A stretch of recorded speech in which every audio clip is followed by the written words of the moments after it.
Alright, we're in it.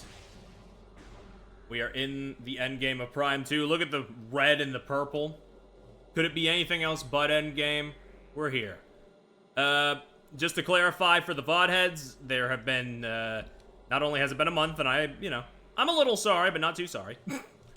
But I also have gotten 2 upgrades off stream just to make sure this is the last VOD, unless something comes up in my life that I need to do immediately. First off, we got the Echo Visor. This thing, you can detect, like, sound locks, and you can shoot your beams at them to unlock them.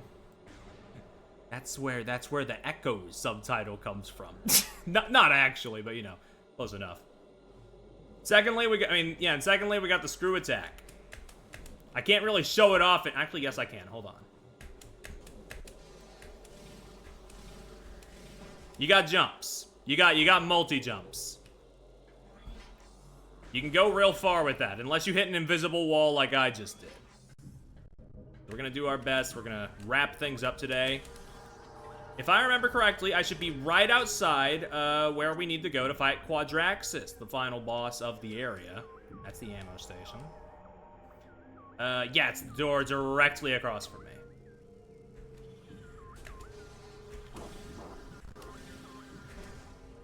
And the reason I decided to keep this boss on stream and not the other two, and not the other one that happened, is because we already fought Dark Samus on stream.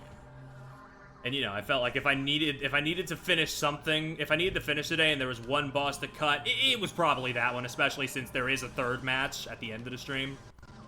But it's fine. Dude.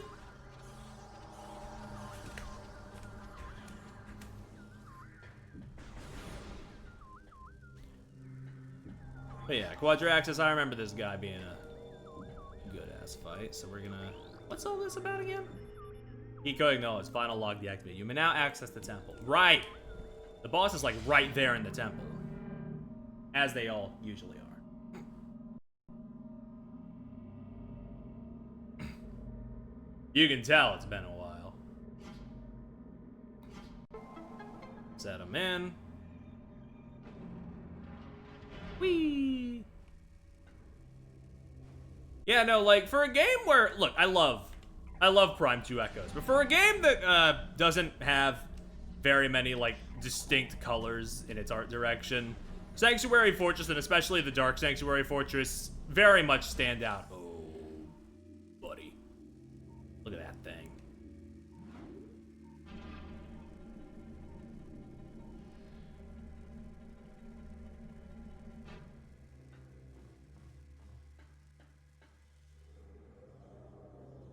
Here we go.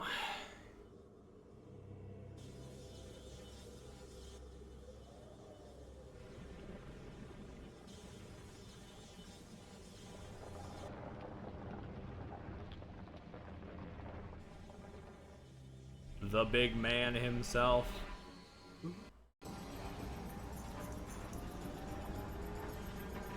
Oh yeah, I also did get like a shitload of energy tanks off screen because no way was I gonna do this guy with four energy tanks to my name. Now we got 9. This is Quadraxis, the rogue high security drone, heavily armed and armored mechanoid. Lightly armored foot joints are vulnerable to bomb and boost attacks. This guy is huge.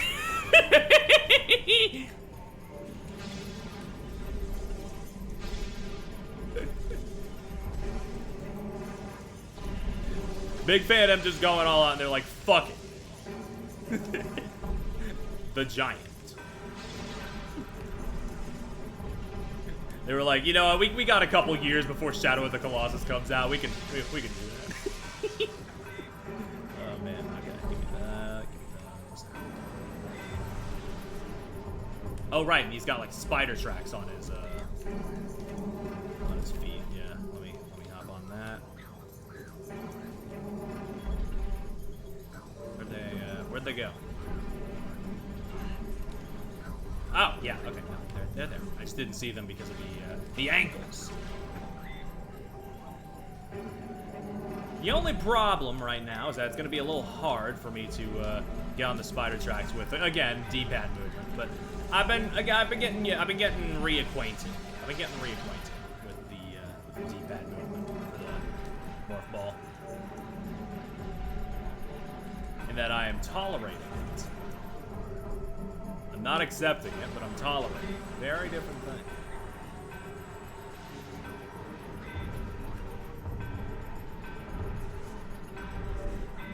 What else can we see? Ooh. Yeah, he's got little things on his thing.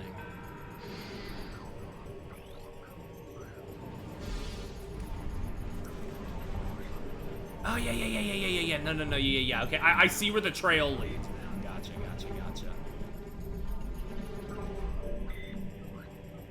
Pressing the button. Magnetize. Magnetize.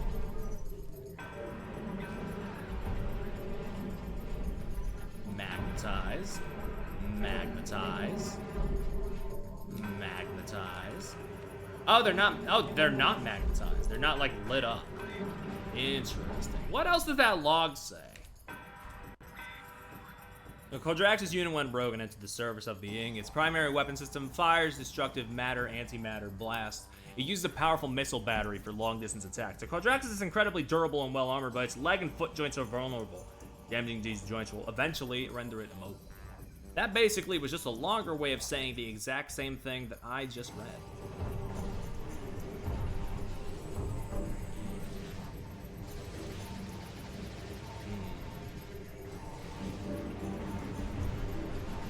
Oh wait, I'm chipping at it. Okay. I just needed to hit the foot. I don't need to go up the spider thing yet. Gotcha.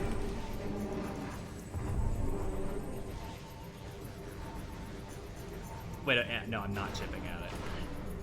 My bad. Anything there? No. I thought I was chipping at it, but I am supremely NOT.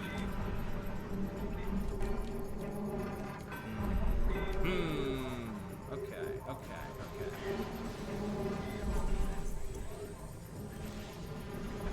Maybe just keep bombing them, even though the weak point's gone? Maybe?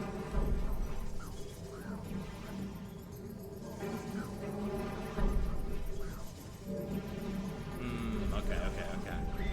I do remember this guy being a bit of a puzzle. You need to, like, use all of your abilities to figure it out.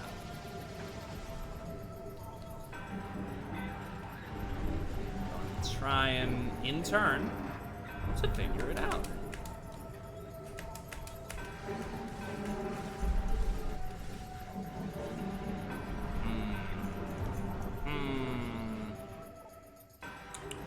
Bomb and boost attacks. Got it.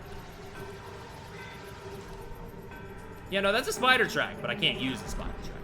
Okay, I'm getting too hung up on that. I do remember I tend to get hung up on one certain way of doing things, and that renders me not able to process that there may be other possibilities. So let me lock on over here, where it's letting me lock on. Yeah, okay, some of these bitches are blue. Some of these bitches are blue. Gotcha.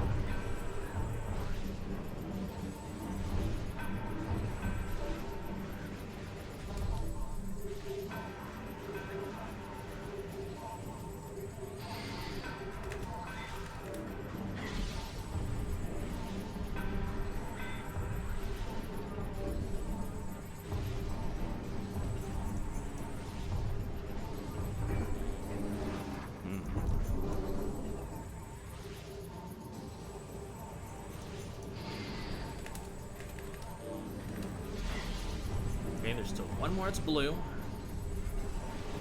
Still have not even made a dent at health bar, despite the fact that I am attacking highlighted weak points as per, apparently, I've never played them, but apparently as per Zelda norms.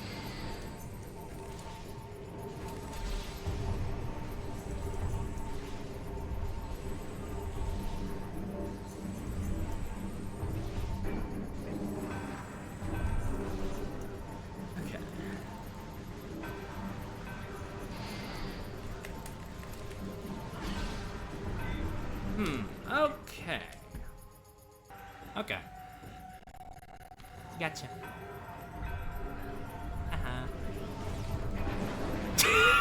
The immediate, like, fucking dip in the damage as soon as I changed my ammo type was fucking crazy. Hilarious.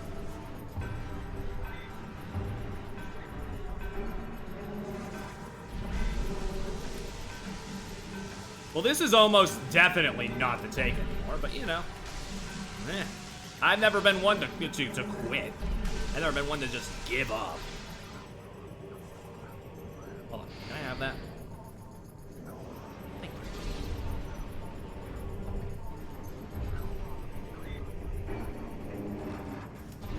you.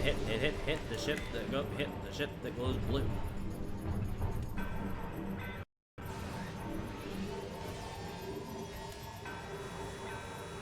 What are you doing? Okay, you're making me deaf. That's cool, that's cool.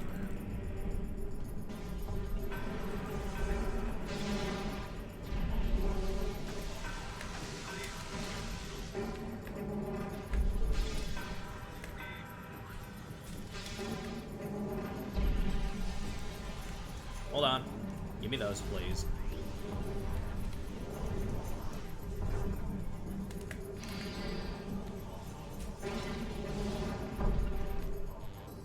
You know what? I do appreciate each of these gives you a full health bar back when you boost in. That's nice.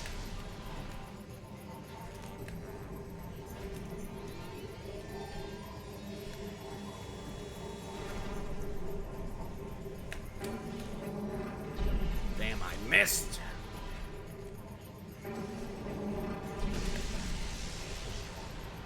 Okay, hold on.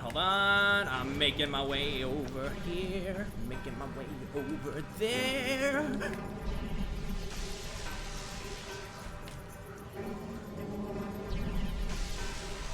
I think I got it. No, I didn't. Did that cook it? Yes, okay.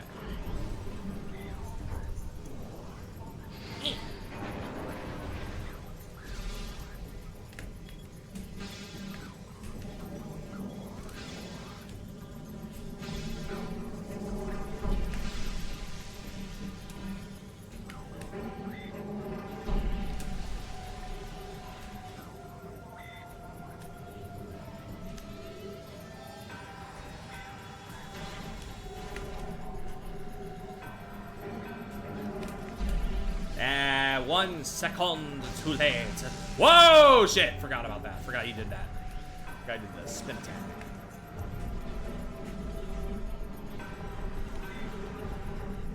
But that makes sense. He's a bigger version of the quad drones, which do that. Makes sense. Do I even need to get all of them? I feel I could just get one and then shoot the glowy blue thing. Most likely. But health is good. Health is nice.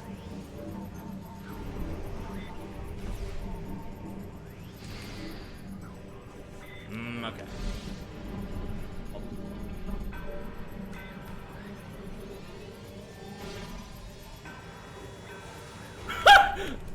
I forgot about the, oh my god, I forgot about the big fucking bold text there. Oh god, fucking damn, boy.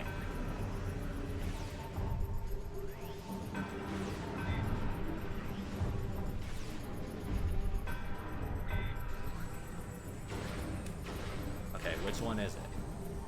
That one? No, it's that one. Can you make it one of the ones in the front? That'd be easier for me to target.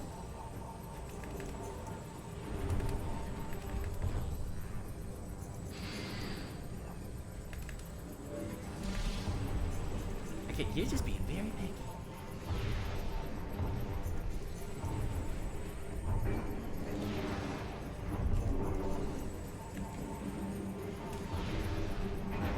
Very nice.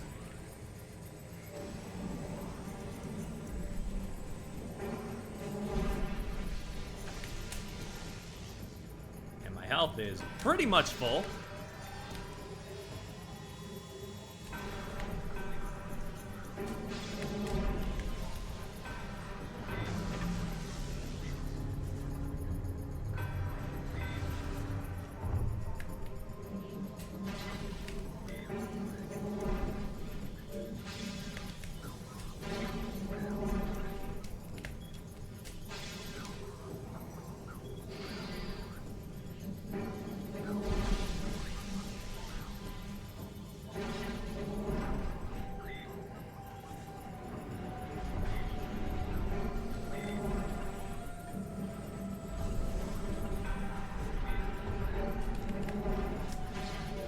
Ba-boom.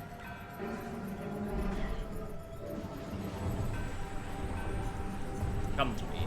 Okay.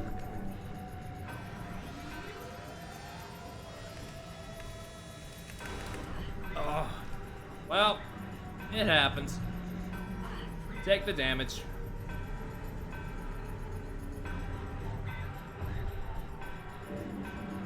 Where'd the blue go? Where'd the blue go? Oh, Belugo, where are you?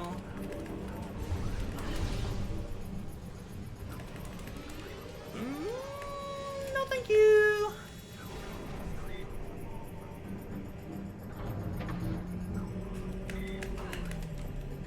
I think you probably need the boost ball, because that's what you need for that normally, but I just decided not to do that.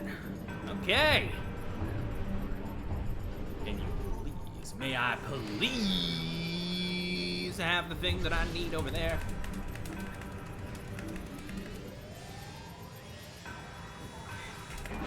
Very nice, very nice. I wish I could collect these pickups.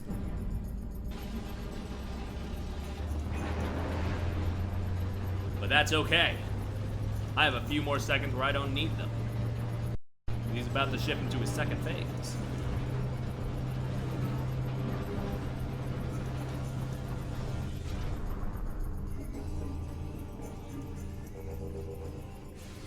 Oof, okay, now we're talking.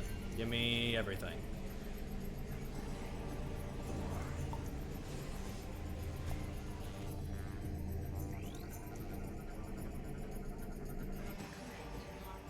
The damaged Quadraxis.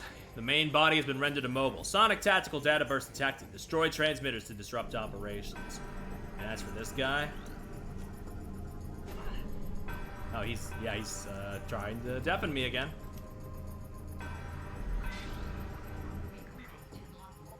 Shielded head module. Command module of the Guardian unit. Highly mobile and well armed. Impervious force shield protects it from harm. Receiving tactical data via high sonic transmissions. On. No, you ain't. You are not locked on. Fuck out of here. So he's got a thing up there, but I can't seem to shoot it. But I also can't seem to. I still. They taunt you. They really do. They really do fucking taunt you with these Spider-Man tracks because they're like, you want to use them, you want to use them. Well, you can't. Too bad.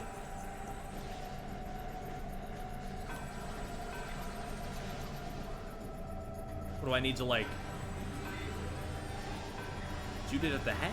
No, absolutely.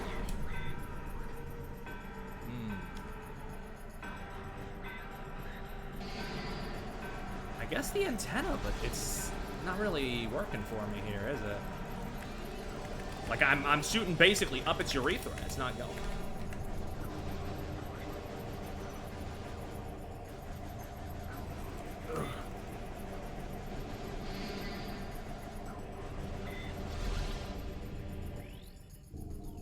Yeah, sometimes it happens. I always think I don't have my keys with me when I leave the house, but then they're just there. Destroy transmitter to disrupt operations. I'm trying. I'm very much trying, and don't you forget that I'm trying because I'm the biggest tryhard I know. Give me a second.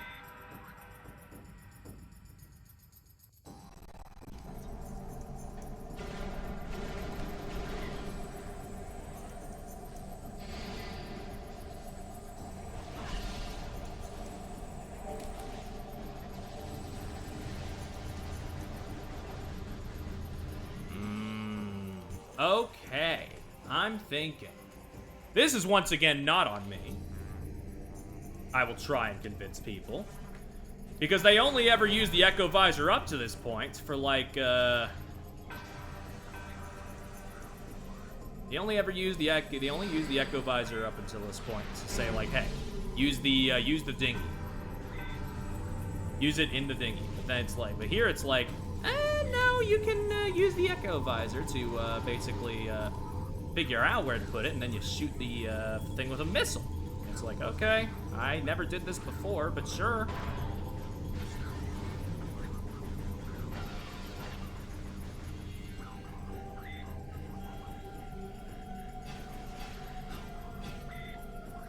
don't know how I figured that out the first time around, because I certainly wasn't using a guide.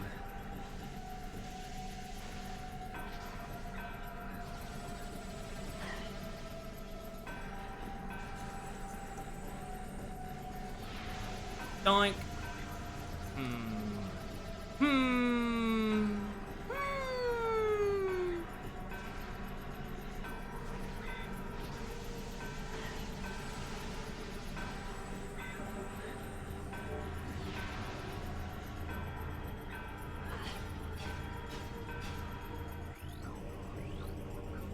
Alright, you are the Dark Quad Mate. Yep, main body, boost attack. Yep, same as the other one.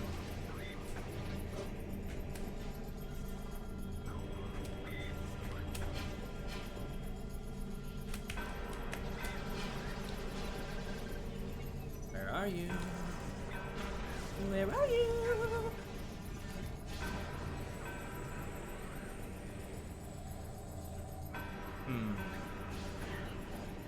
I don't really have the energy nor time to waste with killing you because I'm already dead.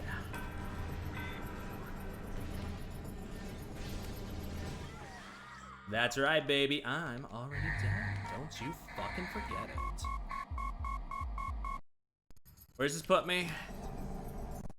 Yeah. I'm smart. I'm smart, but only sometimes.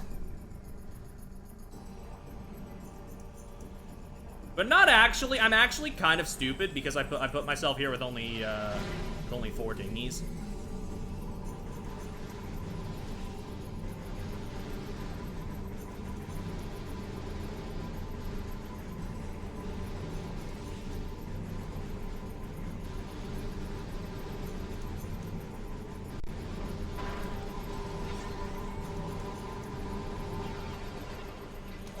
Okay, hold on. Gotcha. I completely understand everything now. Absolutely. I get it all. I get everything. It's all clear to me.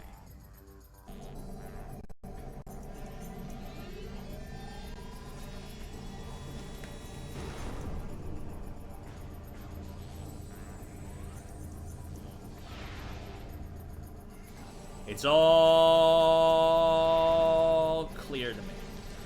It's all clear to me. It's all clear to me. It's all clear to me. I missed both times. Hold on. Why am I missing now? That's not gonna fly.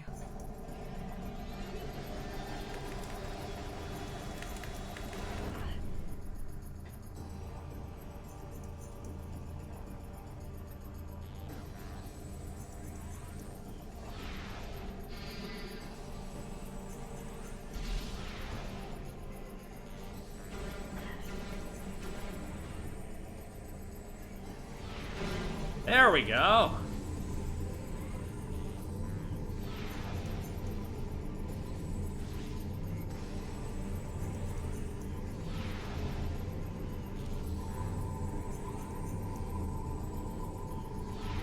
Oh, right, you can do it inside. I thought you had to, like, register where it was in the thing and then fucking, like, do it in solo mode. But no, you can lock... Okay, that makes a lot more sense. I was wondering, how the fuck are you supposed to do that normally? The answer is you don't. Which makes a lot more sense. Okay.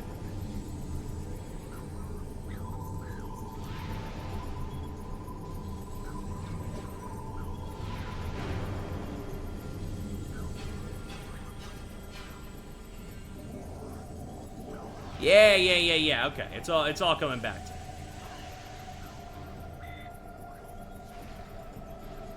Did my charge beam run out now? What's going on? Okay, there we go. Where's head?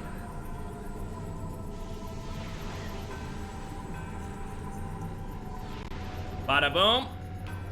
There we go. Blow up now. He's so fucking mad.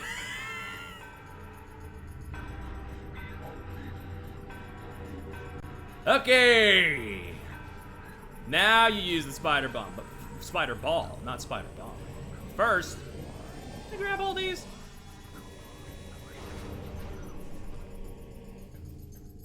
I remember this bit. This bit, I do remember being slightly troublesome. Because you gotta climb up here. And launch over to him. He's constantly shooting it.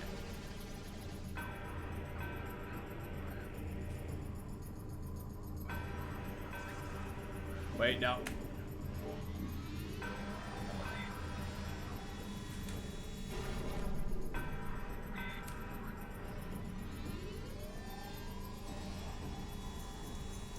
That is not a safe space. Gotcha. Oh, well. I tried. You know, nobody can fault me for trying. Ever. Never, ever.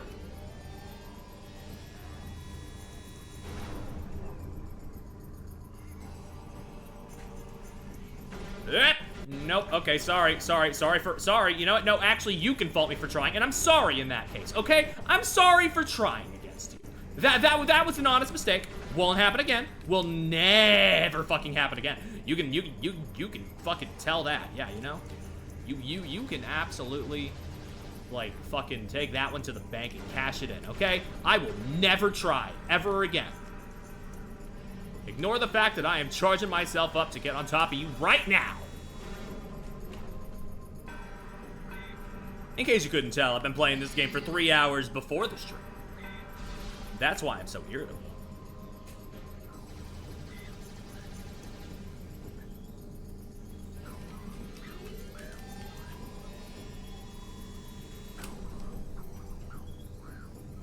There's gotta be a way, gotta be a way to do it now. Hold on. Lock onto the head with the light beam, which will stun it. Oh, okay. You're not supposed to shotgun this. Got it.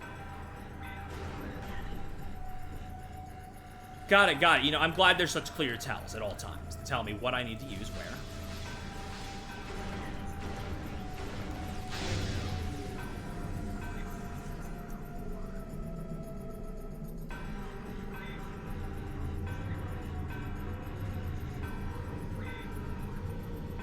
Alley-oop! There we go.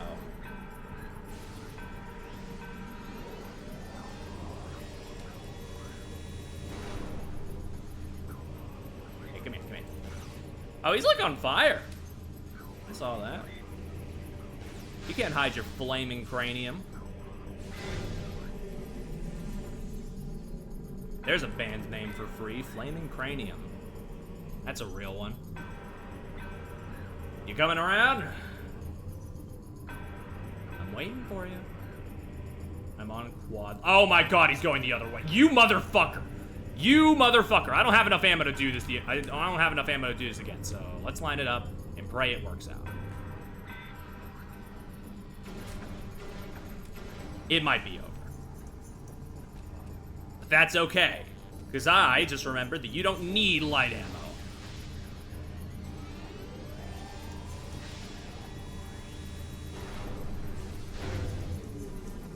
It's just for certain things.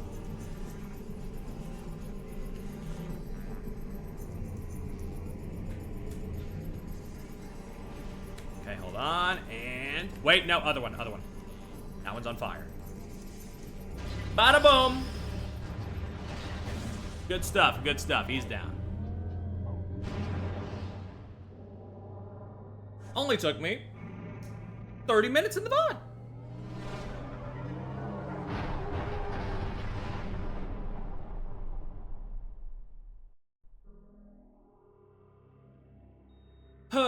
At least you get the coolest sounding power-up name for beating that guy.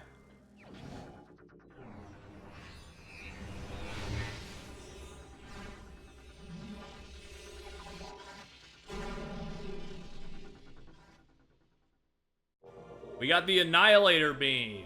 It's basically light and dark at the same time. Press plus, then point up to switch to the... I don't need to do all that. I got keybinds for that.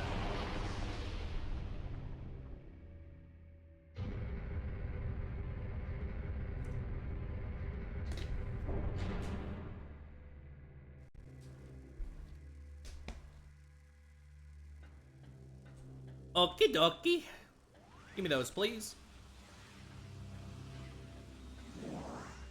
But yes, hello, Ollie. We just finished off Quadraxis. Embarrassingly, it took me half an hour, but that's okay.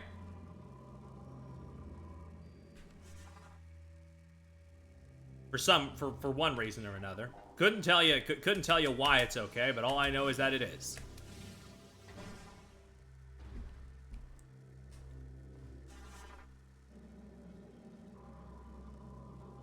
It's a good boss, though. I like it. It's just I forgot everything. I actually don't. I just.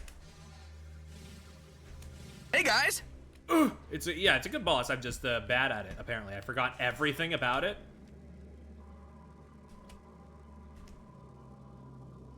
So that kind of fucked me over.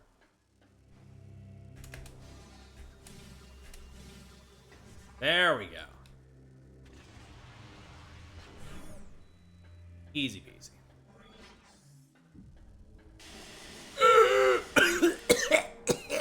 I'm okay.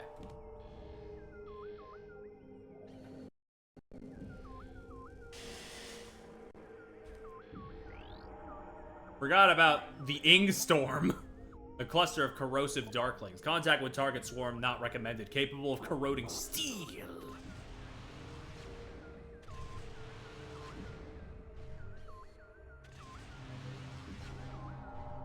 It's not that I love taking damage, it's just that the game never really tells me what to do to deal with things.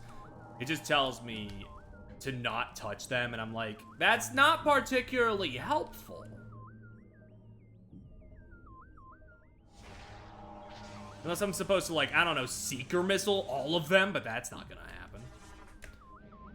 It's like, what other choice do I got in that case?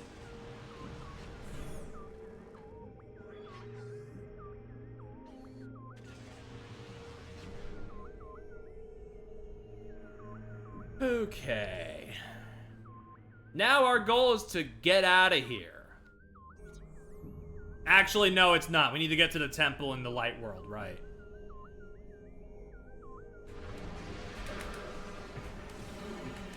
Then we can get out of here.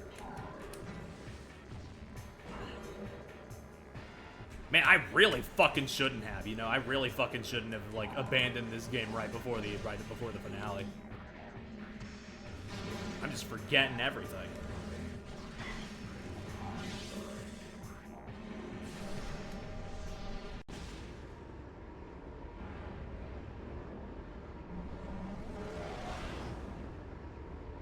I mean, I don't actually know what specific part you're talking about, and I get you're being vague because you don't want to say specifically. So I'll just smile and nod because what I'm thinking of is probably not what you're thinking of, and it feels wrong to me. I'm not gonna be the one to rain on the parade here. Whee! Where's the temple? That's right over there. Okay.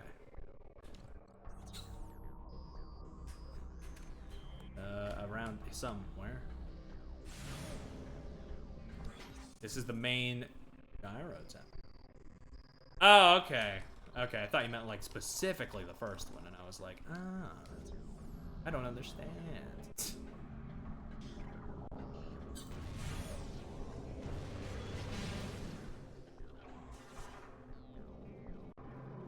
Woo! I'm okay. I'm okay, listen. I'm gonna be in, like, a zen state eventually, because, like, I'm stressed out right now. But here's the thing. Here's the thing they don't tell you about the key hunts as you know, meaningless as they can be, and like the fact that you didn't really need to have them in the game. I will have the final upgrade, which basically makes the game a cakewalk for that section. So I'm not even gonna be like having trouble. It'll all be fine. Where the fuck is the temple? Down, right? Where am I? Yeah, I'm okay. Hold on. I'm here. And if I scroll up... Yes, yes. Okay. Temple is right. Sanctuary Temple. That's the name. That's where I need to go. I just kind of passed it a little. That's okay. I didn't go too far. Okay. From there, it'll be Dark Door. Dark Door. Yeah, 2 Dark Doors. Then to the left on the main gyro chamber. Top left. You go over here. God, I can't wait for Prime 4 to have a map that I can decipher in an instant. Instead of me having to, like, convert my eyes into PS2 mode to try and fucking figure out everything about, like, where things are placed. I say PS2 mode, it's GameCube, but, you know. PS2 is, like... That's the, you know... That is, like, the big... That's, like, the big name of the era. It's, like, the standard of the graphics. It's also how annoying people refer to Pokemon games where they're like, it looks like a PS2 game, and it's like... I don't know where I'm from, that's a compliment. PS2 games have great visual direction.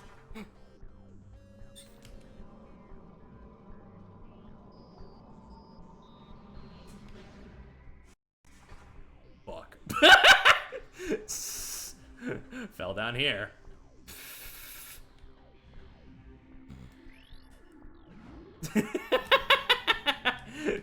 I didn't even mean to do that.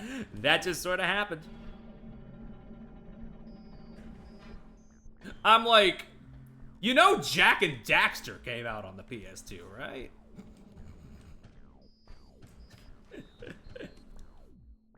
God, I do need to stream the first Jak and Daxter.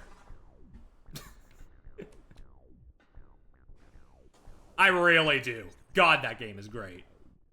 Even if Daxter is Daxter.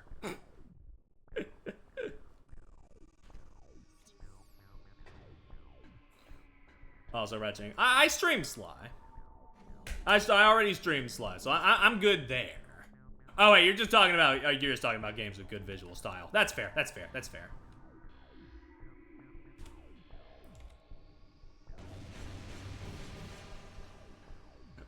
Fond memories of the Sly 2 hacking music. I'm sure.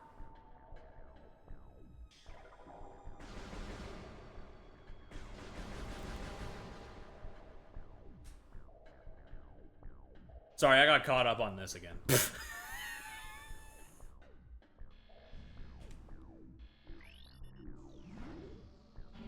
It'd be great to experience them. Unfortunately, here's the weird thing and why I'm only really planning on streaming Jak 1. If any of them. It's because I have played and finished Jak 1 and Jak 3. I have never finished Jak 2, because that game is the hardest fucking game ever conceived for no discernible reason. They made that game way too difficult, and I just can't. I just can't.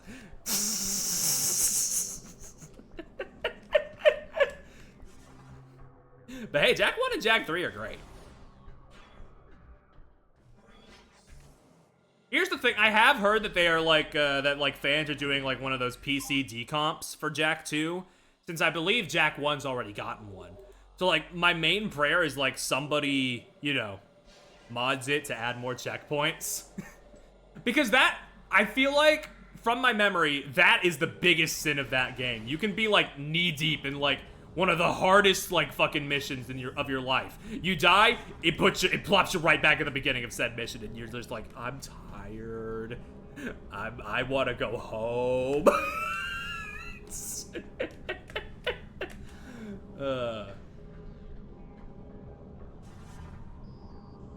The fucking slums escape mission, yeah. Yeah. I'm insufferable right now. I'm sorry. I need to figure this out. I just keep falling into the same pit over and over again. What's wrong with me? So many games, yeah. Even modern games, like, you know, I'm sorry. Sonic Superstars, Pac-Man World 2, Repack, you just, listen. I'm sure the Talkman fight would be great if it had proper checkpointing. However, I needed to do easy mode on that shit.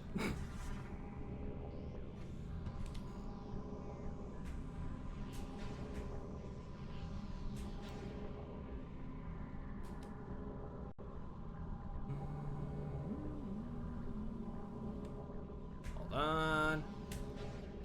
Is this the door? No. We hadn't invented checkpoints yet. I wasn't there for that. Actually, yes I was, but I was barely cognizant. Perry, you can't say that you weren't there for the early 2000s. That's the kind of shit that's got YouTube saying that they can't verify you as an adult.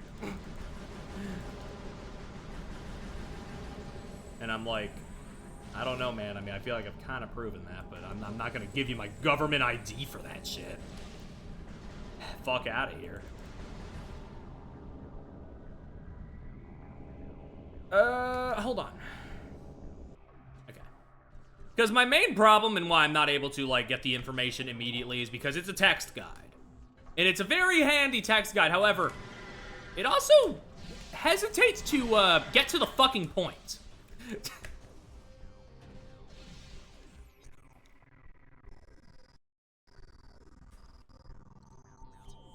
So it's kind of a double-edged sword there, and I have to, like, skim it. Or a visual guide, kinda. Oof. But I can't deny that, like, it's, you know, text guides are, like, you know, they're older, they're more convenient and, like, consistent with their information.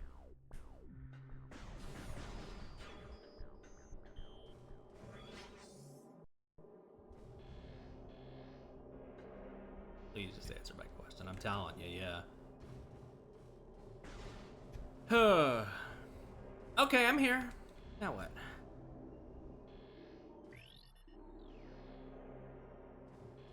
I think I definitely missed the trick. This is an access point for a local energy system. The energy transfer module has been designed to interface with it. Once it has, all the energy within the module will be channeled from the local system. What step did Perry miss this time? Okay, let me reread it. Okay, the Annihilator Beam. Pick it up quickly. Large structure. Climb the wall. Screw attack across. Open the gray door. Hive connector access. Energy controller. I'm in the light world. Wait! Yeah, no, hive control. I'm in the light world. Well, hold on. No. The problem with making the light world and the dark world, you know, two basically identical places with slightly different names for the rooms is the fact that I just completely and utterly missed this. Right here. Right in front of my face. For 20 minutes. And the fact that, you know, I can say whatever I want now because, nobody is watching the VOD after that shit. That's crazy. That's actually crazy.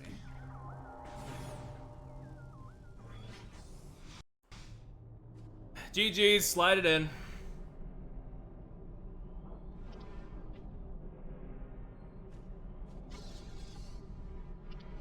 Boop.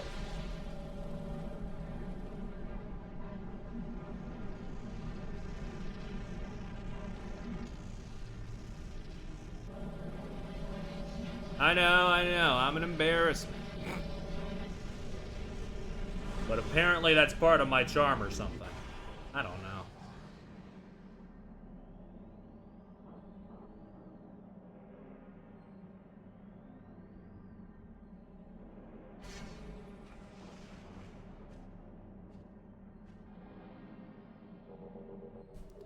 Okay, now we go to the temple on Aether. That was the step I missed.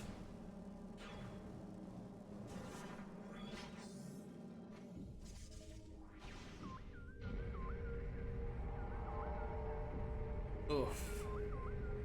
It has been a month since the last Prime 2 stream. I do have to contend with that fact. So, like, the processes were all,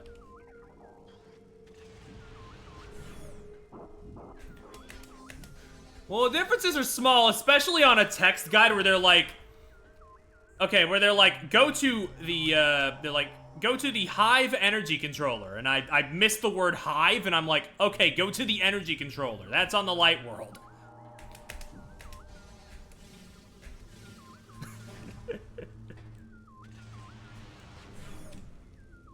That was mostly the problem, I think, but yeah.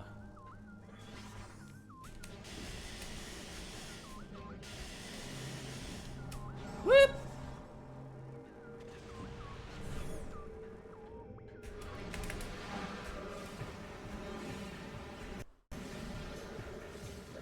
I appreciate them trying with the screw attack, by the way. I haven't really talked about it too much, but like adapting the screw attack into 3D is especially with the first-person perspective that the game is locked to, like they did the best they could. I do think jerking it into third person was probably the best move they could have done, because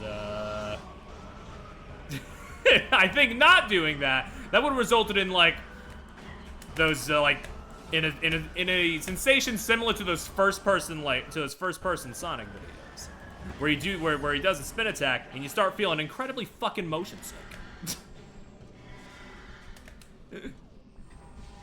The screw attack in the other primes? No, I believe this is the only one it's in. I believe it's only in Prime 2. Might be in Prime 3, but I remember so little about that game. And, okay, not because it's bad. I do not dislike Prime 3. I think it is the weakest of the three, but it's still a 7 out of 10. It's a very good game with a very strong narrative, really cool locations, and, you know, it's just generally a pretty good game. I don't remember if Other M had the screw attack either. Maybe when Ollie did that demo of it pre-release, maybe he could have told them to add the screw attack, but he didn't.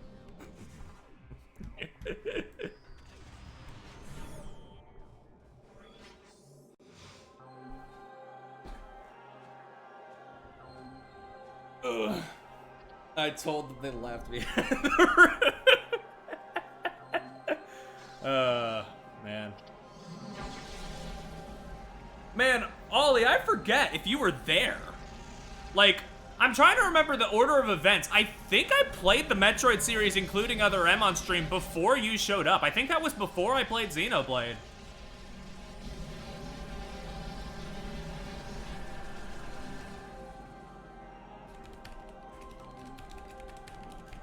I think that might be right. Yeah. I'm not replaying Other M, just for the record. Okay, I've got the list right here. It is in Prime 3 and Other M. My mistake. It is in Prime 3 and Other M. I'm a big fan of this art they got for the screw attack in Prime 2, though. Damn, that... God, 2000s had some sauce in their renders. If only I could go back to if only we could go back to those days for renders and not much else.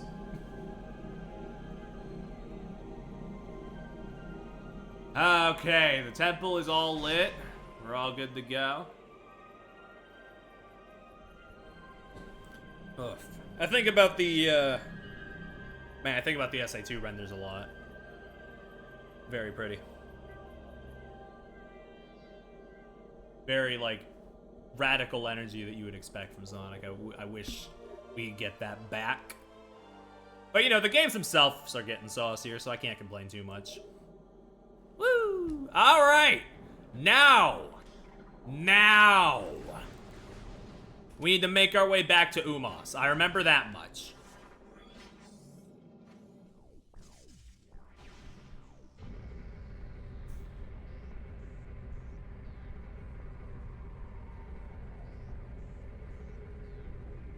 My guy. Man, I just feel bad, okay?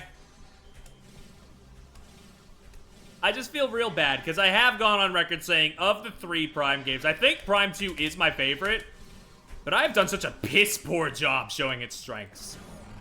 In any respect.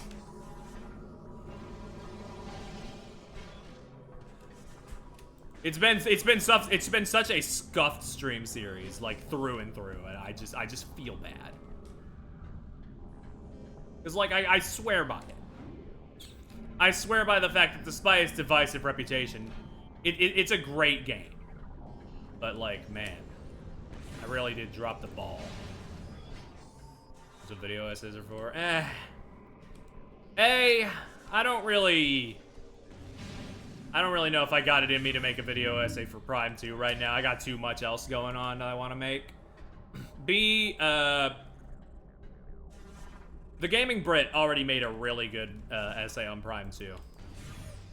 I don't really see eye to eye with a lot of his stuff, but that video pretty much encapsulates my thoughts on Prime 2. It's a great video.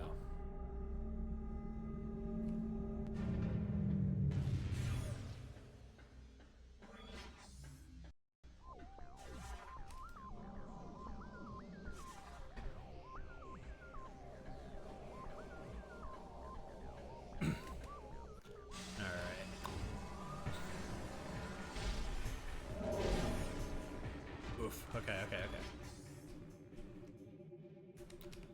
In here. Oh, why is it blinking like that? Ooh. Okay, we're good.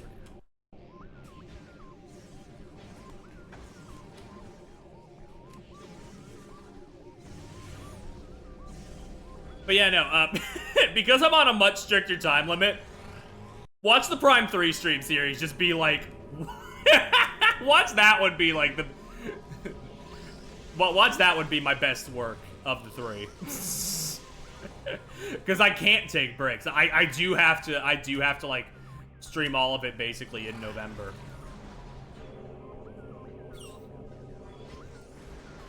So I'll probably be pretty attentive. I'll probably remember a whole lot of it, and who knows? Maybe I'll come away from it with it being my favorite.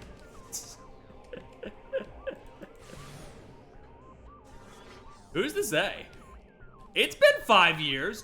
All I remember from Prime 3 really is Skytown, which is a really cool biome in that game. I remember that you can attack with I remember you can like summon Samus's ship to attack hordes of enemies, which is a pretty cool concept. I remember the three mercenary fellas, Gandreda, Rundas, and Gore. That are, you know, the allies turned enemies throughout that game. And I remember the cliffhanger with Silex that you know, we've been waiting. We've been waiting, and that's gonna be answered in December, probably. Hopefully.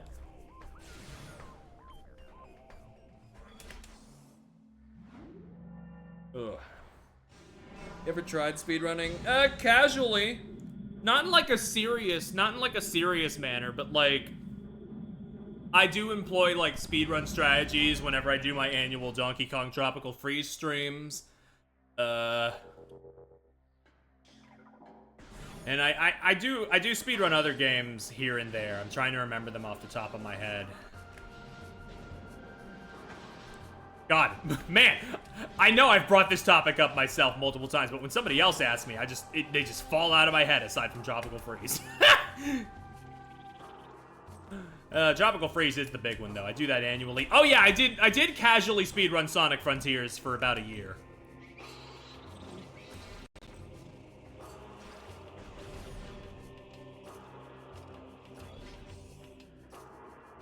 There is a stream of Sonic Frontiers up on the VOD channel where I play the whole game in about 4 or 5 hours.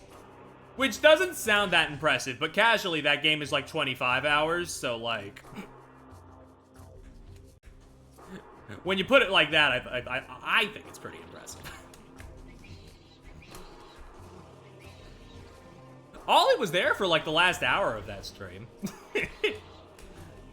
Like, co-commentating. This is the storage cavern. How the fuck? Okay, no. How am I directionally challenged on so many things, but I immediately clocked that as storage cavern A? What the fuck is wrong with me? I'm like that one clip of Dan Versus. Where he knows the guy who sculpted Mount Rushmore, but he doesn't know where it's located.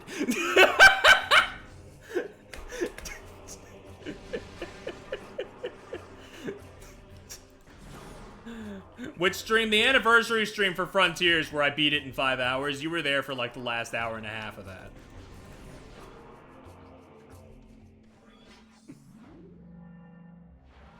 Yeah, I was thinking maybe revisit Frontiers close to like the next 3D Sonic coming out.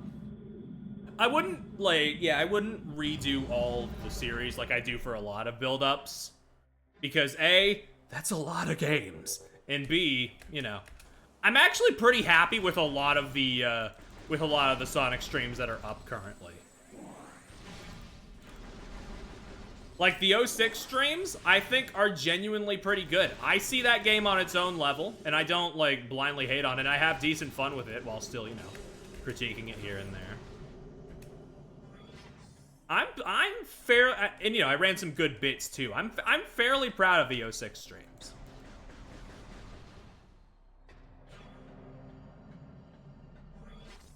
That is... I need to go to... Gotcha.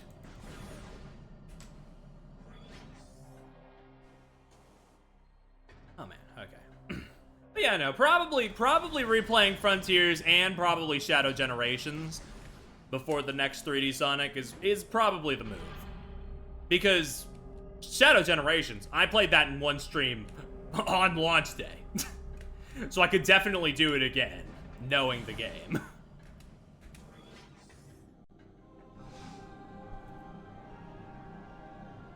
Hello, Umas. I'm here. How you doing, buddy? The light of Aether shines from all three temples once more.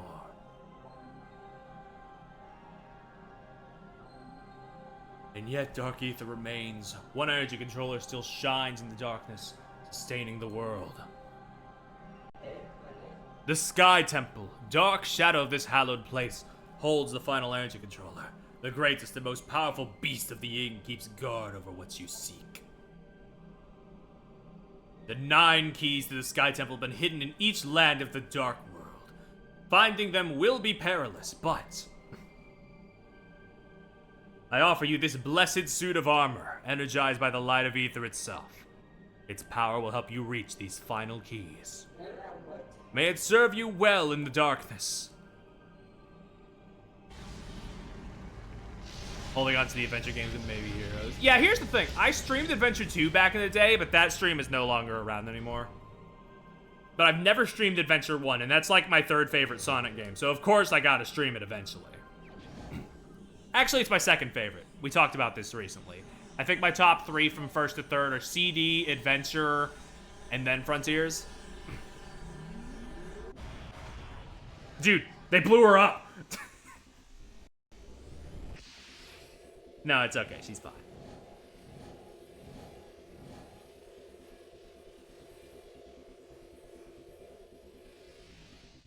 You know, I was about to make a bit of why didn't Numaz give us this from the start, but he did say it was energized by the light of Aether, so he probably couldn't have given it to us until just now. You now ride along beams of light. Character package up unlocked for purchase. In the concept art gallery. We don't need that though.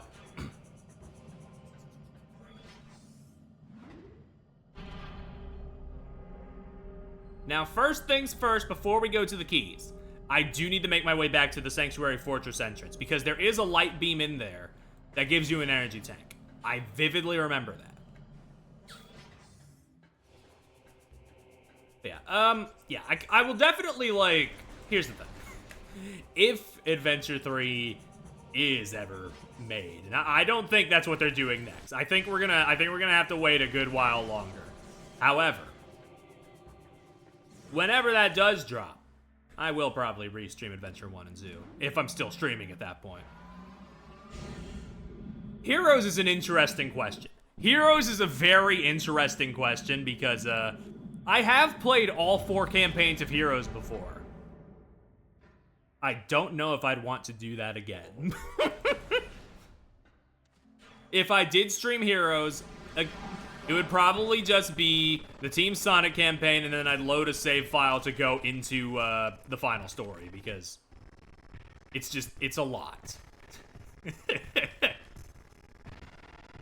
I don't want to spend 5 hours doing, as much as I love the characters, I wouldn't want to spend like 5 hours doing Team Chaotix missions.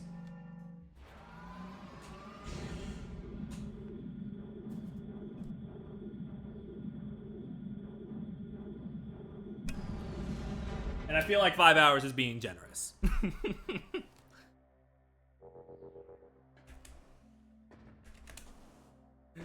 Sonic Heroes is a great game for the most part.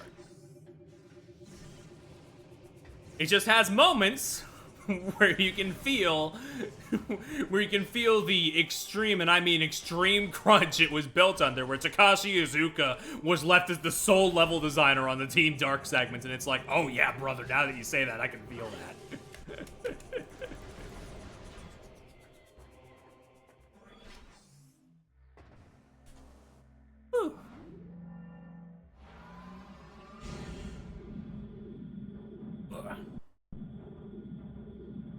I'm honestly, dead ass, I gotta say, I am so lucky that I have such immaculate taste.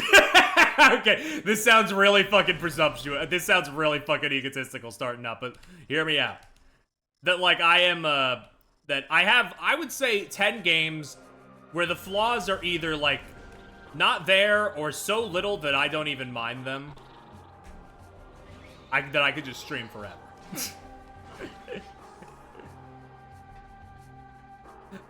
I do have 10 games that I pretty much consider basically perfect by my standards. But there are a lot that fall just short of it, yes. Which ones?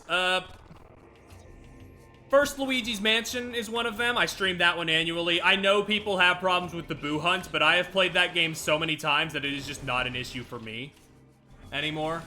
I do acknowledge, yes, I do acknowledge that it is probably a, like, structural issue with the game. However, I've played that game so much that I literally cannot process it as an issue anymore.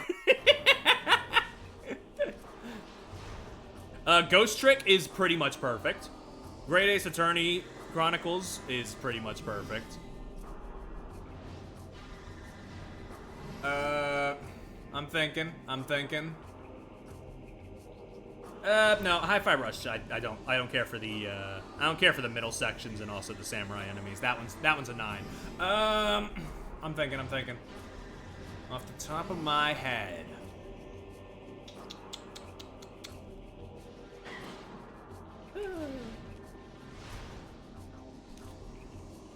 You know what? I can pull up backlog. Hold on. Forgotten Land, yes.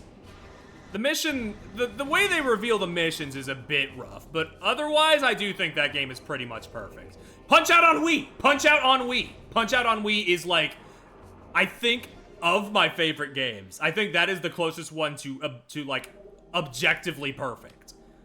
I adore that game to pieces. It's unbelievable. We Love Katamari, Metroid Dread, Psychonauts 2.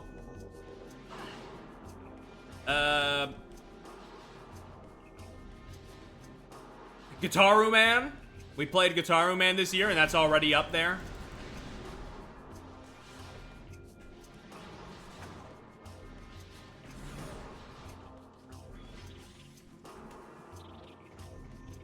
And Tropical Freeze, probably.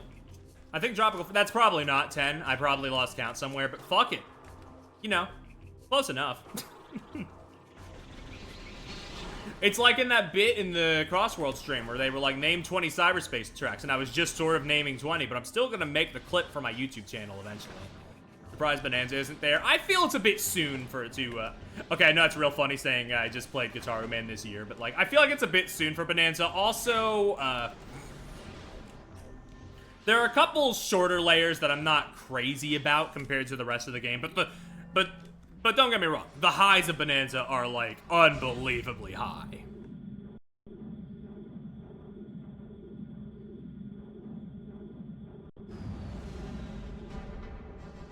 All right, we're gonna go back to the Ing Hive real quick because you know we were just here, we're familiar with it, and there are only 2 keys in here. The device. You know, I'll say this much for Bonanza. At the very least, with the divide and the junction, it's like they made that into a level instead of Odyssey, where it's just like, here's the menu, pick the choice. Okay, we're going there. I'll give it that much.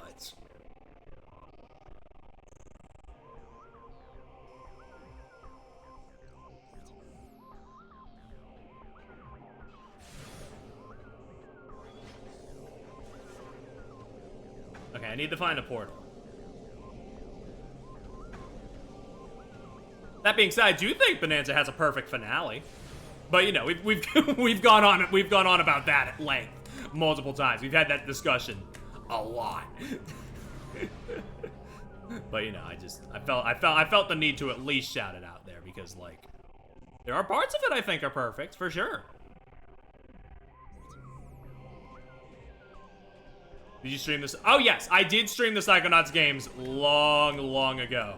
I am 90% sure the Psychonauts 2 streams are still up, and that was those were launch day. Not launch day, launch week. I streamed the entirety of it, but there are 2 asterisks to that. A, that was 4 years ago. My mic was not the best. B, my laptop was also not the best, so there are parts of that stream where the performance of the game shits itself. So I might be long overdue to replay it.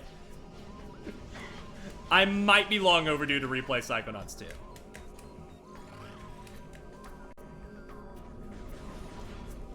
This was, okay. If I can tell the story one more time about my laptop back then. Psychonauts 2 was basically the boiling point for my laptop. Because, like, it was chugging, it was heating up. I talked to my friend, and I'm like, hey, there's this bulge in my PC. Is this something I should be concerned about? And they were like, dude, that is the battery. That shit is going to explode if you don't get a new computer. And I'm like, oh fuck.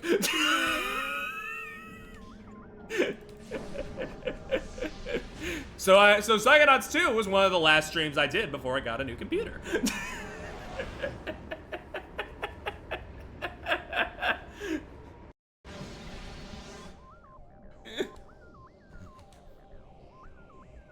Oh, yeah, fire hazard. But luckily I did I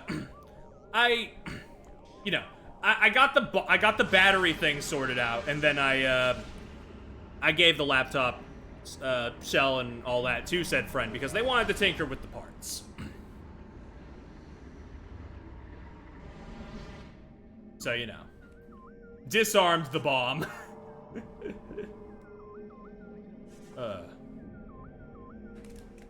At the very least, this computer has served me well, and I can run Sonic Racing Cross Worlds pretty much perfectly on it. After that first stream where it was a little janky. Ever since then, I have barely had any problems with Sonic Racing Cross Worlds on this computer, so you know. As far as I'm concerned, I'm set for like the next 3 years.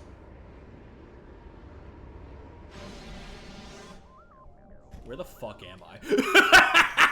I've gotten myself stuck in the labyrinth again.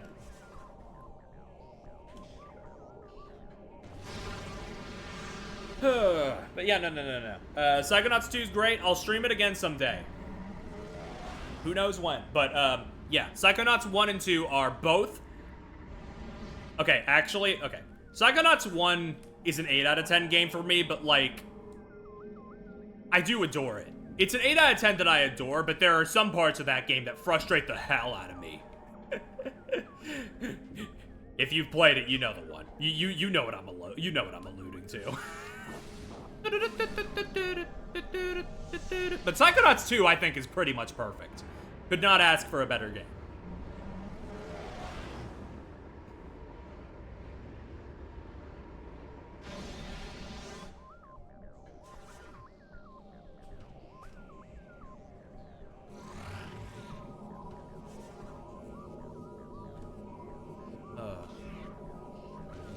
I'll get out of here eventually. Hold on. Is this the Hive entrance or Hive Dynamo works? I doubt it.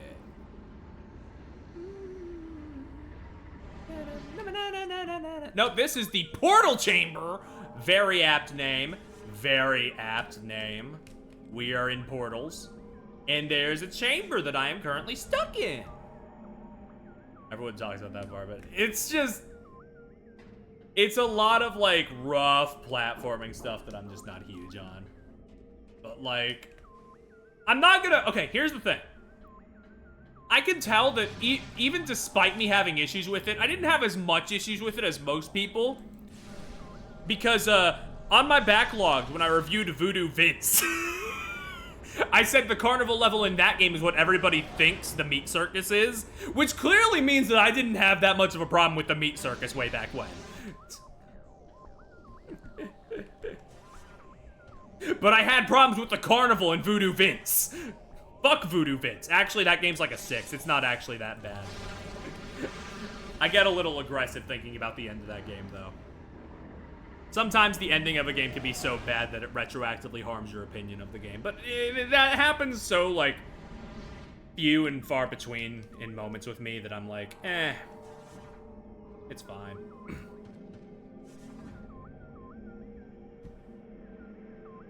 Alright. Wait! Shit! Fucking pause the VOD.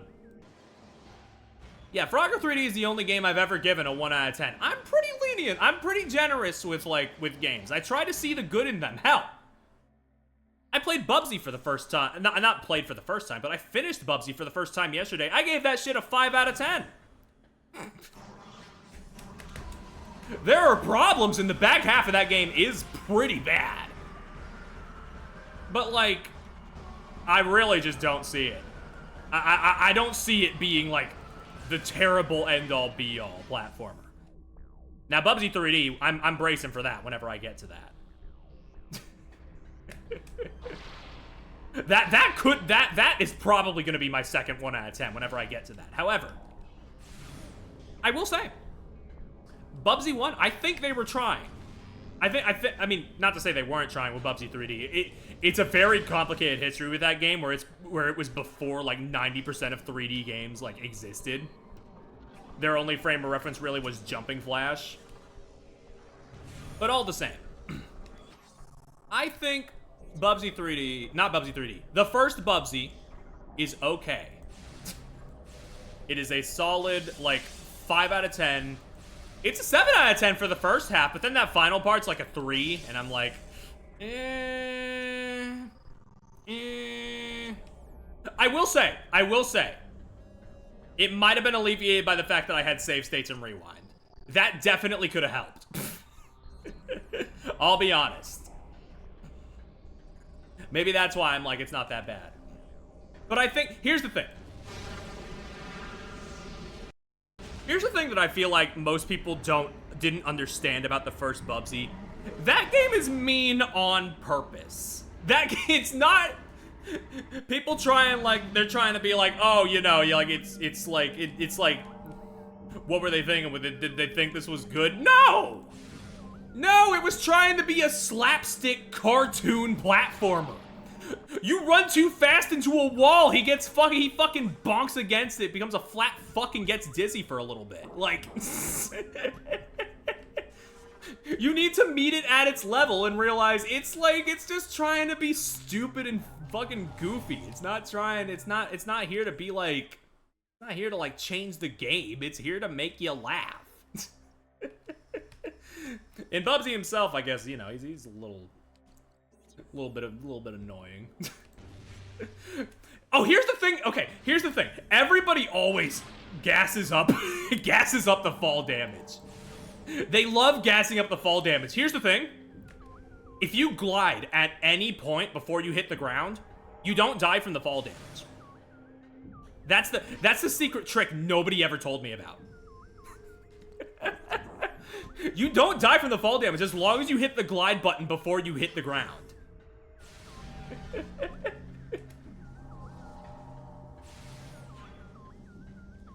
Now, I think there are other problems with Bubsy that people don't really go on about. For example, I think the fact that they want precise platforming in the back half when that game is as slippery as it is absurd. And that's really what's keeping me from, like, recommending it in full, because Jesus Christ. Some of the precision they want out of you in there is like, ugh. Hold on, I'm reading stuff. Head back to the section of Dynamo Works. Once there, follow the network of tunnels. I'm actually excited for Bubsy 4D. Yeah, no, I played the demo for Bubsy 4D, and that motivated me to replay. Not replay, but like actually try and finish most of the Bubsy games. I'm gonna space them out, but you know, I wanted to try it. But yeah, no, the Bubsy 4D demo was like genuinely, you know? Fabras is a great developer. I have not played Demon Turf or Demon Tides. Demon Tides isn't out yet, but I'm still saying it. But I have played Slime Song, and that is a great platformer. So I am like, I'm fully aware of what they can do. Hello, Adam. Yeah, like I'm fully aware of like what Fabras can do, and like they're clearly bringing their A game to Bubsy. Hold on. Once there, follow the network of tunnels to the end. In the small chamber where you claim the spider ball, a yellow blast shielded door exists. Blow off the shield with a power bomb and step inside to locate an inactive dark portal. Okay. I'm in the right place. I just need to go around, I guess. Well, if you had different stickers and a different... Oh, that's a great idea. I wish I could. I think I can only ever do randomizing of image or randomizing of audio is the thing. Because if I try and do both on the same command, it'll randomize it a bit too much, and then it'll be like, oh, the wrong voice clip will play on the wrong character. And that's yeah. I mean, it'd be funny, but like, just not, I don't know. Anyway, bad game Rex. Hold on. I got some.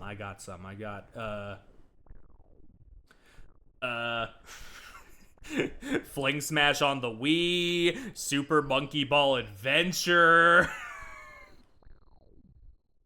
Hold on.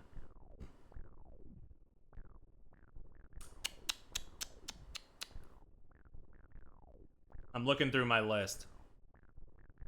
Okay, Wario World is not bad, but it's... Okay, it has some pretty bad moments, but it's really funny.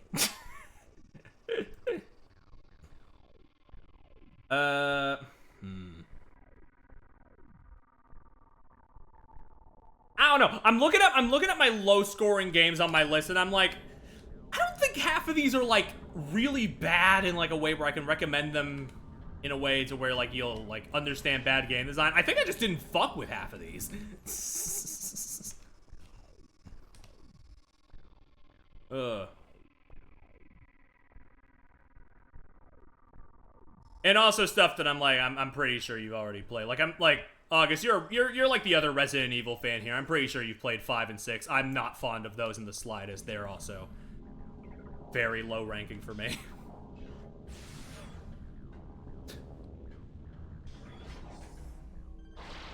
But like, you know, we're both Resident Evil fans. I'm like 80-90% sure you've already played those.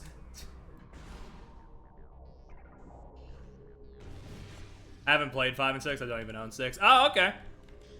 Resident Evil 5 and 6 there. Then there you go.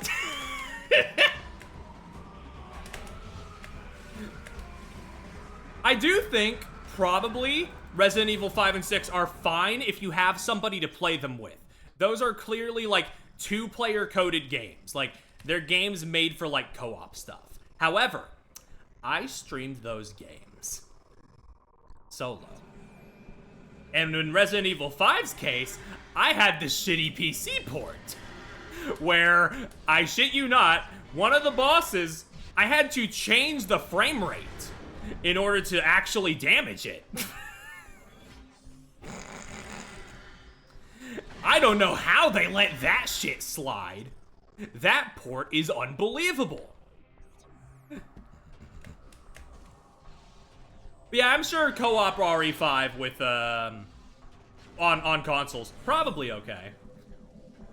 RE6 is at least funny bad, and that's why I like it slightly more than 5, which is apparently an unpopular opinion.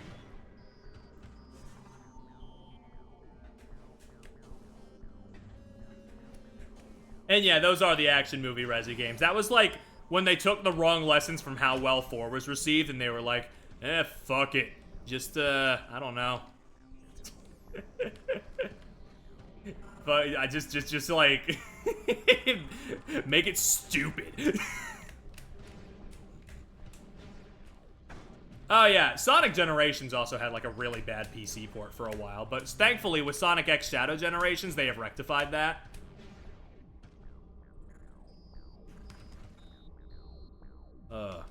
Man, those Super Monkey Ball to go back for a moment, because the chat's been moving a mile a minute, kind of, by my standards.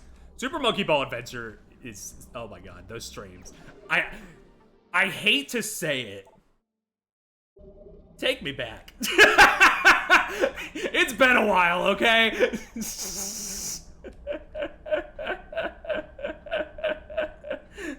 It's been a while since I've had to deal with something like that fucking bad. And I'm like, I might need that. I might need that hit again. Because, like, what was wrong with Generations port? No native windowed mode. On newer PCs, it was pretty rough. You know, stuff like that. It was a fine PC port back in the day, but as the game aged, it was like, it kind of got worse and worse. Yeah. Okay, Spider Guardian, what's there? Small chamber where you claim the— oh my god, right! My bad. I'm not gonna pause the VOD because we're having good discussion. We're having good discussion. But I'll go back around. Okay.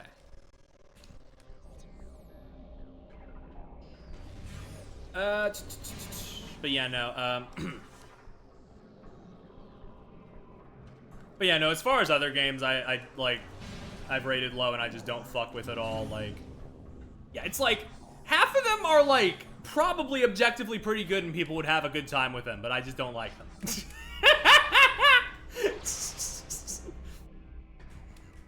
Like, I was looking through my 5 out of 10 games. I see Ori and the Blind Forest in there, and I'm like, what the fuck? Wait, what? I guess I just didn't fuck with that. But that game is generally very well received.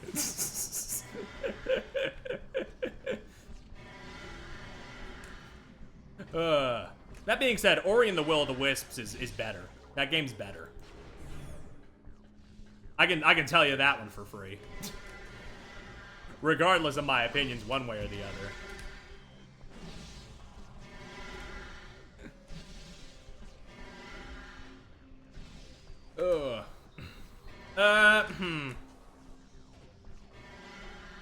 Metroid Other M is also a really fucking bad video game.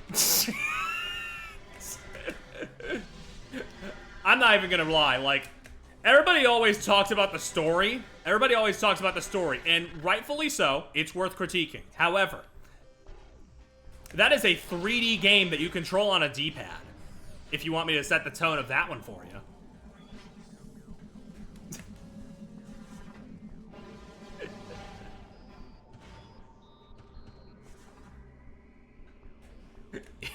Yep. Some Super Mario 64 DS type shit, except, you know, on the Wii.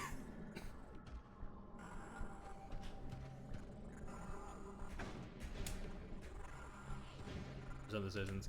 Yeah, that's the thing. That's the thing about me recommending quote-unquote bad games. A lot of it is super subjective. I can't, like, definitively tell you one way or the other. But I'm going by my thing. But yeah, a lot of the ones that I do have to recommend are like, they're like in long-running series, so yeah, it's hard to say. Like, I could say, yeah, Catriel's Mystery Journey, the Layton game, is bad. Like, as a visual novel, it's just bad, and I don't like it. But, like, if you went into that on its own, without, like, the context of the previous Professor Layton games, you'd probably be fine. You'd probably be like, that was okay. I don't have very many standalone bad, like, game wrecks.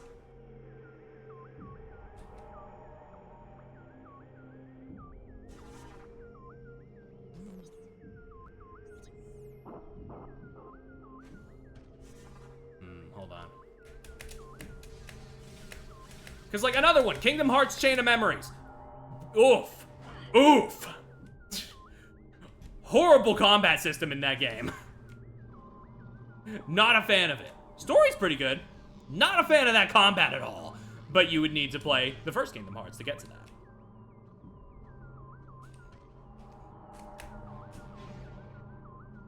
So it's just one of those things where it's like, yeah, I don't have very many standalone bad game wrecks. Like, what, you want me to say play Barnyard on GameCube?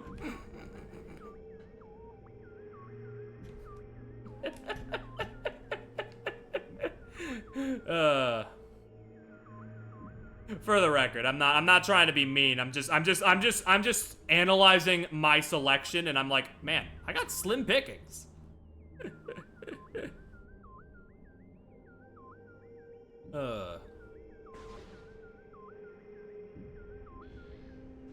Oh shit.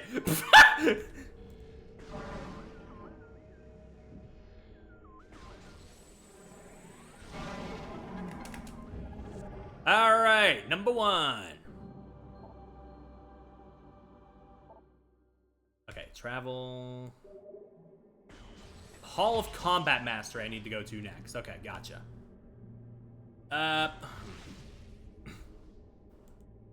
It's also a matter of a lot of bad games I tend to not finish. That's also part of it. Ooh, Sonic Blast on Game Gear. That's horrible. That is a horrible fucking video game. Sonic Blast on the Game Gear. Jesus Christ. There's one. Looks like shit, has really bad level design. It's just one of the worst. One of the worst Sonic games that nobody talks about. And on that note as well, Sonic Spinball. Sonic Spinball is really fucking bad.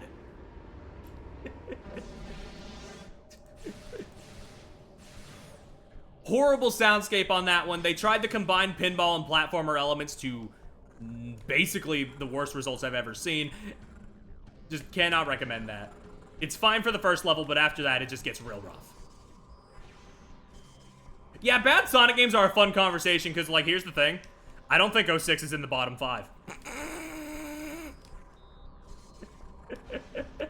I genuinely, and this might just be, like, because I played 06 with Infinite Lives, but I don't think 06 is in the bottom 5 Sonic games.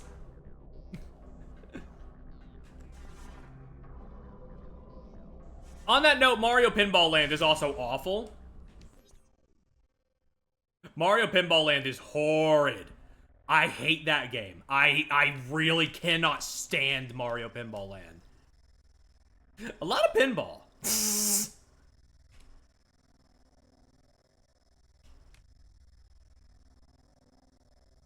Sorry, I'm looking for the Hall of Combat Mastery. Oh, okay, it's basically right there. I will say, music is actually not bad in Mario Pinball Land. Especially for the Game Boy Advance, which has a notably bad sound chip. It's actually not a bad soundtrack. The problem with it is that it gets really grating when you have to replay so much of it. Yeah. Oh yeah, Matt McMuscles makes great videos on bad video games like the What Happened stuff. Yeah, for sure. Going to the portal, right. Annie Hoodles, what else? What else am I thinking of?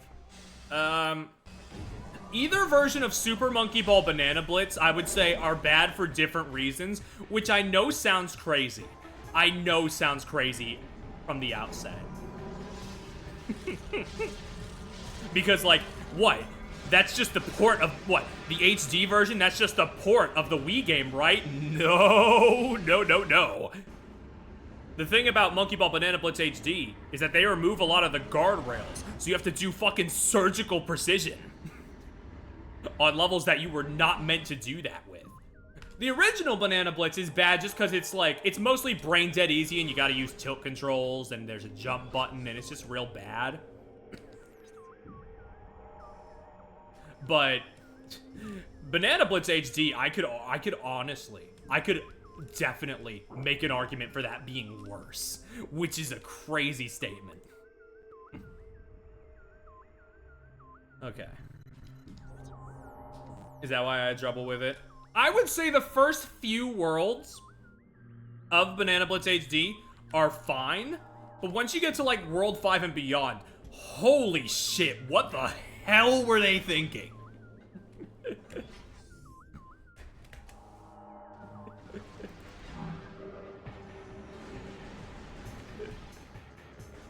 Some of the adjustments made to the level design were not adjustments. Also, it's the fact that, you know, despite being a remake of the game, here's the kicker about Banana Blitz HD. Despite it being a quote-unquote remake, they remove so much content. There were 50 minigames in the original Banana Blitz. There are 10 minigames in Banana Blitz HD. And it's like, I don't care. I don't really care about the minigames in Monkey Ball. I've gone on record saying that. However, Jesus. HD did not remove the cutscenes. It's just that Banana Blitz had barely any cutscenes. It has the intro at the end of the game and the ending. And that's basically all it had. But I will tell you what else it removed. The soundtrack is completely different because of rights issues with Hideki Naganuma. Basically, only one of his tracks is preserved, and the rest of it is an assortment of different tracks from the Monkey Ball series to varying degrees of success in terms of how fitting they are.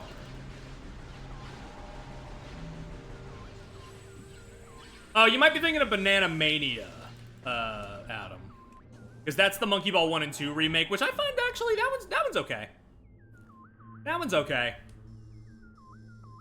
It's like, it's definitely the worst way to, it's definitely the second worst way to play Monkey Ball 1. The worst one being Super Monkey Ball Jr. on the Game Boy Advance. But like, it's, you know, otherwise it's fine. If you're like vehemently against emulation, like sure, Banana Mania is a fine way to play Monkey Ball 1 and 2.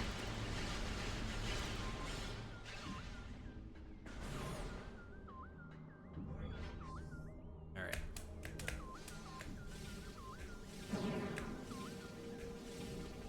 Oh yeah, Chibi Robo Ziplash! I don't have that. Okay, here's the thing. I would have recommended that, however, I don't have that game rated on a scale of 1 to 10 because I never finished it. I gave up. I try not to rate games that I give up on because it's like, I don't know. Like, I don't have the full context. I want to be, like, fair. But yeah, Chibi Robo Ziplash is not a fan. We've talked about the destination wheel at length. I don't need to harp on it more, but you know I will. God. Holy fuck. Like, are you kidding me?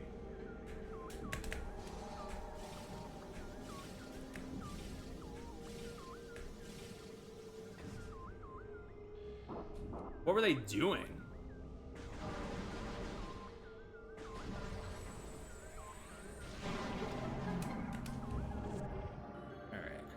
What in God's name were they thinking?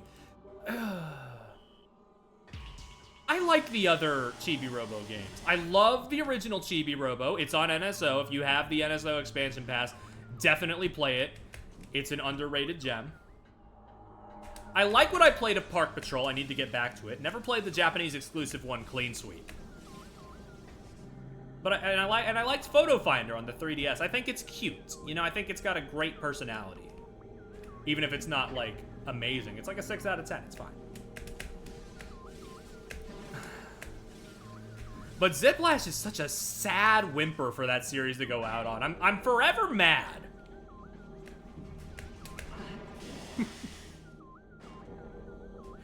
I'm forever mad that that was what they decided. Hey, if this doesn't do well, we're killing this series. It's like, this isn't what it's about.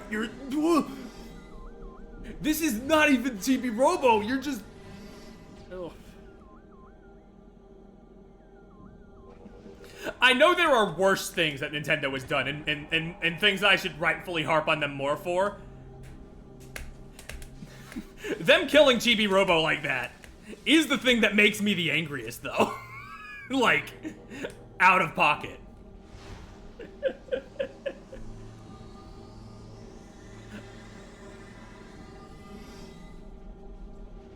It's just like, oh my god.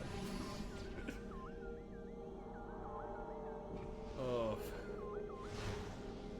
Oh yeah, also, you know, of course, if we're talking about games that, you know, are not well regarded, you know, Super Mario Brothers: The Lost Levels is there. I finished that with my father back in the day. We did the two-player thing where you relay the controller whenever you lose a life.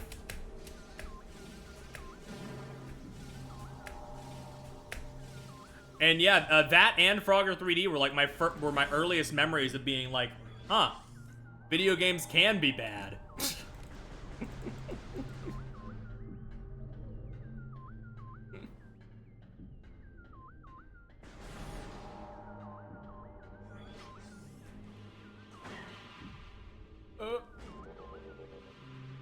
Wait, what am I doing?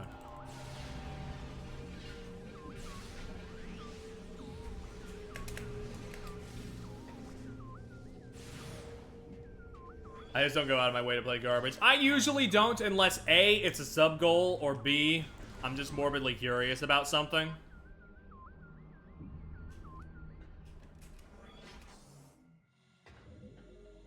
Like a nature observer. That's probably for the best, you know, yeah.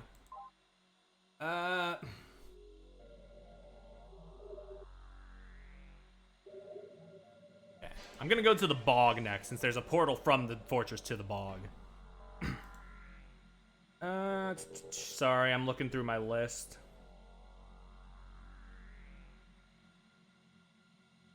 Just so I have a avenue of discussion to hit up. Like, yeah, I don't like Kirby's Dream Land 2, but it's probably a fine game if you meet it on its own terms. Here's one that I'm like, okay.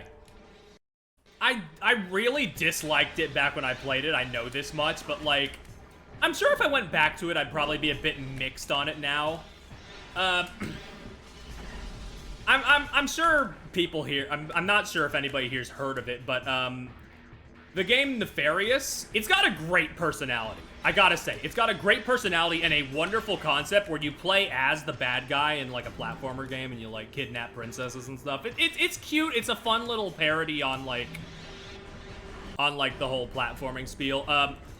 Some of the level design is really fucking bad though.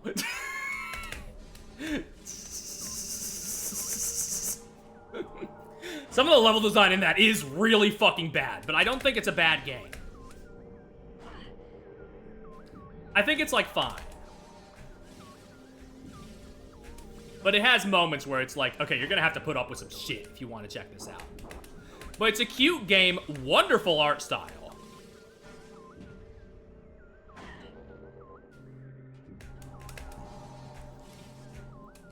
Ugh. I think I got to be the final boss in Indiegogo. That's neat. Love that for him. Yeah, disappointments always sting a little worse, but also the thing is, depending on, like, here's the thing for me, depending on the value of, like, how disappointing something was and, like, you know, if the series pulls itself out of the gutter afterwards, I can kind of forgive those a bit more, I guess, personally. Like, here's the thing. I've gone on record being like, I don't hate Sonic Forces as much as I used to. Back when that game first came out, I hated that thing's guts. However, time has passed, the series has healed, and looking back at it, I'm just like, no, it's fine. It's solid. It's okay. We were just having an off day. I kind of view those as a case-by-case basis, I guess, though. But some people, you know, some people never know when to let a grudge go, and that kind of poisons discussion here and there for things like that. Disappointments like, I don't even go to Pokemon, but I am so goddamn exhausted of people talking like Sword and Shield or the Antichrist when, like, they look fine. They look okay.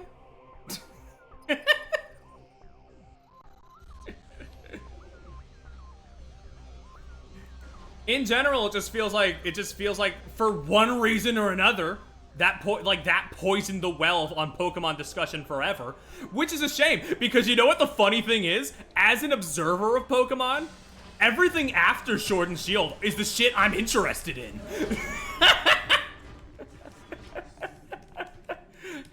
But it's also the ones where toxic individuals are just like, game's bad, game's bad, game's bad, ad nauseum, and I'm just like, okay, man, but I don't know.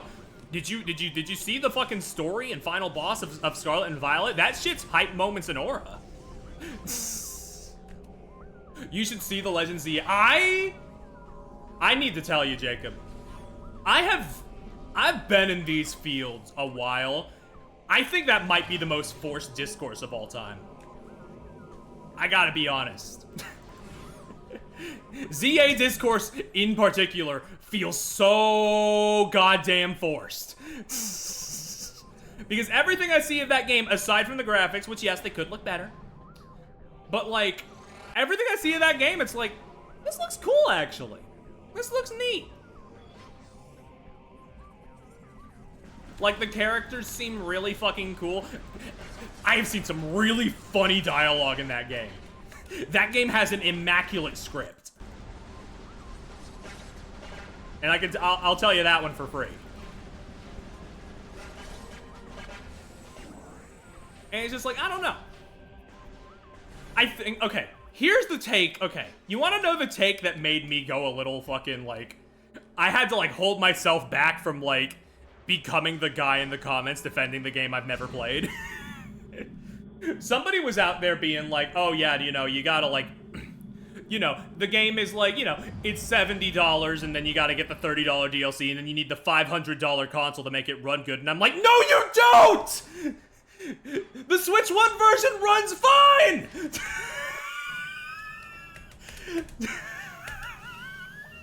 This isn't a Scarlet and Violet situation, people! This one runs okay! On both consoles! Just grabbing them, you know that image of the guy, of like this fucking doodle guy, like gripping the guy so hard that his shoulders are bleeding? That image. That's me. And I don't even play these games. I feel, it's like, the fucking, okay. The thing about Pokemon ZA discourse is that it's part of a bigger problem, right? And, okay, here's the thing. Okay, that yell actually took a lot out of me. My hands are shaking. I feel a little lightheaded. Give me a minute. That was genuine anger, okay? That was genuine anger bubbling up from the surface. But here's the thing. We are in an era. We're in an era where, yes, okay, there are mistakes being made by Nintendo constantly. And I am not going to deny that. I am not going to be that level of bootlicker. However, people are fabricating discourse. People are making up things to get upset about. To make it worse than it is. And that is... That makes me... That always gets me fuming.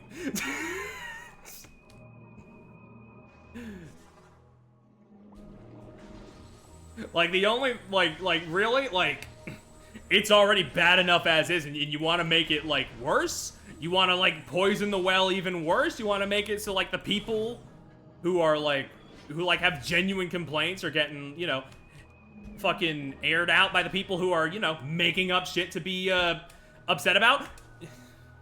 Ugh. The goddamn, okay. There was this Miyamoto interview the other day where he talks about, like, yeah, you know, the issues with, like, game preservation and why he made the, like, why he greenlit the Nintendo Museum and all that. And it's like, it's decent enough read. Stealth 40K. That motherfucker said Miyamoto in this interview said that he's moving to movies because you know they have a longer shelf life than games, and it's like, he didn't fucking say that. He didn't fucking say that.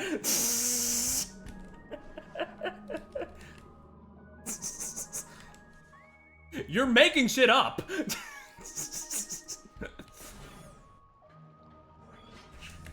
I'm going the long way. I'm going to Torvus Bog the long way. Fuck this. I'm too mad. I'm too mad to figure this part out. Fuck that. Ugh.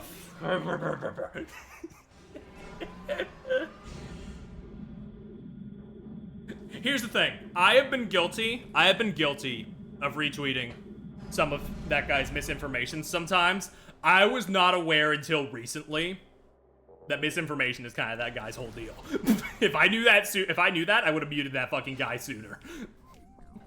And the only reason I don't block is so that I can keep a pulse on, you know, in case it ever fucking like comes up and resurfaces, I can easily like get what people are being upset about. But man, that Miyamoto quote that he didn't even say, that went places. I saw Nitro Rad being like, this is a bad take to have, like, I don't know why Miyamoto thought this, and I'm like, ah, God, you're better than this! You're better than this!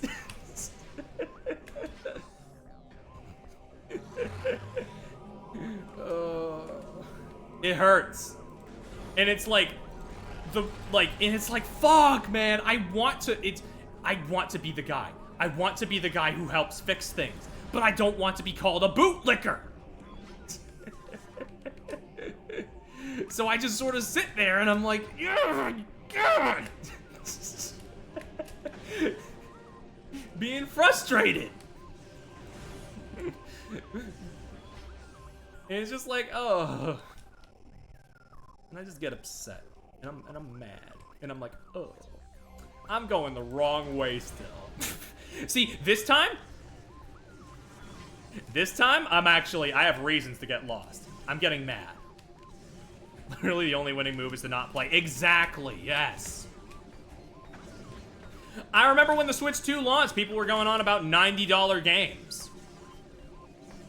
That's not a thing yet. I hope it never does become a thing, but as of right now, that is not a thing.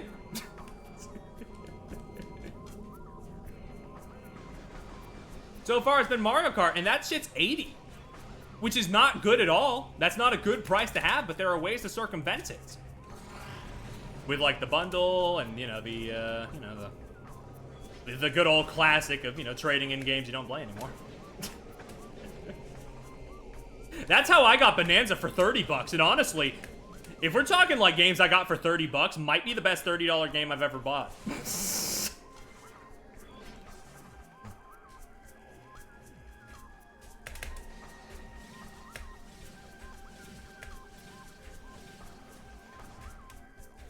But yeah, no, it's just, ugh.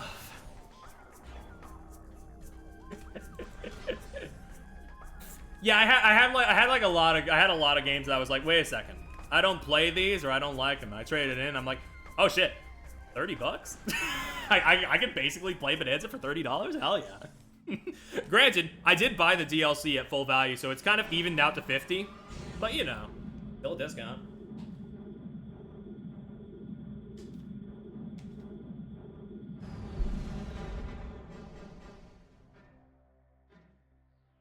Okay, we're back at the Sky Temple ground, so I'm gonna get these next, actually. I love it enough. This, yeah, that's also the thing. Value is subjective. I completely understand people who are like, games are not worth $70. I'm that guy. I'm the guy who's like, games are not worth $70. But like, if somebody likes a game enough to say it was worth that for them, I'm not gonna be the guy. I'm not gonna like get on their case about that. I didn't get the discount. What I didn't get a traditional discount. What happened is, I traded in a bunch of games at GameStop and basically got $40 off. Which I know you're thinking, oh, you know, GameStop, you probably had to trade in like 20 things. No, it was closer to like 4 or 5, which is still a lot, but you know, if I wasn't playing those games anyway, probably, probably the best thing to do.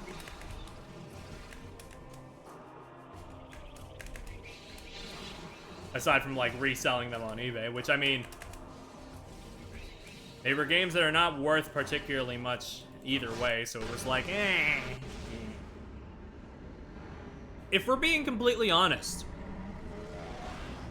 the first, like, okay, I try not to. I try to look for outs where I can. The first game I'm gonna end up paying the full 70 for, I think it's gonna be Prime 4. And I'll have to see how that plays out. Because I try not to, I personally, I try not to let the price, like, inform my opinion too often. Unless it's, like, disproportionate to the amount of game there. Because, like, 9 times out of 10, the executives are making the decision about the prices, not the people who make the game. I like to examine games as art. What games do you sacrifice? It's been a while. I don't remember all of them, but I know at least one of them was Monster Hunter Rise because nobody was playing it with me anymore. Everybody's moved on to Wilds, and I don't have Wilds because it will fry my computer. So I'm just like, well, I don't have a reason to have this anymore.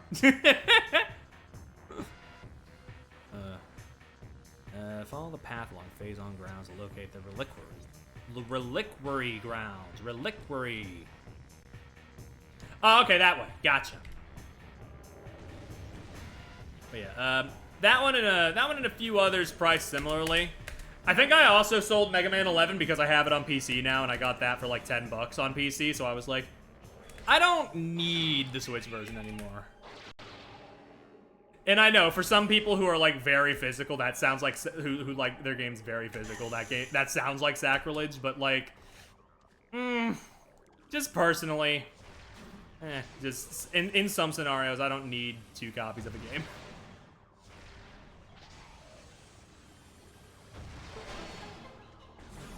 That's just the kind of guy I am, I guess.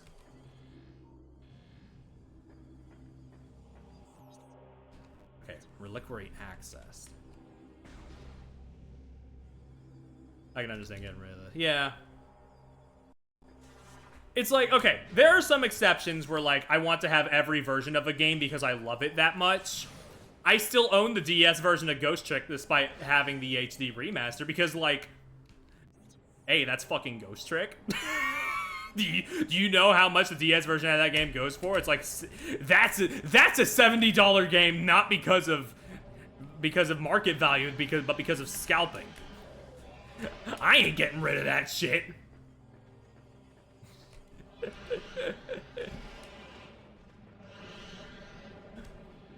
Hold on, I hear him. I hear that big fucking nerd around here.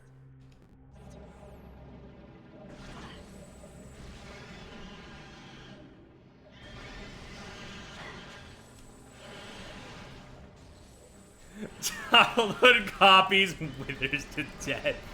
Ooh, the death is happening. Yeah, I'm sorry to say, Ollie, I played Mario Galaxy when I was in 2nd grade. Not to make the situation worse for you.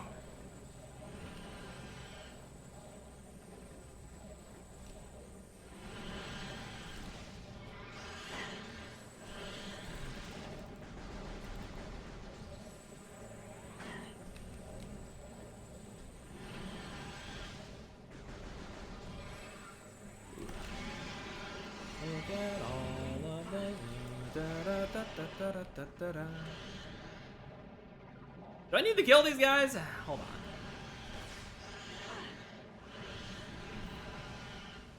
Yeah.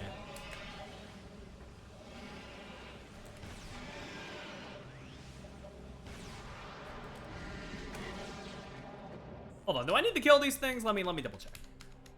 Okay. Once you're in the Ing Reliquary. Wait, this is the Reliquary grounds. This is not the Ing Reliquary. Okay. Understood.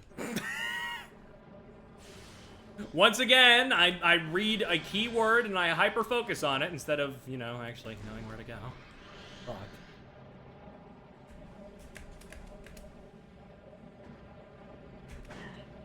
Man.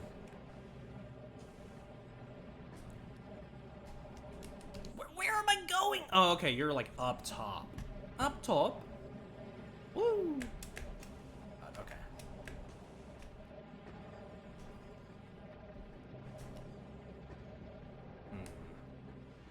Oh, gotcha.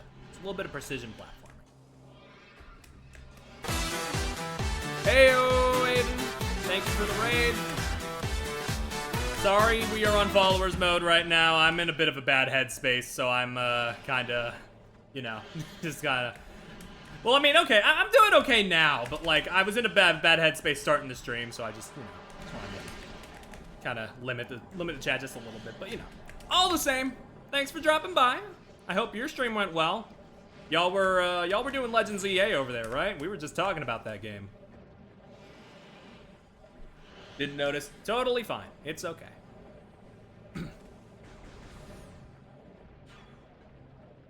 Ah, here we are. Here we are. I gotta find the freak. Here we go. Yeah, we're on that grind right now. We're finishing up Prime 2. I'm getting keys.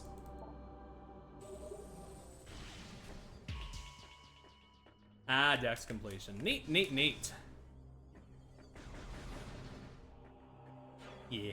I don't really play the Pokemon games, but I admire them from a distance. So, you know, it's always very nice to see all of my friends like enjoying them as they come out.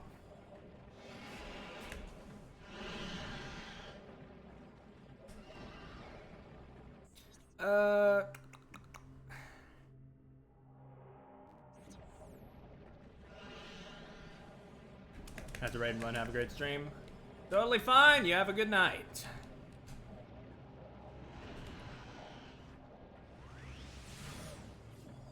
Ah, I need to get out of this area. But yeah, no. Man, the longer the stream goes, and like the more like conversation that I've had, the more bad I feel about how like horrible that opener with Quadraxis was. I really did not fight that boss to the best of my abilities.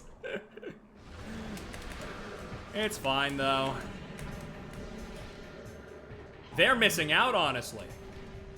If the VOD heads leave, that's on them. Use the portal at the Hall of Eyes. Use the portal at the Temple Assembly Site. Okay. I can leave.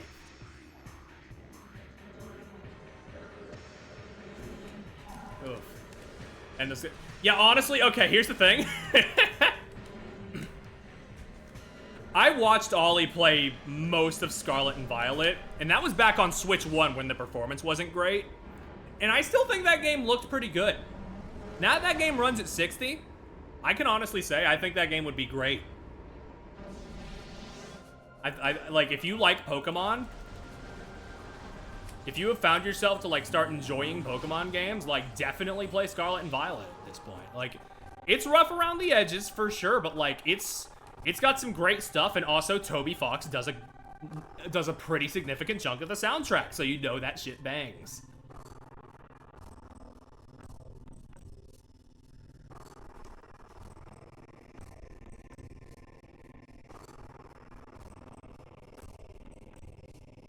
Oh my god, give me the... Where's the portals?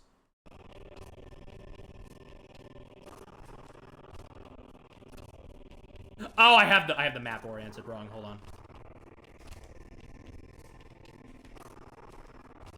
Oh, Temple Assembly Site. Okay, where am I again? I got so wrapped up in trying to find that. Okay, so I want to go out to the compound, go through there, and there. Okay.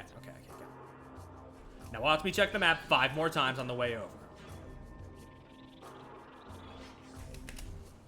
Well, yeah, no, I will never say it's a perfect game, obviously. I know people have legitimate non-graphical and non-performance related issues with it, and it's like, yeah, that's totally understandable. I have not played it, so I don't need to defend it too much, but like, from what I saw, it seems like a game to be enjoyed.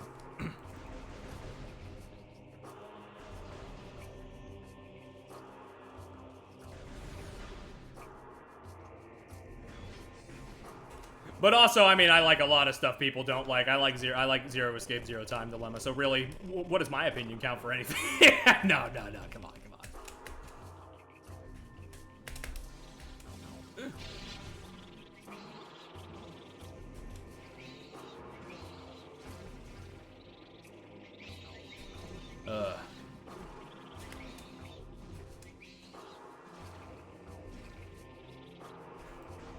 I want them all, I need them all, yeah.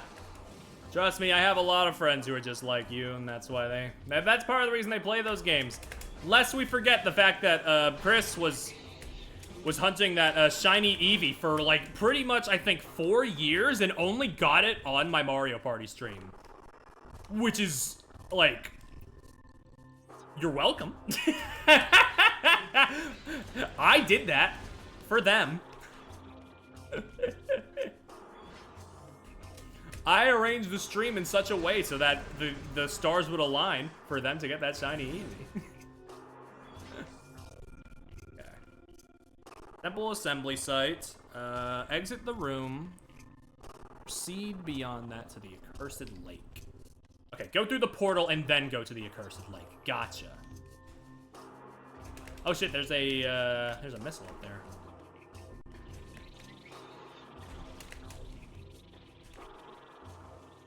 Ugh.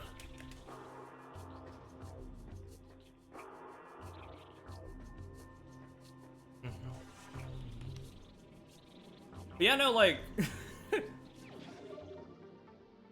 I do realize, like, I have a lot of unpopular opinions of, like, games that are not well regarded, that, like, I generally enjoy. Justice for All is my favorite of the original Ace Attorney trilogy, and even then, I still think Dual Destinies clears all of 3 original games. Which I know is not a popular take in the slightest. But again, I like to see things on their own level, I guess, instead of, you know, taking a microscope and comparing everything and seeing if it lives up to such and such. For all entitled to some opinions. Yeah. Of course, but like, I'm thinking like, I think I have more of those than I do like games that I think are genuinely bad that I have played and dislike. Be fair, just for all, had a banger final case. That is 90% of the reason it's my favorite. That final case is like genuinely top 3 in the entire franchise for me. It's unbelievable. I love it so much. Like, that more or less makes up for how whatever the circus case is for me. And even then, me saying the circus case is whatever instead of abysmal dog shit. Like, I don't love it. And I will never defend it, but I don't hate it as much as everybody else does. It's got a lot of questionable shit going on in it.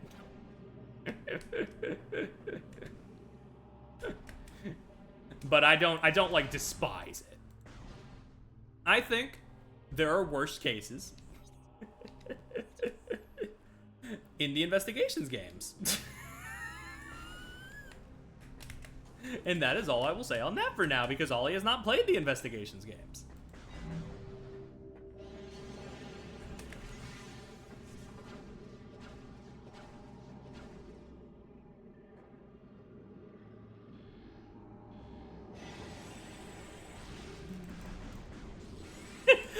Yeah, the fucking thing where it's like the clown.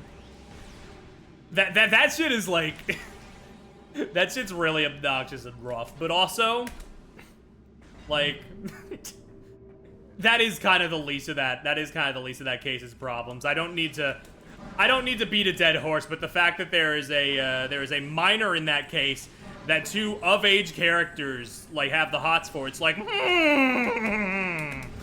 I'm sorry, Shutakumi, which case of Justice for All did you say was your favorite to write? Not saying anything about you in that way, because like you're one of my inspirations, but it's like, huh?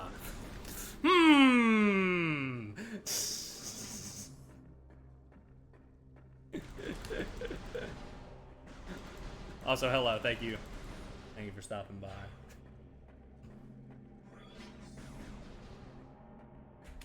To be fair, Shu Takumi has gone on record saying that his favorite part of writing Turnabout Big Top was just sort of the surrealness of, like, the circumstances of the case. And, like, if in that context, I get it, because it's, like... Because, like, yeah, like, how the case actually comes about, yeah, it's kind of dumb. It's kind of dumb. There's some leaps in logic, but I can imagine that was really fun to write. In terms of, like, how he got away with the murder.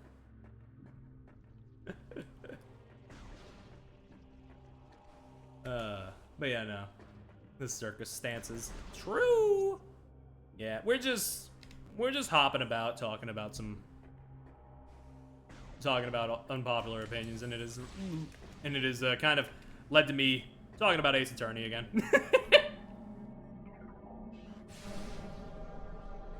The thing is, though, even if I do, like, dislike a lot of cases in these in certain games, I still do think I do like... Okay. Let me think about how to phrase this. I think every Ace Attorney game is at least baseline good. I can't think of one that I dislike. Like, even Spirit of Justice and Ace Attorney Investigations, which I'm less keen on, I think they're fine. I think they're okay. Like, they have some banger... They still have some banger trials in there. They have some banger cases. Okay, we got the Sacred Path. I need to go to the Hall of Eyes next. Yeah, we were talking about ZA earlier as well. I have not played it. I don't really plan to because I'm not a Pokemon guy, but I'm very happy that, you know, that people seem to have... That, you know, most people seem to have their heads screwed on straight about that one. Most people.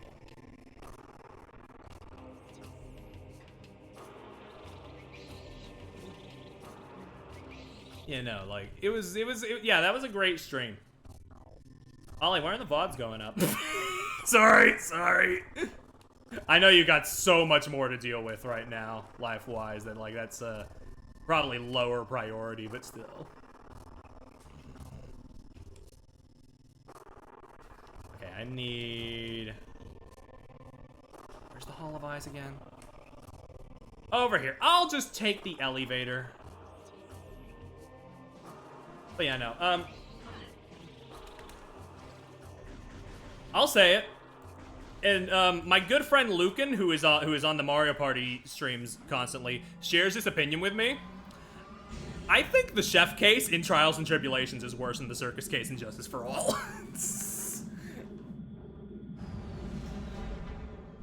It's bad.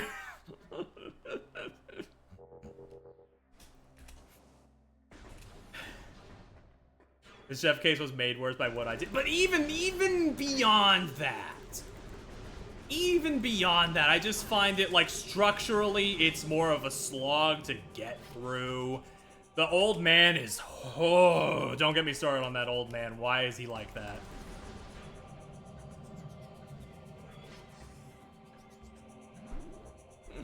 Old CD. Yeah.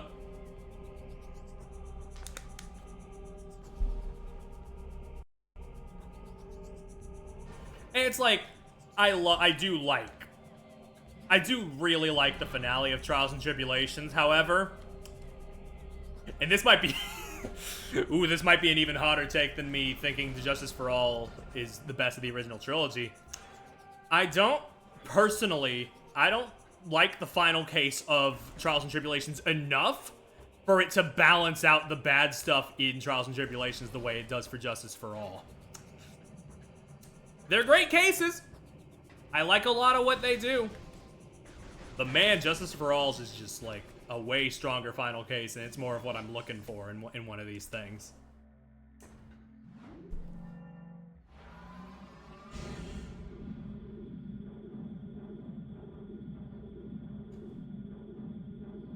Yeah, like, the way it ties together the trilogy, very good.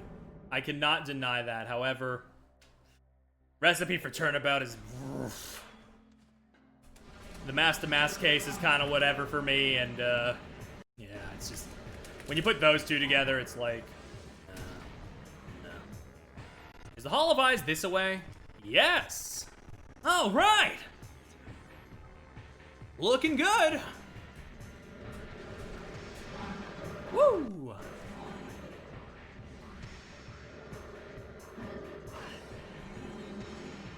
Mask Star the Mask. No, it's Steamboa Star Twilly, remember?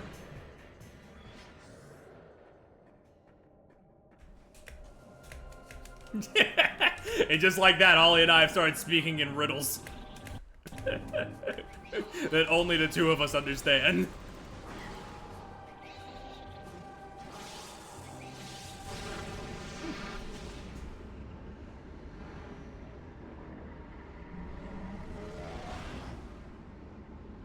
Oh, man. Okay, where are we? Yeah, I need to go to the abandoned base, I bet. Haven't even looked at the guide. But I'm gonna assume, because it's there. Even for basically hearing every line of dialogue he has to do it. Ollie did their best impression of Gwimbly from Smiling Friends and mispronounced every French word as badly as they possibly could. Is basically what they're getting at. That was the bit that we elected to run with Recipe for Turnabout.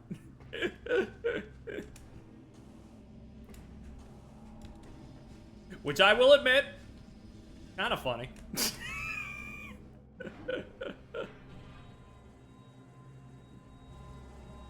But oh man.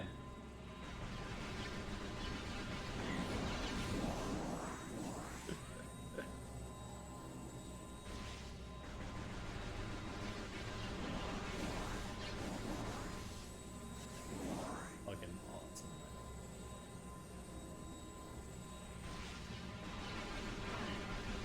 Where are the VODs?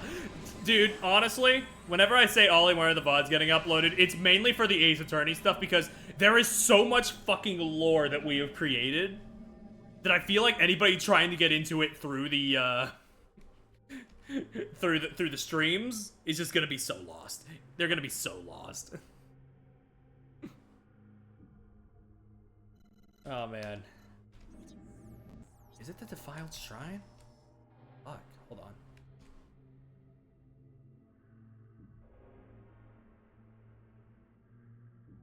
Ah! It was the other door.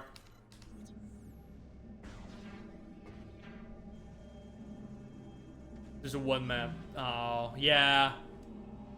If it's Great Ace Attorney, then, like, bit-wise, that's not a big deal, but, like, Great Ace Attorney is my favorite Ace Attorney.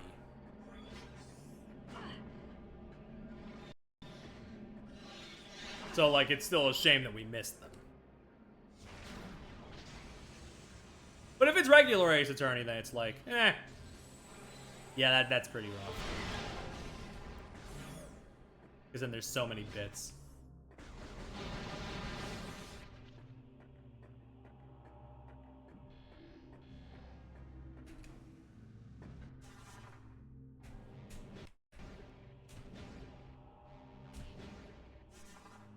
Ba-ba-ba-ba. Go back and recover them simple. But that might affect some other things in the timeline. Like, if I do that, maybe Ollie will, like, stop being allegedly British. I don't know. You never know with time travel.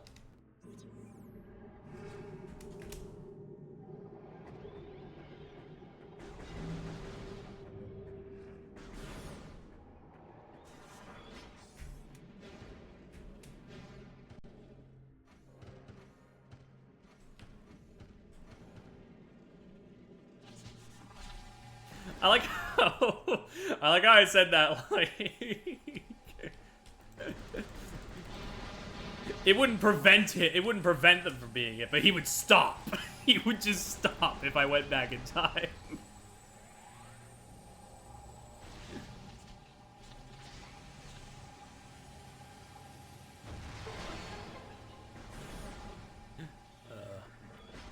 After I was boarded, yeah, no, like something happens in the timeline. You're not British anymore, allegedly.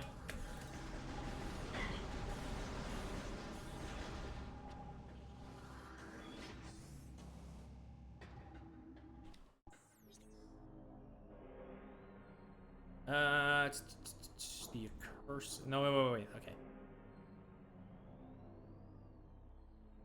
I went one too far. That's on me. I need to go to the defiled shrine. Wait. Did I? Wait. Oh, no. Okay, no, we did that one. For the portal in the Hall of Eyes and make your way to the defiled shrine. Oh! It's probably that door I missed. Okay, we're good. We're good. We're good. Everything's fine. I thought I had messed up and I didn't know where I was going next locationally.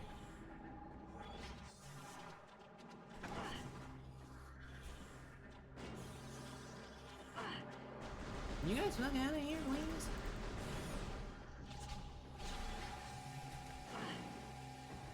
Oh, but I do have to come back here after this, though. I kind of forgot. If you don't get this one last, you kind of have to do an extra step of bringing the keys over there, and it's a little annoying, a little bit, but manageable.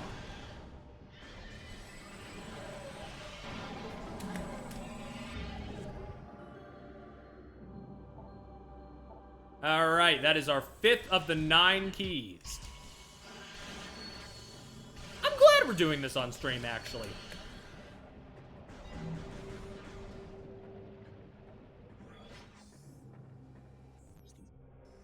Because if we didn't, we wouldn't be having the discussions. There's some good to come out of it. Oh my god. Die, die, die, die. Yeah, we've been coasting. That's always been my thing with the keys, yeah. It's like, if you have a guide on hand, like, they're really not an issue. Which makes me realize I should probably take my time with Prime 4 in case there are a key equivalent in that game and I need a guide to get to them. Yeah, but it's a modern game. They'll have every step for everything pre-release. It's fine.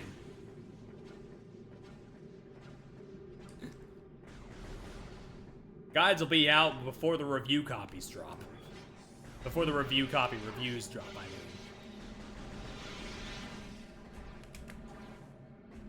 Do all the primes have keys like this? Yes, but here's the catch with 3s. You don't need all of them.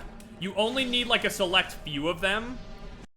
And the rest of them, I believe, are just, like, extra, like, items and upgrade stuff. Which, I mean, yes, that does mean you need them all for 100%, but...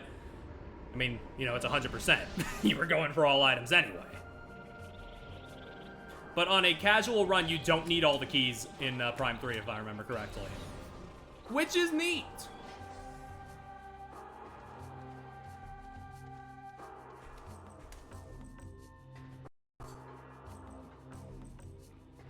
Yeah, I have to wonder because, like, the thing people don't talk about with Prime 4 is that Retro has changed. It's been 11 years since their last game, Tropical Freeze. And, like, a lot of people have left since then. So it's gonna be it's gonna be a different team, a lot of it. And I wonder how it's going to feel in that case.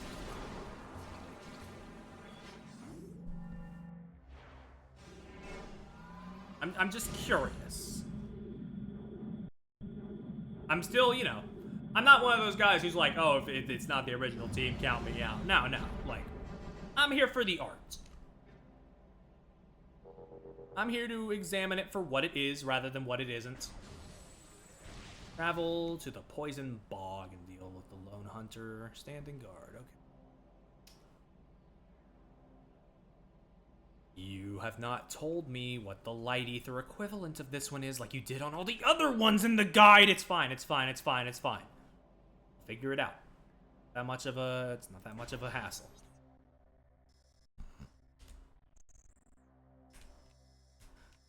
Okay, Poison Bog, that is. Torvis Lagoon, makes sense, makes sense. Oh, that's like right here. Shit, I didn't even realize. I was just looking at words. Didn't realize the proximity of said words.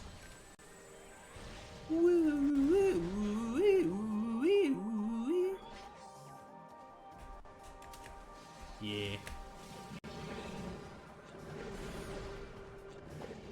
But yeah, Retro, it's not to say they've been twiddling their thumbs. They've just had a lot of projects that have, like, gone and, like, been canceled, and eventually they were brought on to work with Prime 4. So it's like, it's just one of those things. On that note, actually, I'm gonna talk a little bit about one of their canceled projects, because, it's very funny to me, and also it's just a tiny bit fucked up, about how, Project Harmony, a game that they, canceled, was a game where you control a big beast guy, and, you have a little girl with them, and, with the power of music, the beast can transform into different forms. I wonder what best-selling Switch 2 game Nintendo, aped that idea from,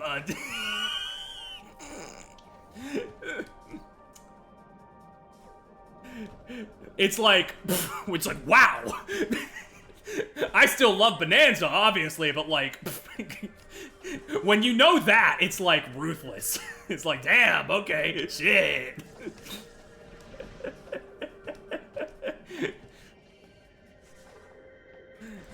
It was originally, like, I don't know if, like, the footage is still up, but, like, Project Harmony was part of a big Nintendo leak a few months back. Like, right before. Like, this happened, I believe, right before Pauline was revealed for Bonanza officially. And I didn't bring it up because I didn't stream the Donkey Kong Direct, and I don't know, I just didn't feel it necessary to bring up.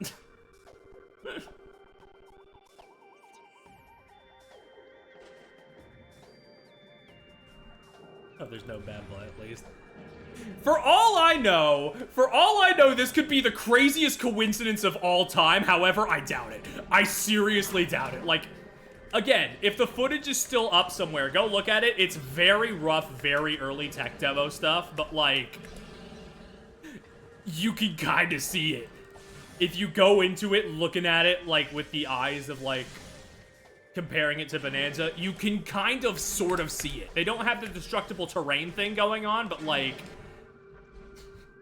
it's one of those things where it's like, oh.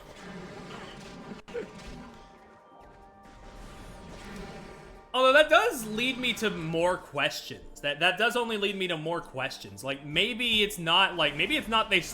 Oh, ew. Maybe it's not, like, they stole the idea. Maybe it's, like, I don't know, like, Nintendo has an idea, they assign it to a certain development team, and they work from there, maybe? I don't know. I don't know how these things work. And then maybe in one way or another, after a certain point, they were like, Donkey Kong. But then again, there's also that interview story, right? Where, like, they said the reason it became a musical game was because of the drawing of Donkey Kong as a zebra. And then they worked from there. But I have to wonder how much of that, like, they could also be sensationalizing the story. They could be not telling us the whole truth. Who knows, really? It's a deeply fascinating, only slightly fucked up rabbit hole.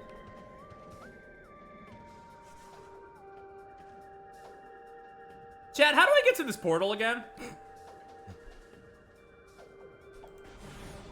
I have no fucking clue. I'm gonna be honest. Is there another portal I can use? Oh yeah, okay, never mind, we're good. Redact that question. Nobody probably knows the answer anyway, and that's not me being, like, mean. I'm just, like, genuinely, like, chat either has not played this game or it's been so long since you played it that you don't remember. I understand.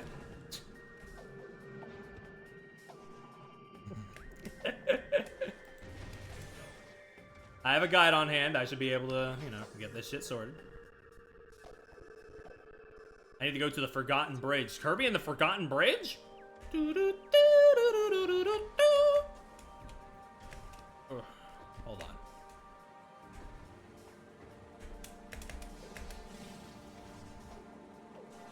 Useless for Greater Dark Aether travel.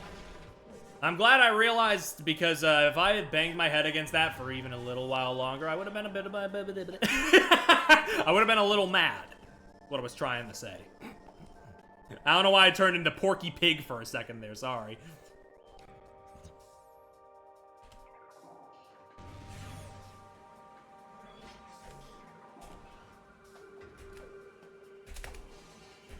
Yeah, I'll try my best to do Prime 3, like, without asking for much help, because, like, yeah. That's the one, like, even without, like, even with you not having played Prime 1 or Prime 3, that's the one that I know people are just fuzzy on in general. So I need to do that on my own terms.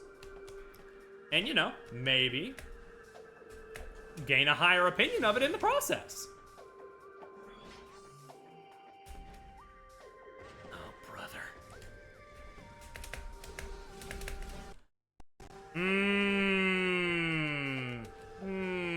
Okay, I guess I do gotta do this section with the Sporb. Yeah.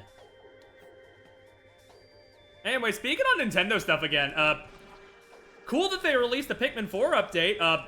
Fucked up that it wasn't a Switch 2 resolution upgrade.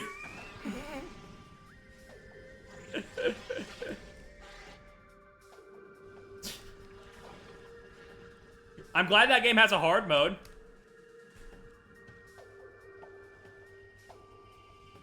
I do feel like, you know, a lot of the people who have played that game and were like, it's good, but a little too easy, are finally getting a little satiated.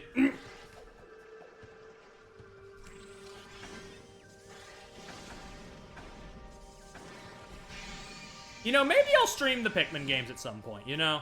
Like, I streamed them all in anticipation for okay, wrong word. I played them all in anticipation for Pikmin 4. I did not stream any of them.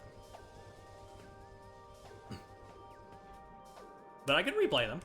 I could fuck up Pikmin 1 and 3 especially.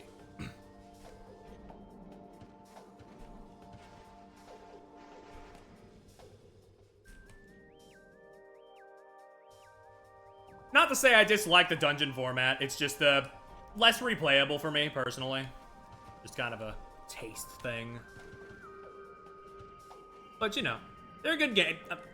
Pikmin 4 is a good game. Okay, no. I do like Pikmin 2. I went on record in my Pikmin 3 video saying that I like all the Pikmin games. I can't be starting shit like that. But Pikmin 2 is probably the one I like the least. That being said. Which I know is not an unpopular opinion, but a divisive one, I know.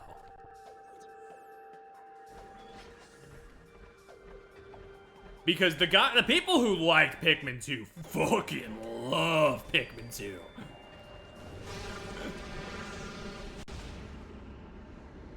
And I'm like, you know, more power to them, but it, like,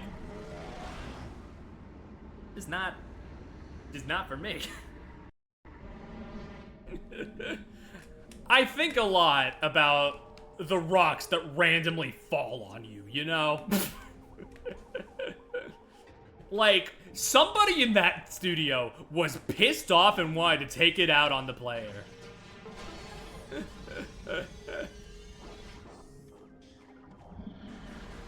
That game is deeply hateful, and I gotta respect it. Should have gotten the first. Honestly, yeah, Pikmin 1 is a great game. Pikmin 2 is, it's good, but definitely, you know, it's made with the people who played Pikmin 1 in mind, I feel. It's one of those sequels. So it's like, yeah, playing it first, I just cannot imagine. Bombs and enemies. There's one dungeon that drops a ball bear on you. Yep. Maybe I got scared of the timer. I know the timer can be a little intimidating, but like, here's the thing. There are 30 days and 30 ship parts. You can like pretty easily get like more than one ship part a day.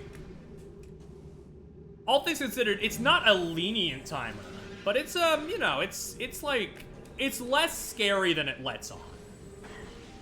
And you don't need every part. The Silk Song, the Pikmin 1's Hollow Knight? Yeah, maybe that's why I didn't fuck with it.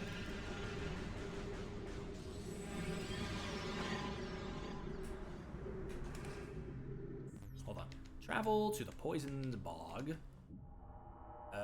Take a dip in the lake. Okay, it's in the lake. Gotcha. But yeah, no. I would say, yeah, Pikmin 1 and 3 are like...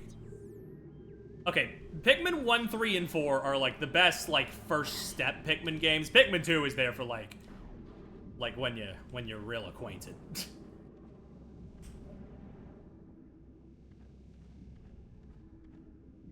I just find it really funny that I could recommend any of the Pikmin games as a starting point except 2. Like, that's like the real tell of something happened here.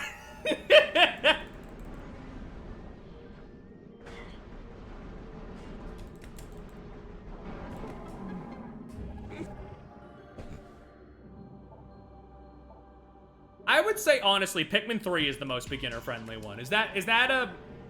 Actually, wait, no. Pikmin 4, I think, might be, but Pikmin 3... It's pretty close between 3 and 4, but... I feel like Pikmin 3 aggro's a lot less. There's a lot more, like... It has a timer, but it's a lot more lenient. And, you know, Pikmin 4 does away with the timer entirely, which I know... Which, again, I know Pikmin 2 also did it, but for some reason, Pikmin 4 gains a lot of flack for it. In particular.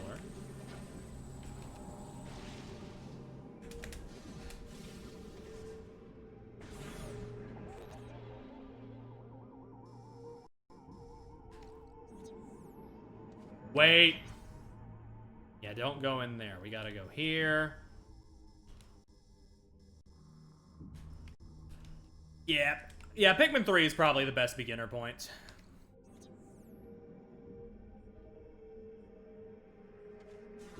It's just, you know, Pikmin 4 lets you retry a lot of stuff if you fuck up.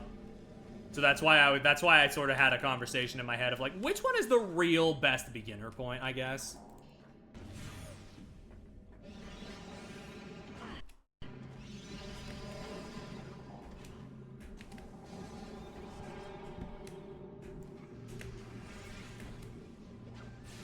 Yeah, all the main games are on Switch. That's nice. And you know, unlike the Galaxy games, you don't have to pay $40 for Pikmin 1. It's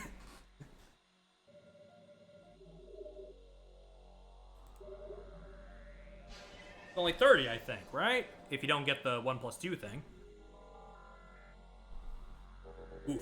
I'm gonna be right back. Give me 1 minute, okay? Just give me 1 minute. So fair enough. Anyway, we're back. I forgot until I went up to do my thing that I was like, wait a second, right, the Kirby Air Riders Direct is tomorrow morning. Fuck. I gotta wake up for that. Not gonna stream that, obviously. It's too early for a stream, but like, that is on my docket for tomorrow to check that out one way or another. Whether it's live or not, we'll see. Reputation out of the window, yeah.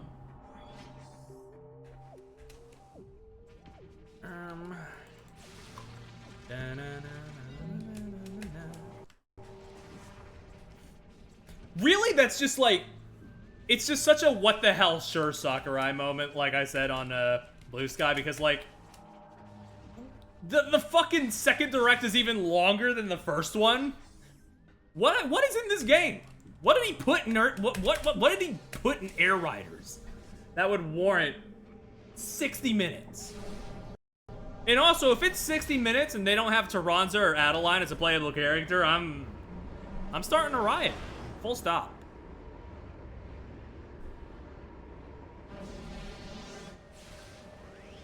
Okay, travel to the catacombs.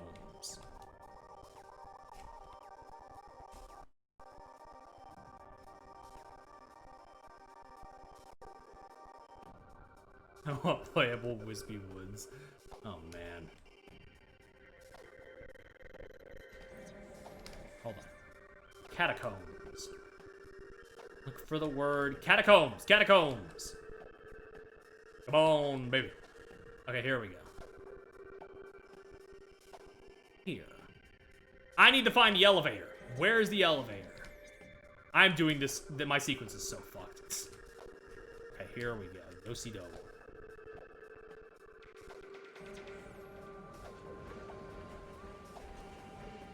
Playable QB and Jovsky. If it was an internal HAL project, I would be like, hell yeah, but this is like Sakurai and his own team. I don't think they're gonna have like non-Kirby HAL characters in there, so. Wake and Dream, and it'd be cute. But I don't know. I don't think so.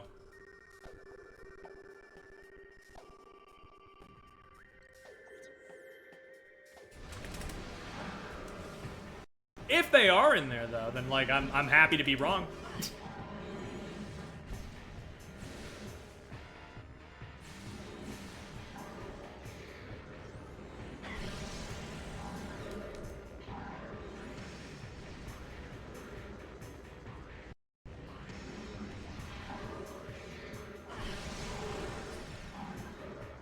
Hold on. My ammo is depleted.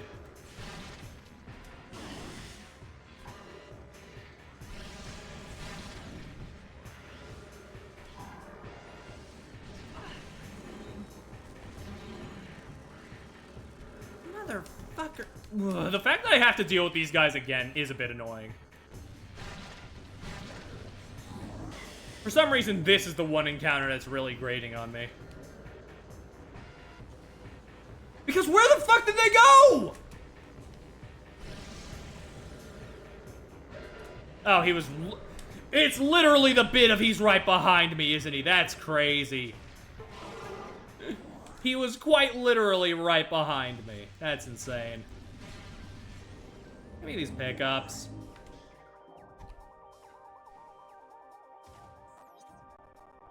Story mode. Maybe. We don't know. For sure.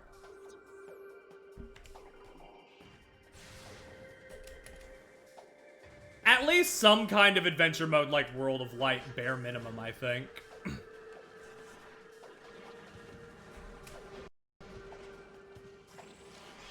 Which, I mean, I don't know if I have the guns to commit to something like that nowadays, but, you know, would be nice, would be neat. Wow, wow. Gotta be something bare bones. Yeah, but... Also, but here's the thing, Sakurai doesn't do bare bones. Like, even World of Light, I know people didn't fuck with it, but, like, it was a pretty in-depth mode. When that man wants something done, he will do it to the best of his ability. So we'll see whatever it is.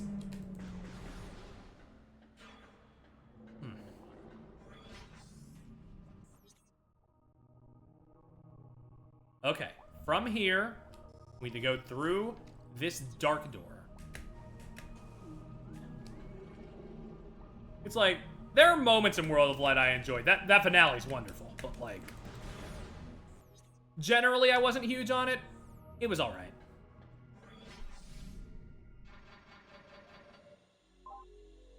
Maybe it's just the childhood nostalgia talking, but I'm like, it's no Subspace Emissary. But I also haven't played Subspace Emissary since I was like 12, so maybe I'm overhyping it in my head.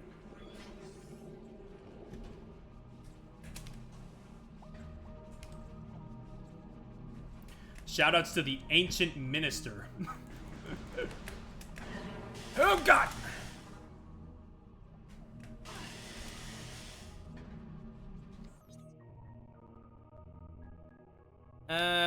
Dark door below me.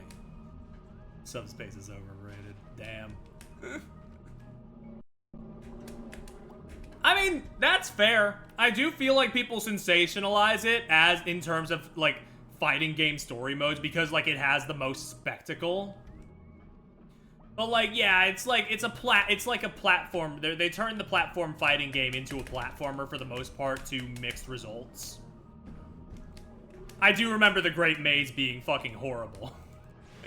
If nothing else. So I can't in good conscience call it great. I can just call it, like, I liked it.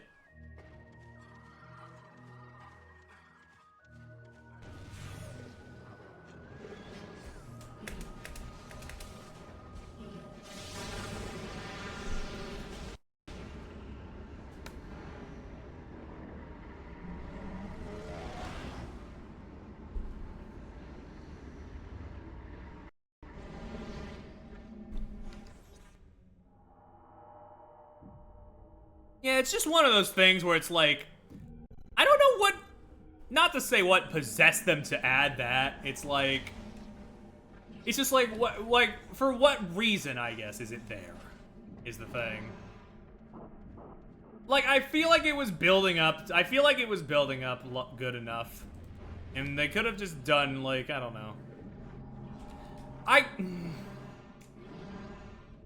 The thing is, when I think about how I would do it, it would also have to come with, like, some rewrites of, like, what happens before it, because, like, before that, you have Taboo turning everybody into trophies, and you don't want to, like, instantly undo that, because then you get, like, the Sonic Forces null space problem, where, like, you have this big, like, all is lost moment that is immediately overwritten, and it's like, what was even the point?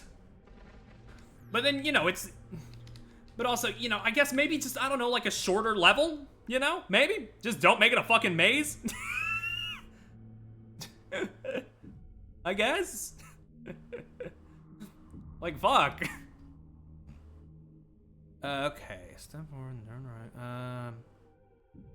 Play with the dark Grenchler. Take a dip into the water into below the inactive light port. Okay. Yeah, they couldn't, like, yeah, it was a thing where they were like, yeah, everybody needs to be playable, so it's like, yeah. Level design isn't great, but, like, it gets the job done.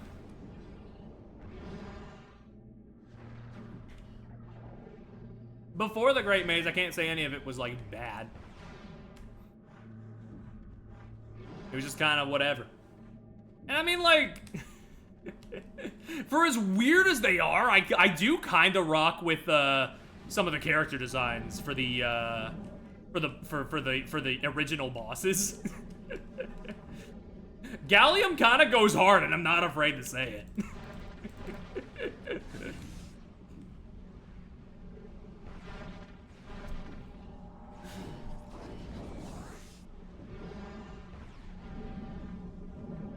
What other game you could have Diddy Kong urgently dragging Fox and Falco to a fire break closet? Yeah, like, for shit like that, like, I can't say I dislike it. It's just kind of like, it loses a lot of steam.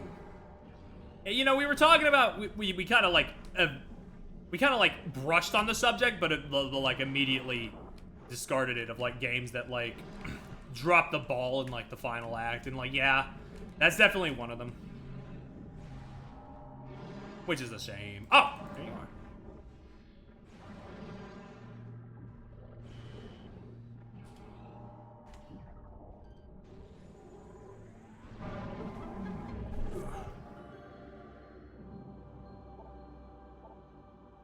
Okay, and that's both the Torvus ones. Now we just need to go to the Aegon Waste and get the last two, I think.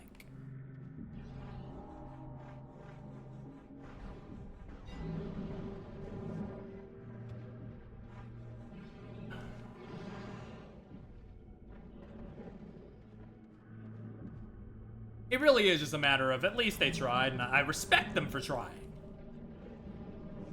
But it's just like, yeah, I don't know. Unless it was a sub-goal, I don't think I would replay it, I guess, is the thing. And that is my stance.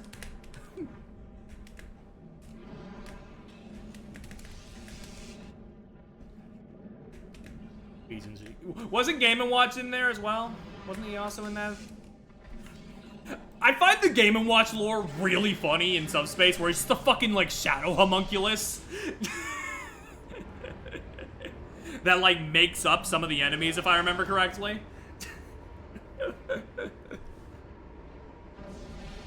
Like, what was up with that?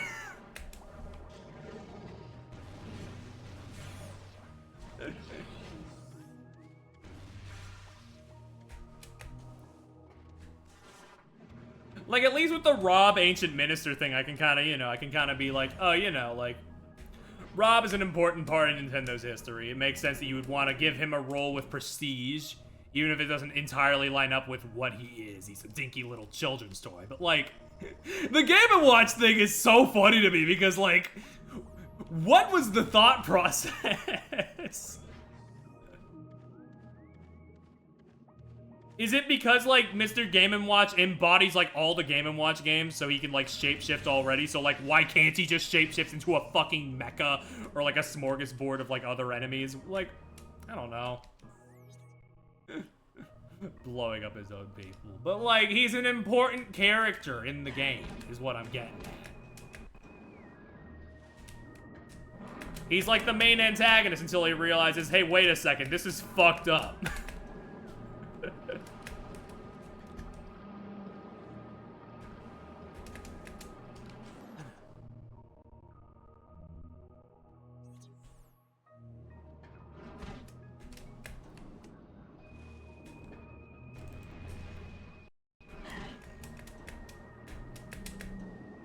They couldn't think of a better way to get him in. I guess. Just, yeah, Game & Watch and Rob, the way they insert them is just real funny to me.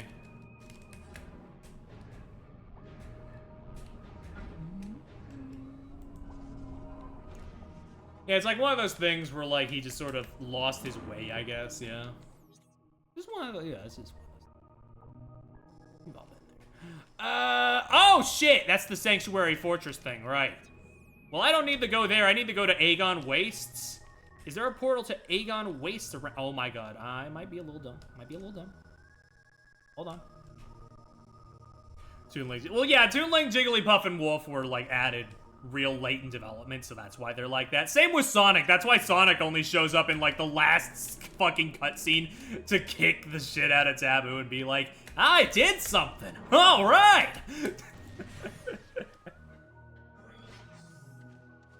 This is one of those things, yeah.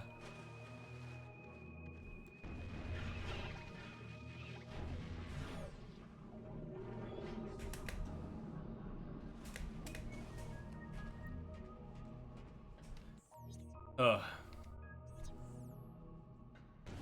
Oh yeah, this is happening. Man. Yeah, Subspace really did have a lot of villains, and then you just had King Dedede doing his own thing over in the corner. Which I respect and admire. He was, you know, like, King Dedede was adapted wonderfully for Subspace Emissary, and the only reason I didn't put that in my Dedede video is because it's not mainline Kirby. But, like, it's pretty much what he usually does. It's like you think he's up to no good, and then it's revealed, like, in the third act. Oh, wait, no, he had noble intentions. He knew some shit was gonna go down, and he was prepping for it.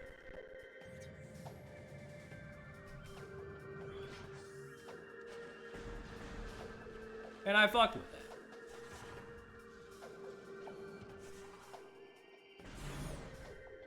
He was gathering people. He was gathering people because he was like, this Taboo guy is gonna fuck everybody over. We need to have a failsafe. Which is very much a convenience type plot beat, but all the same, it like encapsulates, you know, again, it's what the character does best. He's aware of what's happening, and you know, doesn't really communicate his plans the best, so he still looks like he's in the wrong. But ultimately, he's trying, you know. And yeah, he gave up his own badge for Peach and Zelda, or Peach and/or Zelda, yeah. Okay, the Battleground and the Dark Oasis. Where's the Dark Oasis? Crossroads. No, wait, that's Crossroads. It's been 2 years since the Subspace fandom. Yup. It's been so long since the last real-time fandom, yeah. Kind of why this one is, kind of why the one that's airing right now is so big. You thought it was this year? Okay, I knew that wasn't true. I knew it was like a while ago. Like but I thought maybe last year.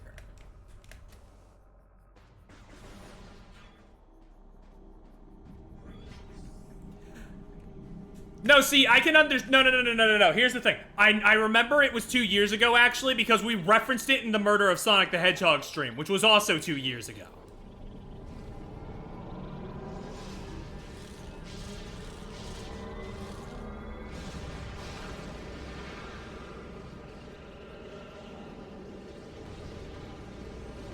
Oh, that Murderous Sonic stream was so scuffed.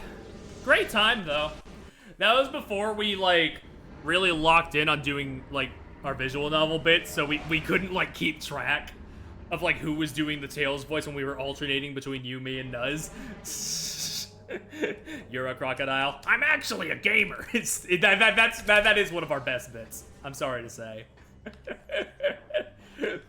Like, the fact that it has build-up throughout, like, the fact that that bit was just left there in, like, the start of the stream and then it pays off at the very end is just, like... That's Improv 101. That's that real shit. That's what we love to see. Nuz understood.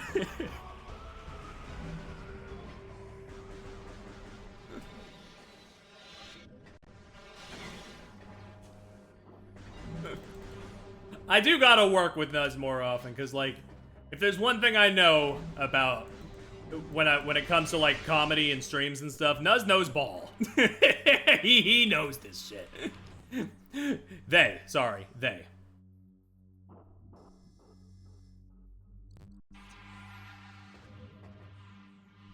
Ugh.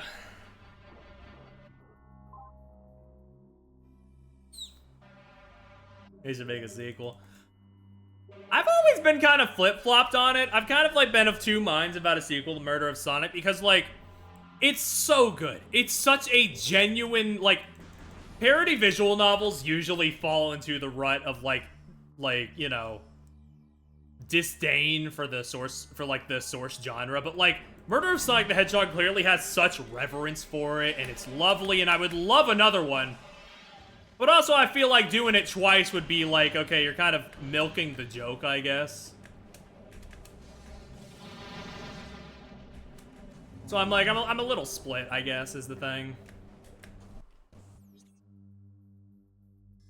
Like, there's no denying that I would probably enjoy if they did another one, but it's just a matter of, like, would I enjoy it as much as I did the first time around?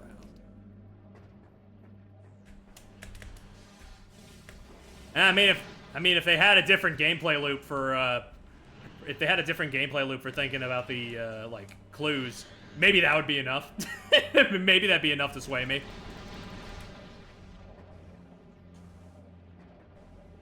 But yeah, no, Murder of Sonic is genuinely great. Like, the fact that that game is still up and still free on Steam, wonderful.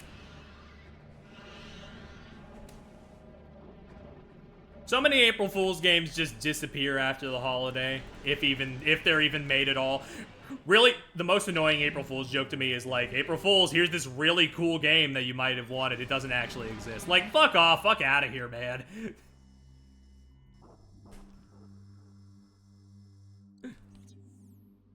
But the fact that Murder of Sonic is real and, like, it's still playable to this day, it's just, like, massive respect to Sega for that.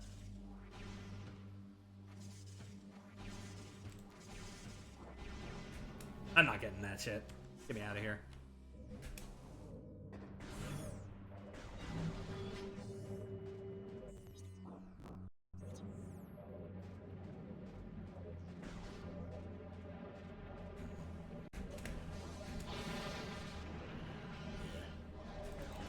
I just like a good lighthearted April Fool's bit, you know? It's like... It's like when it's either like so dumb that it could never really be real, so it's just like an entertaining thing, or like it's you know, or it's like a genuine thing that has effort put into it.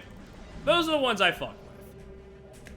That's sort of where I got the idea of my April Fool's bit a couple years back, where I was like with my OCs, where Kellen's pet Rock Sherman came to life and had arms and legs. And then I drew art of said Rock getting crucified. Like, I was on some shit.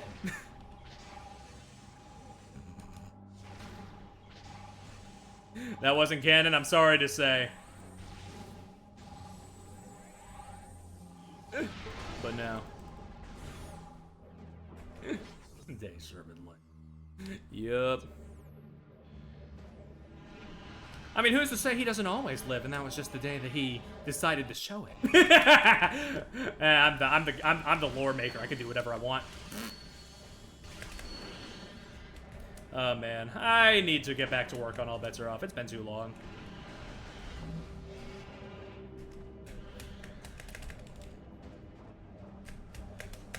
I need to suck it up and make bad things happen to my characters.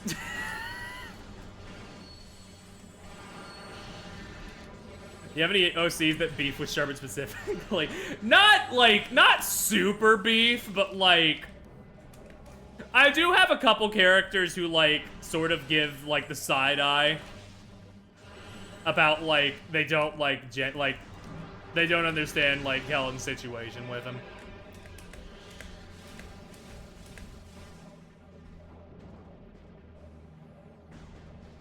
But it's kind of hard to get into specifics because I don't want to talk too deeply about the project until things are like getting out there.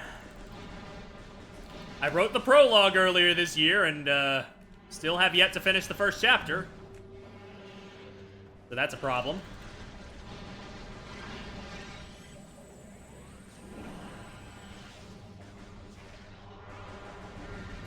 But I'll get around to it.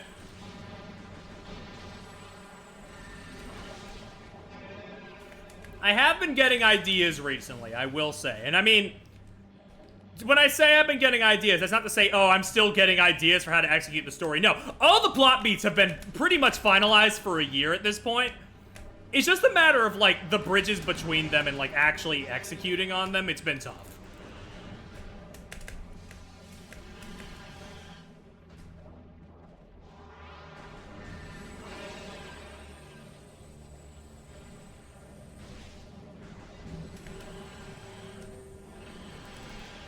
So hopefully it gets better. Rying is hard. Yeah, that's why there's been that's why for the past year pretty much I haven't made any YouTube videos except for stuff that are review copies, but I'm trying to get back on it. Trust me. After this next review copy, I do have a couple videos I want to write. So hopefully I can write them. And then I'll have time to write All Bets Are Off, and then I'll be a consistent writer again, and I won't just leave projects to die half the time. I'm still bitter. I'm still bitter about the fact that, like, certain OCs that I have that are not related to All Bets Are Off, I just sort of left them to die, and I really have no intention of going back and finishing their stories. It's whatever. Sometimes you gotta roll with the punches.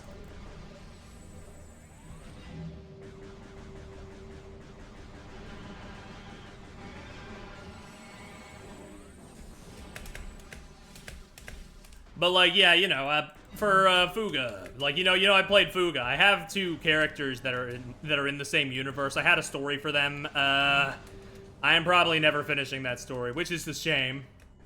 But, you know, it's one of those things where it's like, well, c'est la vie. Using the French saying because Solo Torobo is in a French universe.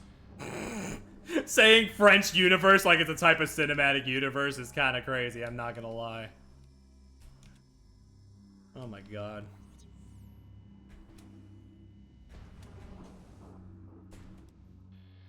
What am I doing here? Travel to the battleground, entering the room from the upper eastern corridor from the doomed entry room. I don't think I did that. I don't think I did that. I'm gonna be sick. Wait! Wait! No, I don't think I did that. I don't think... Oh, I'm gonna be sick. How do I get out of here? Oh. Here we go.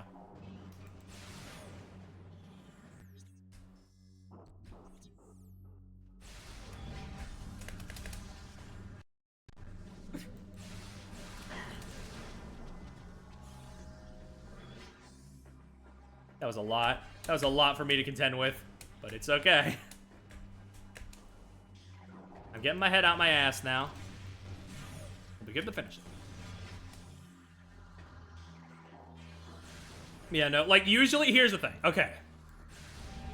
Even beyond that, though, I have so many projects that I have, like, abandoned and left in the dust, and it's just, like... I don't want All Bets Are Off to become one of those. Because, like, I've spent 5 years on it? It's sunk cost fallacy, kind of, sort of, but also I really care about these characters and telling their stories.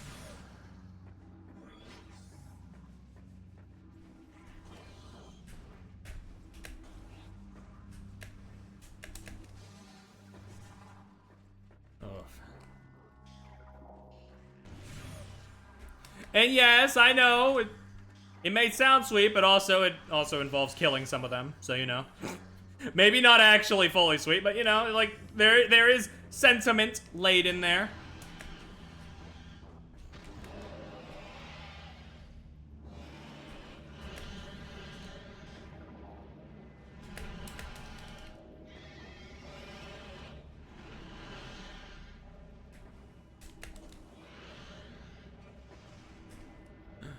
That's what non-canon stuff is for. Yeah, I've already written some, like, non-canon, like, skit and, like, slice of life stuff. For sure, for sure. I understand that. Ugh. Okay, now I just need to go to the Dark Oasis. I have no idea where that is.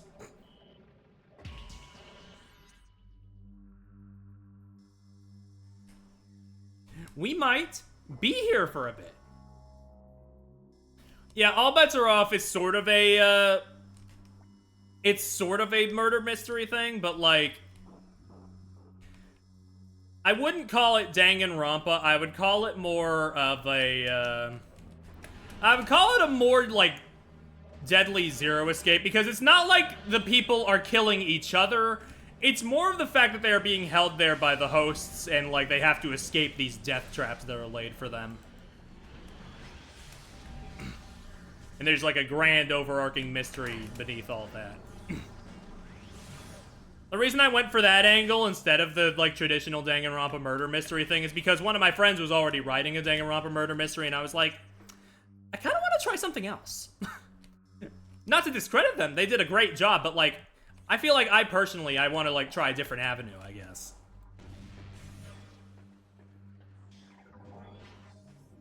Also makes it so it's a lot less strenuous of a writing thing, because writing, like, whodunit cases, let alone, like, several of them in succession, is a lot harder than people think.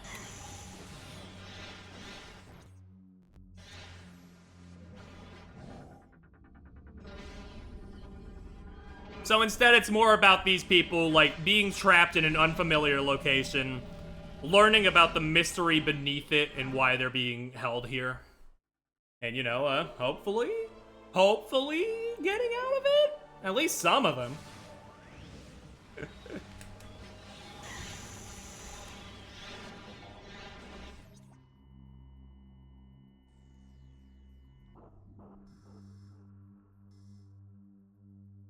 And where he's gonna die then. Honestly, that makes me happy to hear that, like, I've already, like, fleshed them out enough. Because, like, I'm gonna be honest, I've been in the back of my mind, I've been really worried, right? I've been really worried that once we get to the actual story, like, some of them are gonna feel, like, a little bit underutilized.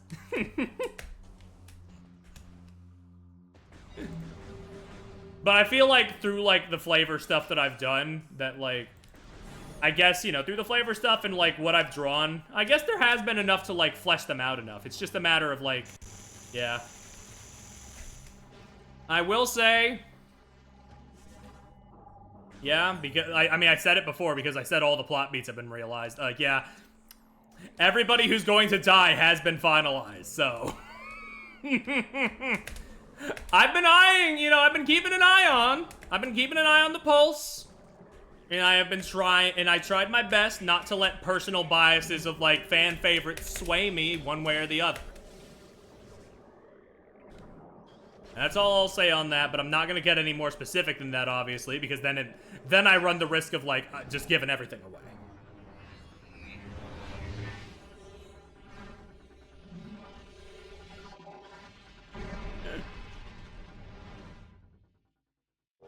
Oh, right, we have fucking... I forgot beam combos were in this game too.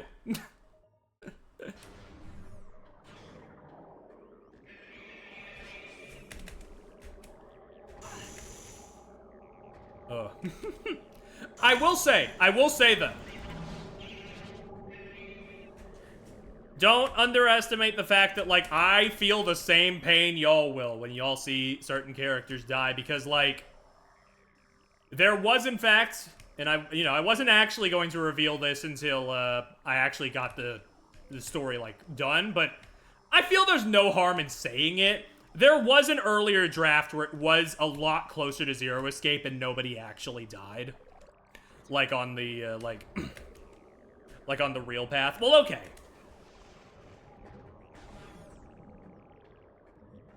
There was never a branching story path thing. But, like, it was written a lot more like the true path of a Zero Escape thing, where nobody actually dies. But I sort of, as it went on, I was like, I feel like if I want to convey the themes I want to convey, people gotta die. So that is that.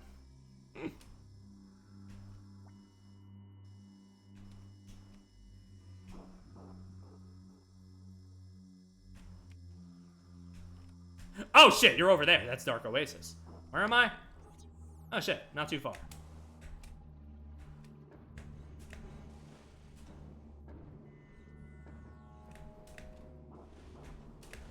Oof.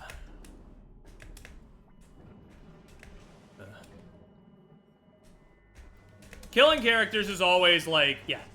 Here's also the thing you gotta do, because you also have to, like, you gotta analyze, of course, what's the best move and all that, because if you kill off the wrong guy and, like, you make the wrong move, people are gonna cry foul, people are gonna, like, try and backseat, and it's like, I trust people enough, I trust my friends enough not to do that for me, of course, but it's like, there's always something lingering in the back of my head about, like, you know, people talk about Danganronpa and how, like, you know, certain characters were killed too soon, when, like, arguably, part of the point of Danganronpa is that some of those arcs are cut off too soon. Because, you know, it's like, that's one of the main themes about, like, you know, like, the unfairness of death and, you know, like, how, like, you know, the finality of taking a life. That kind of thing. Like, you do kind of need some of them who are, like, cut off in that way. Teru wasn't killed off soon enough. Don't worry, Ollie. When Danganronpa 2x2 comes out, you'll have to cope with a reality where he lives. Potentially.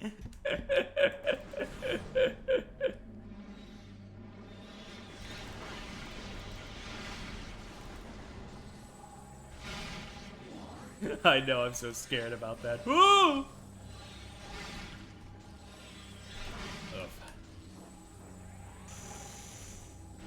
Yeah, no, that's my writing tip of the day is that, you know, you gotta, if you feel like you need to kill a guy, do it.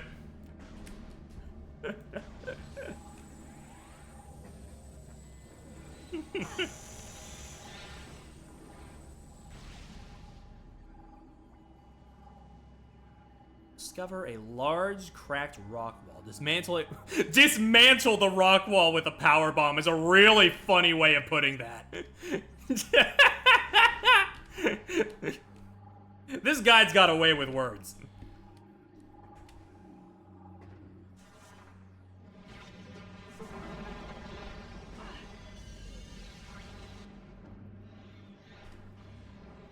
They're not wrong. True, but it's just a really funny way to put it.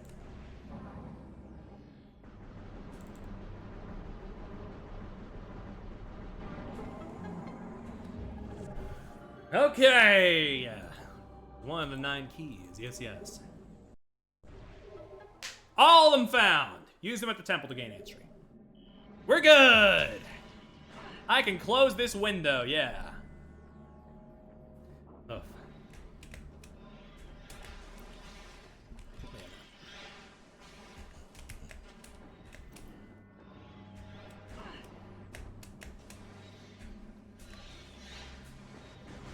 yeah, again, trying not to say too much, but I think I have landed on a good balance in terms of, like, what I want out of, All Bets Are Off, in terms of who I want to live and die.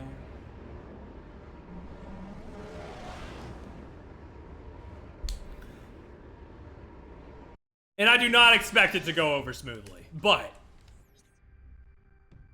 I personally am satisfied with what I've done.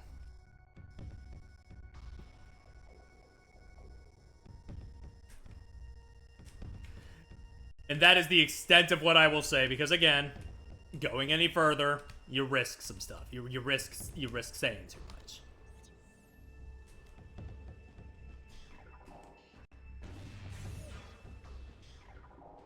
It's also just a matter of I need to get this done because there are other projects I want to get to. There are other OC projects that I've been thinking on that I want to get to. And it's just hard to do that. I don't want to multitask them because then I'll start showing favoritism. And then I'll just leave one in the dirt forever, and that'll feel real bad.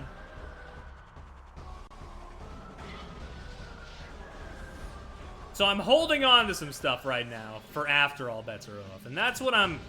It's not to say that's what I'm really excited for, because, like, I'm really excited to get to All Bets Are Off, and, like, you know, I genuinely think I have some cool stuff going on under the hood. But, you know, there's also some stuff after that I'm very excited to get to.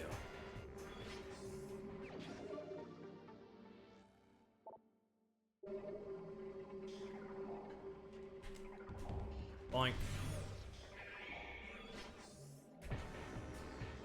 Really what's inspired me lately is the Gnosia anime, actually, in terms of, like, motivation to get shit done, because I'm like, that is an obscure-ass visual novel, and it got such a high-budget anime, and I'm like, I'm not saying that could be me someday, but, like, what if?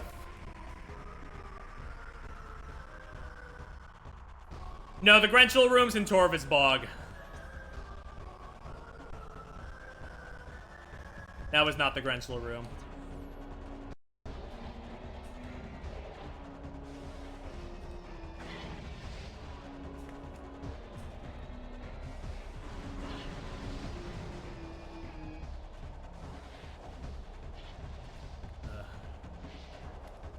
Catching up my hopes for nothing. If I can help it, I don't want to fight those fucking things.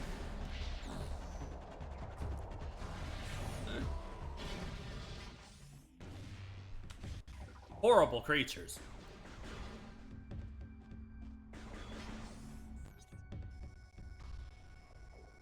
Okay, it's a straight path.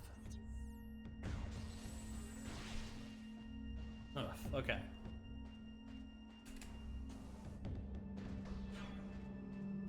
It's been a month, so I forgot their names, so I googled Metroid Prime 2 Grunkler to get the right name. Shit, man. That's rough.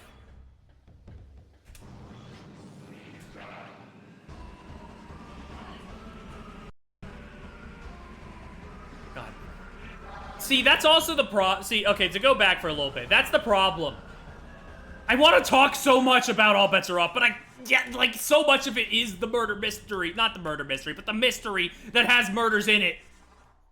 And I'm just like, I can't talk too much. It is a fucking paradox, because that's what my name is short for, that that I just can't, I need to write more so that I can actually talk about it.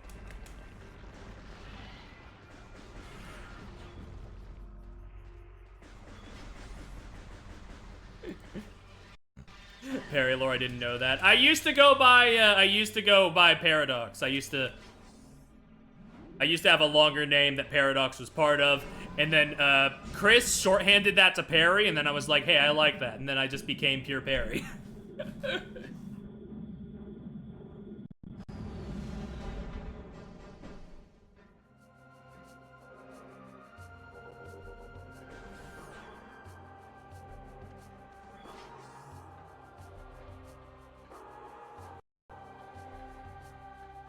Is that basically how Rosie came really recently? I wouldn't say recently, but yeah. A good chunk of us over there just getting nicknames from Chris. This is really funny. Okay. I should probably save.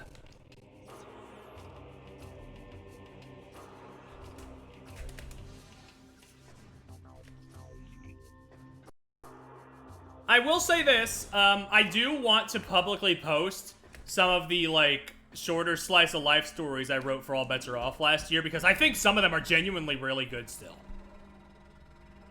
But I just don't know where I would. I hear mixed things about AO3, so I'm like, maybe I could put it there, but also, I don't know.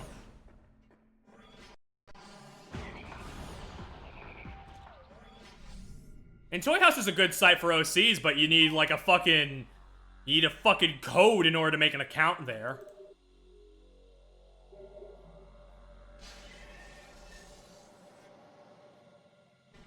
So it's like, eh. But it's a great site to archive all my art, I'll say that much.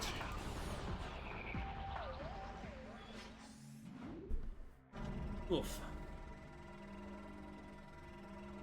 Yeah, no, I think for better or worse... Okay, not for better or worse, that's not the right thing. I think for what it's worth, I have made some, like... A lot of people seem to like the characters I've made, and, you know... Some people who have read the stories I've written are like, hey, these are pretty good. So I take solace in the fact that I have, like, made characters that people care about. And, like, that's cool.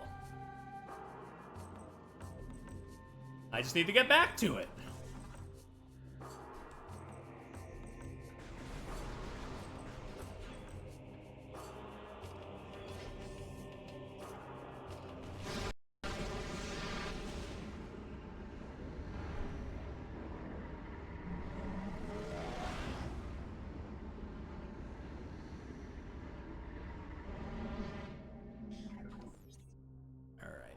The Plane of Dark Worship. Some of these names for Dark Aether places fucking kill me. They're so funny. Like, bro.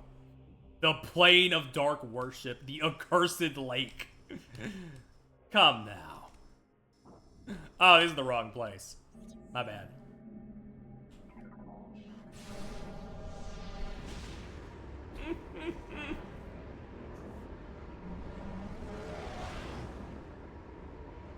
Ugh. I'm sorry. I keep looking down at the window because the dolphin window is peeking just out of the view of the game, and I keep looking at Pac-Man World 3. He's just looking at me. Real fucked up. Somebody tell him to stop.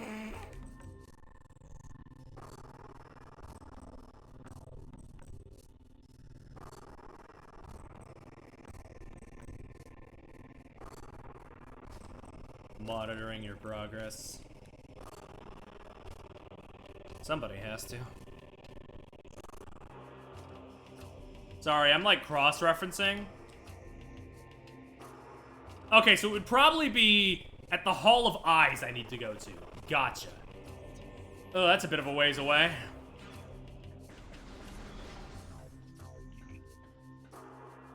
I will say, I'm keeping my head on my shoulders a bit more than I did with the Torvus Bog stream, where I did all of Torvus Bog.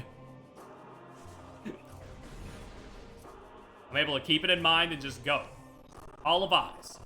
That is, you want to go right, and over here, and over, where's that?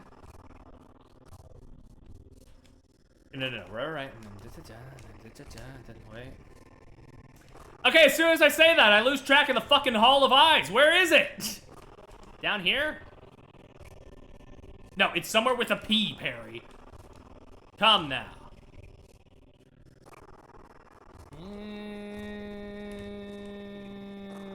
Right there, right there.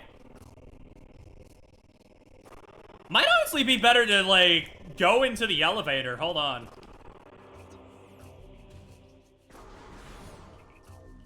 Yeah, go into the elevator, then go to the one opposite.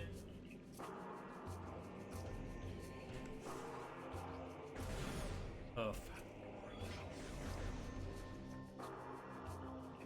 I hope they give us a waypoint. Yeah, that'd be nice. We got a bike at least. So traveling probably won't be, like, too bad.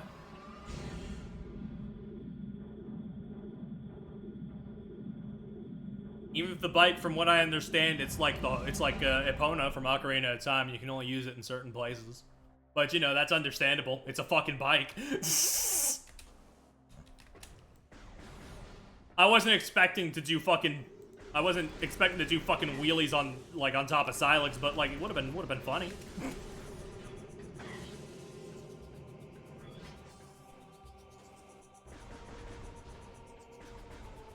We got at least one bike balls, though. That would be cool.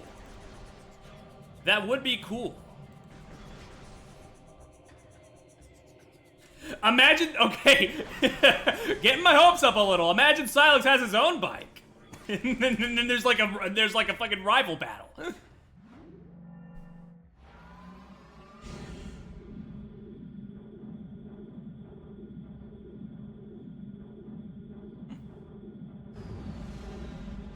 At that point, some may say at that point we may lose the plot a little bit with Metroid. Might be becoming a little too action-y if that happens, but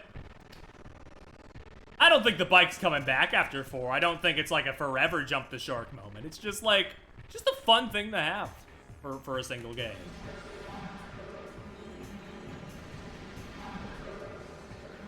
Please note, I have not actually seen anybody saying that. I guess I'm anticipating discourse. Oh man, I really gotta get offline, bro.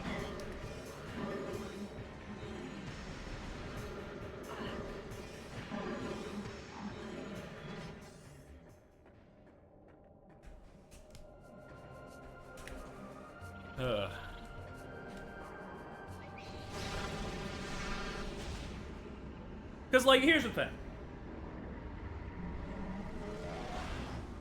I think Metroid Dread is a great game. Probably my favorite 2D Metroid. One of my favorite games ever. But ever so slightly, I do kind of understand the sticking point that, like, it's not, like, that they might have went a bit far in some places, action-wise, but, like, it was important. It was to close out an arc.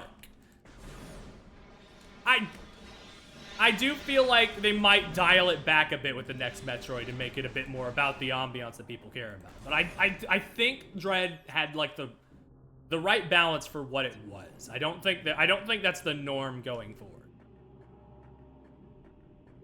You think Air Riders Discourse will be a thing? Kinda depends. No. Here's the thing. No. Here's the fucking thing. You know that meme where it's like the illusion of free choice, but both routes lead to another 3 months of Fire Emblem Three Houses discourse? It's that, but with Mario Kart World. Regardless of if Kirby Air Riders is good or bad, it's gonna be another 3 months of Mario Kart World discourse. And that's what you're not expecting.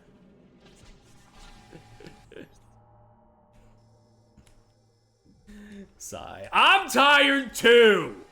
As somebody who vastly prefers Crossworlds to Mario Kart World, I'm fucking sick of people fucking dragging it!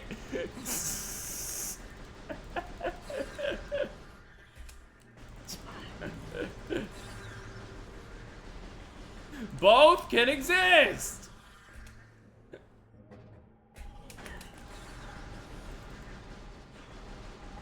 With the only exception being Bonanza. And even then, they did the DLC thing, and I saw people having takes on that, which is, like, understandable. Bit pricey.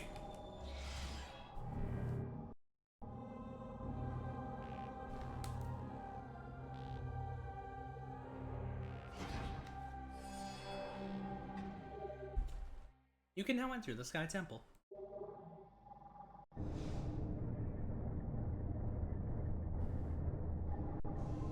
But yeah, no, it's a lot. I just... every game has discourse. I'm tired. Yeah.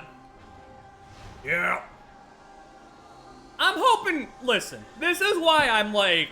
This is why I've been so hard pushing with Katamari, because, like, I'm hoping it's really good. I'm hoping it's really good to, like... To the point where there's nothing. There's no discourse. We just enjoy ourselves a good-ass Katamari game. Will that happen? Probably not. But I can hope. I can dream. we're a niche enough fan base, and it's been 11 years since Touch My Katamari, which was awful. So it's like, I'm sure it'll go at least mostly positively. But then again, Little Nightmares 3 was apparently mid. So, oh, I forgot. Did they just drop you in the final boss?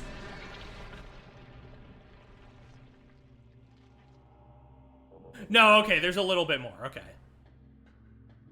I was like, bit weird if there's no save point boss, but no, we're good, we're good.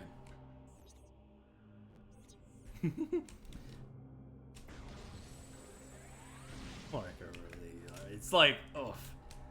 Like, I've gone on record multiple times, this stream even, saying, like, I get it. I don't think any game is worth $70. However, that's the extent of my opinion on it, and price discourse in general is so exhausting, annoying, and tiring because it always loops back to the exact same point. There's no more gold to mine here. The discussion's done.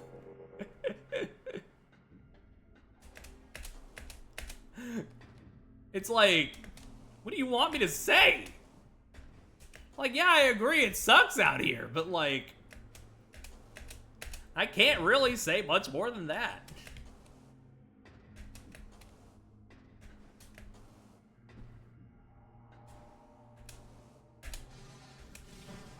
Fucking shit, man. Get me in there. Why wasn't there like a grapple hook? Jesus.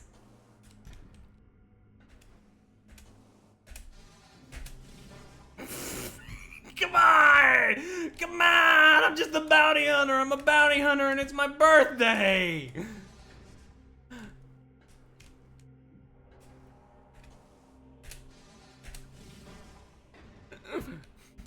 Oh my fucking god. Get me in there.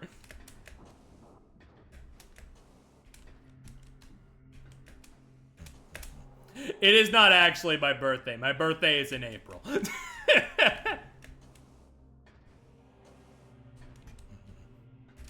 Now, Samus's birthday, I'm not sure. I didn't check the Nintendo Today app to see what games released today. I'm glad they started adding that as a section. It's neat.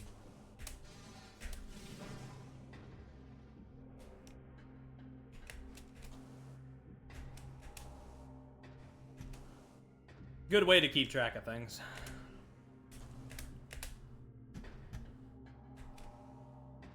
Oh my god. What is happening? Wait. I might be a little stupid. Hold on. Is it actually... Hold on. Hold on.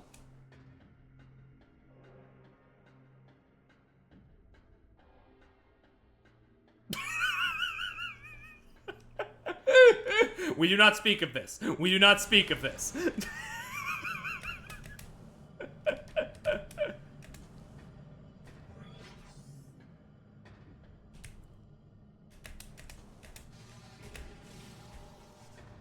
Okay, here we go.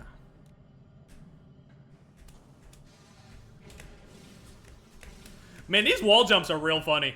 They do this twice in the game, and the only other time it was off stream. So this is the only time y'all are seeing this.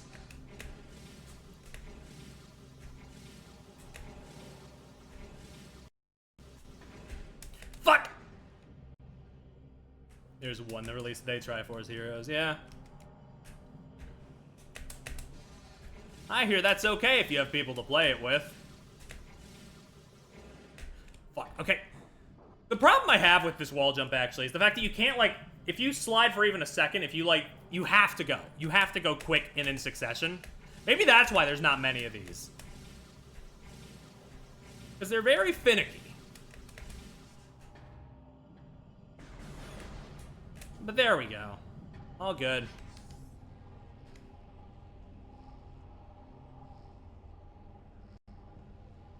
Okay, final boss time. Let's get it. Let's get to the Emperor.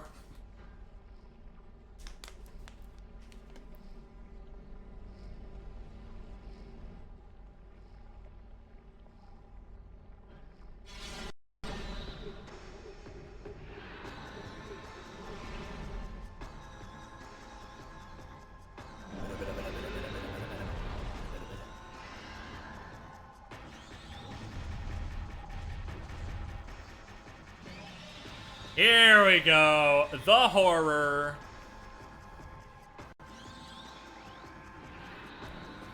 I do think it's really neat that this is like the one single, like... This is like the one single final boss in the trilogy where you're not fighting Metroid Prime itself. Technically you do after this, but we'll get to that. But, you know, still. I do consider this the real final boss. Emperor Ing Body, ruler of the Ing Horde. Target is drawing energy from the unstable energy controller. Eliminating target's connections to the energy may be an effective strategy. You don't say. Emperor Ing Head, ruler of the Ing Horde. Target will form numerous tentacles to defend itself. Eliminate them to weaken its defenses. Prime. I mean, it's called Prime because it's a legacy title. You need, like... If you, like, rename the franchise at this point, it would just be, like... To the commoner, it's like... You wouldn't, like, to the common man, it would be like, why would, like... Is this the first person one? Prime is more or less just a title used to tell you that, hey, this is one of the first person ones. And or pinball.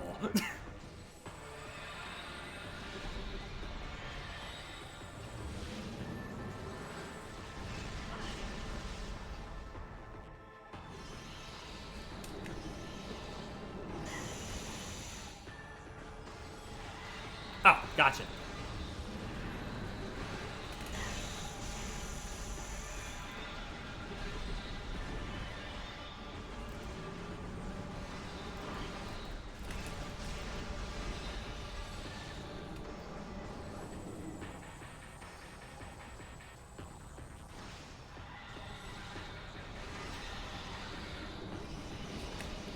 I could be all Johnny always inspires his son.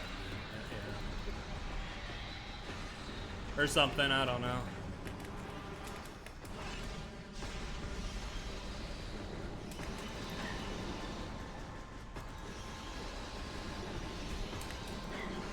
Oh my fucking god, bro.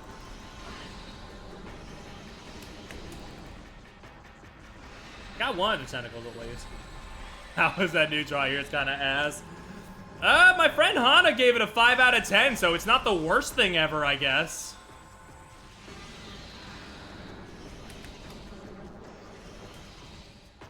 Yeah, apparently shockingly not bad, despite having maybe one of the worst marketing campaigns ever?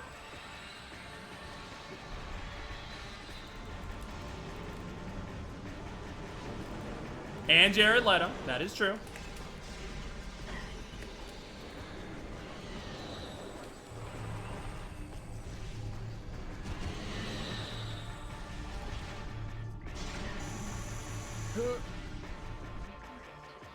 The eye, unstabling biomass. Central eye is protected by a potent barrier shield. Shield does not provide complete coverage. Yep, he's...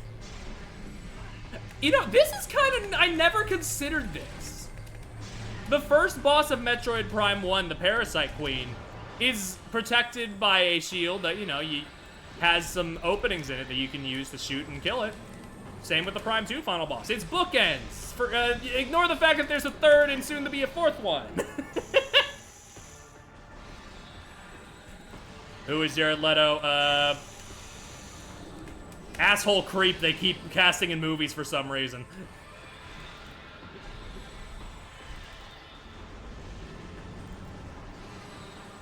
He is also Morbius from Morbius.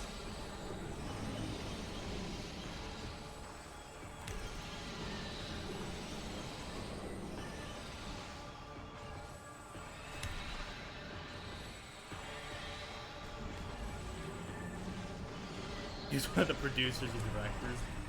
Jared Leto? Shit. That is a shock that it turned out good then.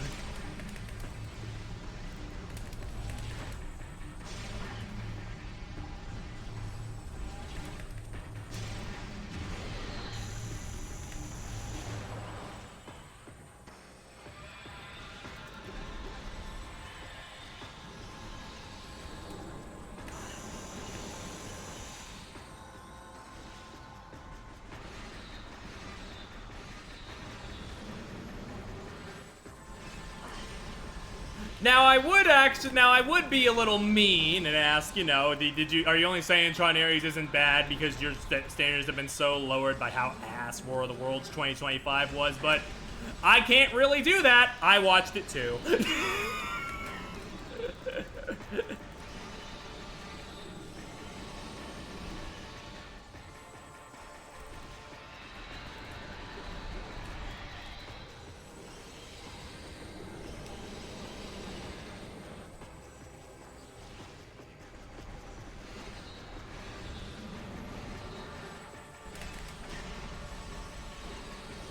This is a bad run. This is a really bad run. Yeah, no, that's the worst movie I've ever seen, Jacob. War of the Worlds 2025 is genuinely, like, it's just incorrectly made. And I fully believe the crack theory that it was a COVID movie they held until 2025. It's a fucking embarrassment.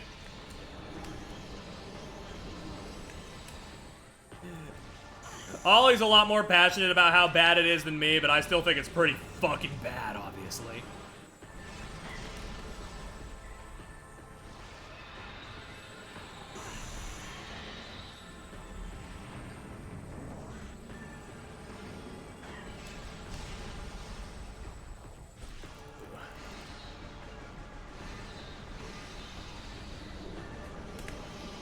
Okay, actually, I don't know. No, I think it definitely is the worst I've ever seen, but, like, there's some stiff competition down there, I will say. Slaughterhouse is pretty fucking bad. But I think War of the Worlds edges it out slightly.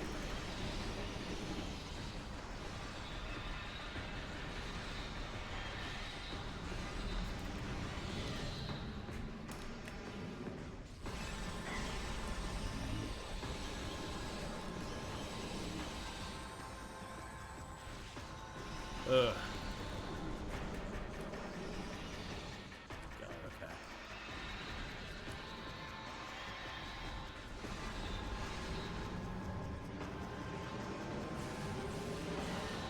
What I wanted. Oh my god, okay, I should have been doing this from the start. Fuck.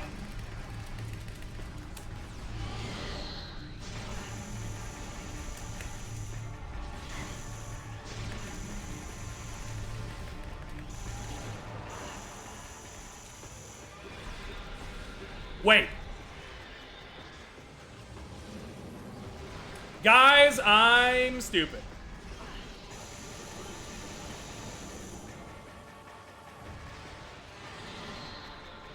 I understand now. Okay, okay.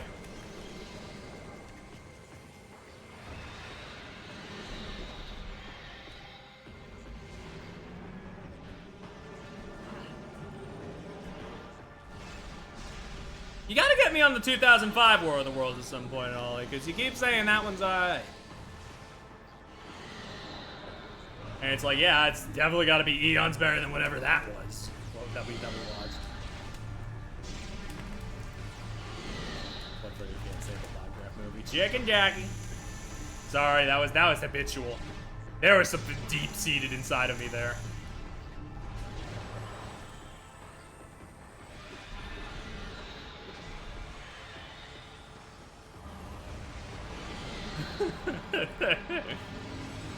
Let's raid Lava Chicken 247 after this.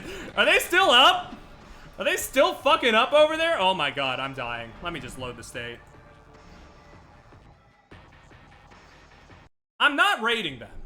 Let's air out that confusion. But are they still up? That's crazy.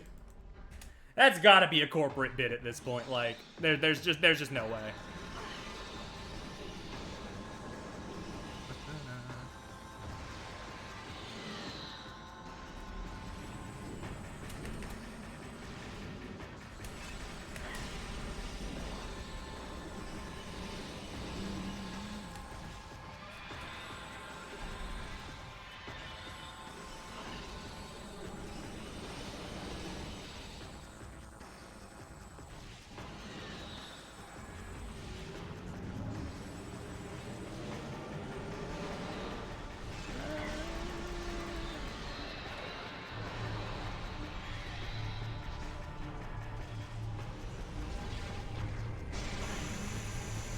Damn, that didn't hit. Fuck, it's over.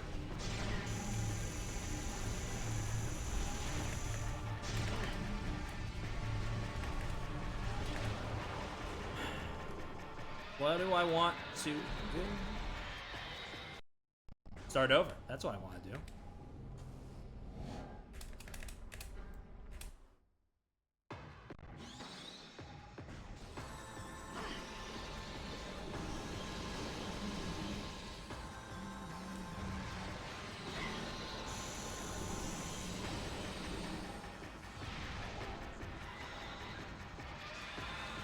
Help. I need somebody help.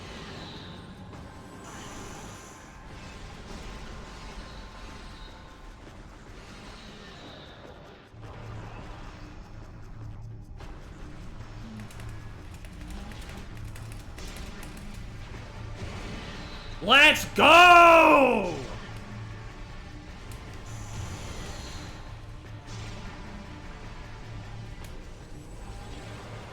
I'm stating that shit. Holy fuck. I'm save stating that shit.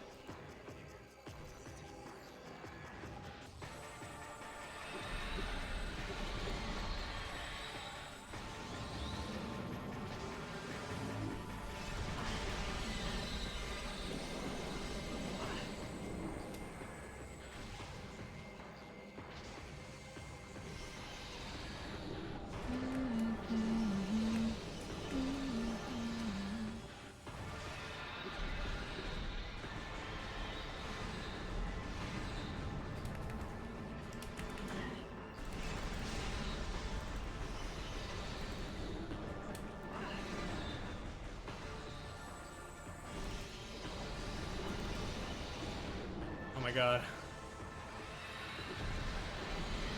Can these fucking things stay still? Like, goddamn!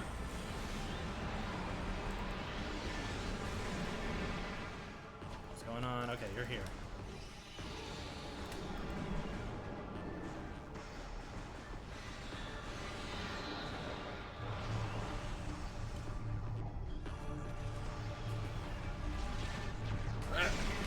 Damn it!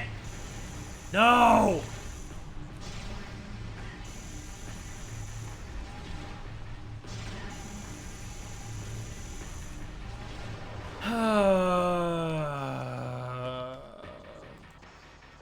I just want to hit you with the big fuck you beam that does a third of your health. Is that so wrong?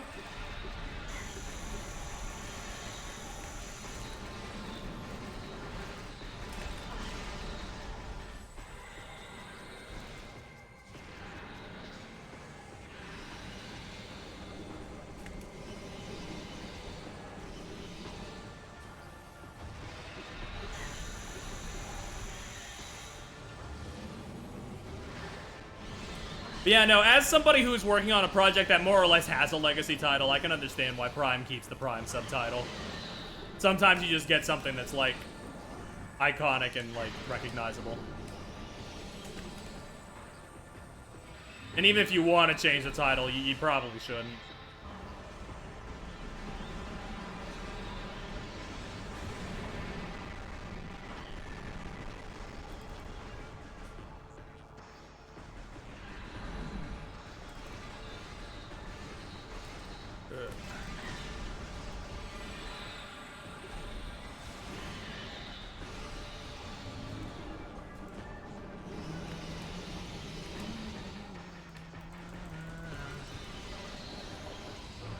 Hold on. I am scumming the hell out of this, but I'm tired, okay?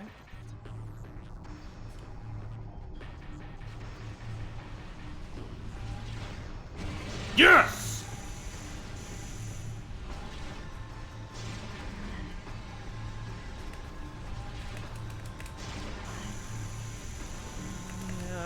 I'm going to shit.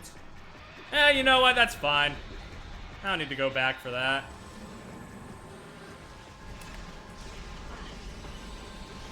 You know, it's very...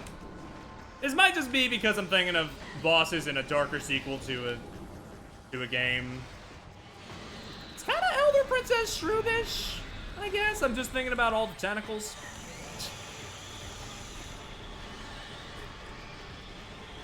lot of purple in the arena. Both regal. I'm just spitting nonsense. I'm just trying to fill dead air because I'm a little frustrated and tired. Sorry. There's no copy or mixed flowers. I mean, we got the Sonic Boom.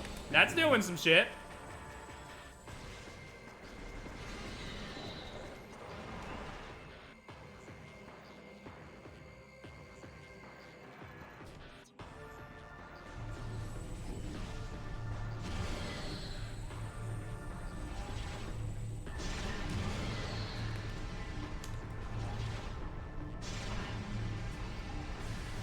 Wrong button. Ah, shite.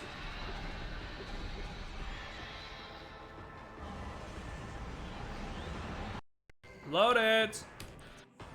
Lock and load.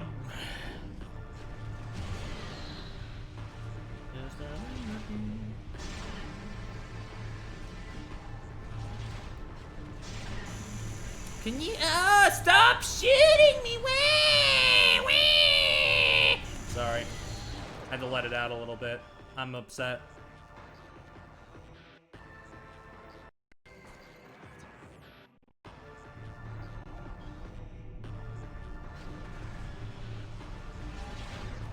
There we go.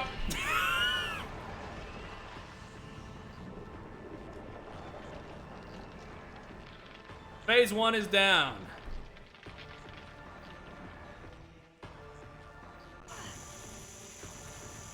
Unfortunately, the quote Sonic Heroes, those were the easy ones!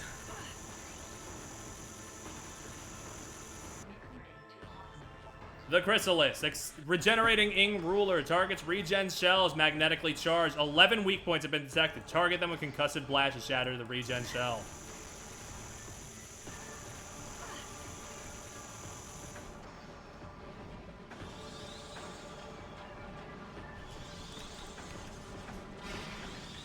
So yeah, now I gotta do this with the D-pad.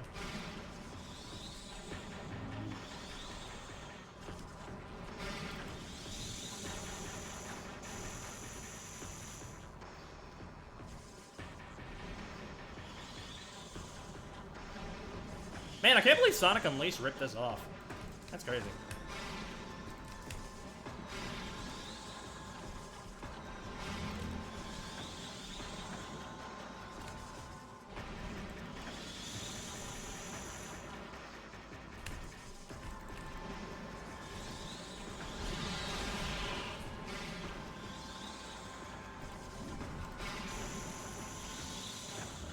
I truly do appreciate Prime 2's committal to the Morph Ball. It's admirable, really. However, I think they should have stopped in a few places.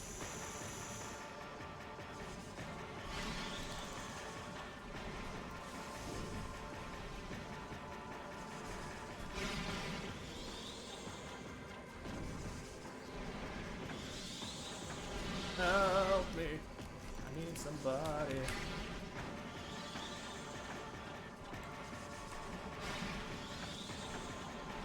Hold on, back down, grab the pickups.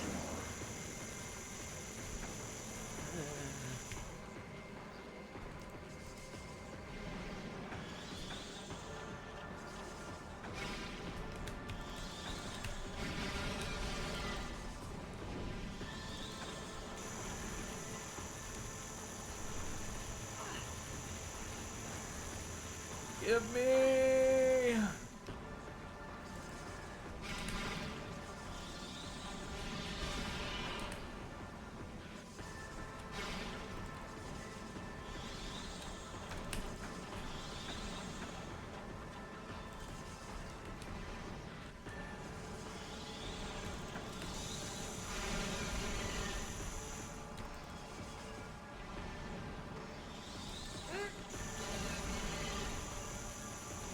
There's so much gas!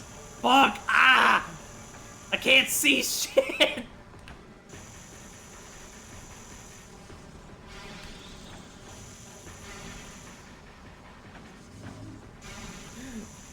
Jacob! You can tell me this much if you remember. Do they let you save after this boss but before the next one? Like, you know what I'm talking about with the escape thing. Or do you have to go, or do you have to one-go that? I forget. I think they do. Thank God! They knew their limits. They were like, man, this shit's an ordeal. And I like that it's an ordeal, you know? I like that this fight is ball-busting. It's real... Because we're on a ball. It's like, it's very demanding.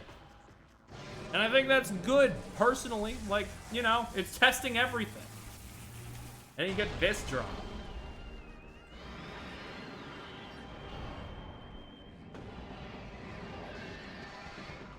Ugh. The fact that this final boss theme starts with the fucking sting from the title is so damn good, and it makes me all the more mad that the trilogy release doesn't include the title themes in any capacity. Because it's literally, it's so fucking good. It's so fucking good that they do that.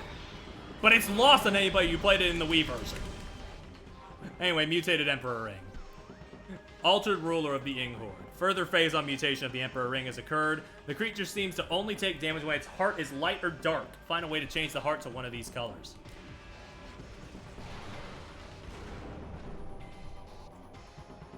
Hold on, Bill.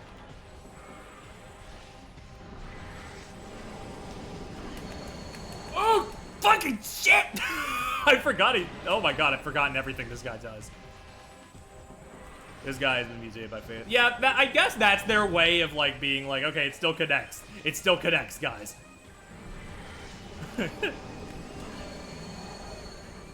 Which is kind of funny, but still.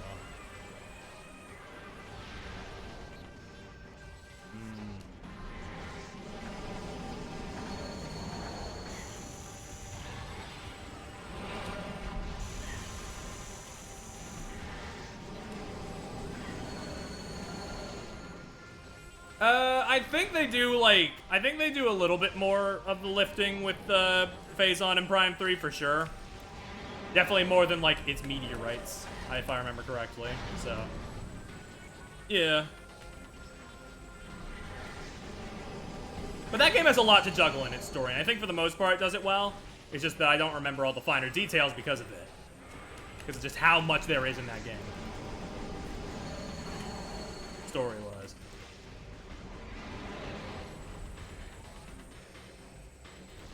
Okay, you know what? Actually, sorry, I don't want to cut the tension immediately. However, I need to take a break real quick.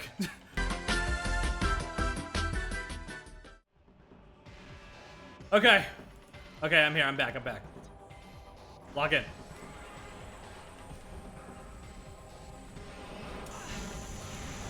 Did not mean to do that. Oh shit, wait, no. Wait, I didn't load the state. I said I was gonna load the state. Right, fuck. My health was low. That's how I told. That's how I could tell. Also because the state starts in a cutscene.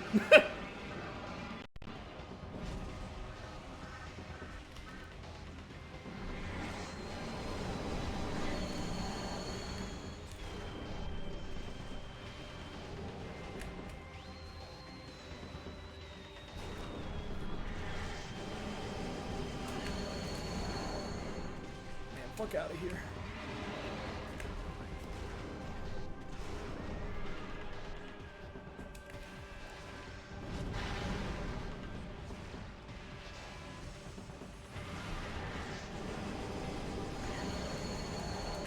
Oh.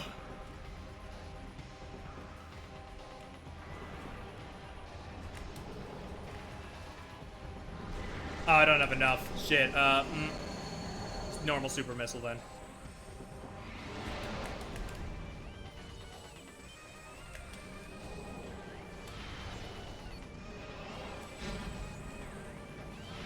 But you know, they'd rather die than give me an ammo recharge after this fight, I know.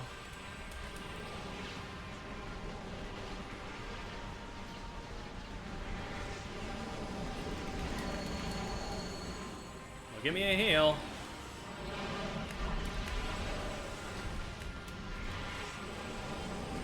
You know, I do appreciate this is a much more active final boss than Prime 1's. Prime 1's was very much, you do the thing and then phase 2 is a set piece. You basically go into the pools, you shoot him, you shoot her when you're in the pools, that's it.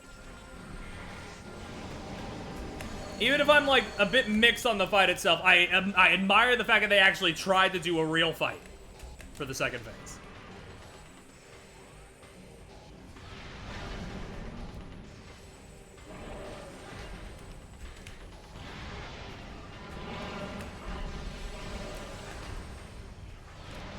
Prime 1 did not have an escape sequence, by the way, now. You beat the final boss and then you leave. And it's all like in cutscene.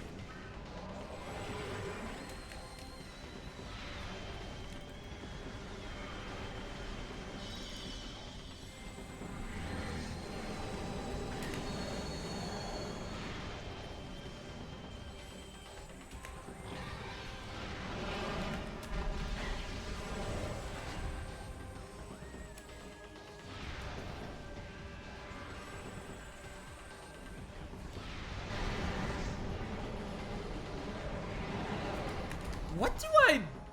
It hasn't budged. It hasn't budged. It hasn't budged. Health-wise. Which has me curious.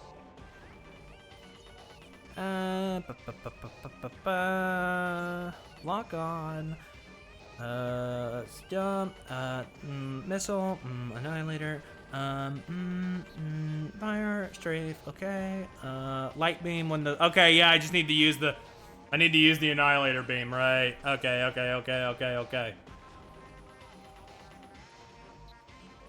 That does make sense, that does make sense, that does make sense, that does make sense, that does, load the state.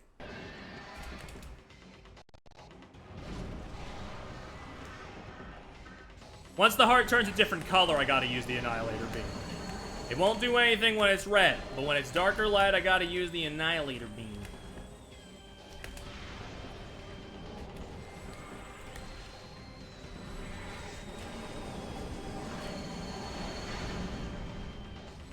Okay.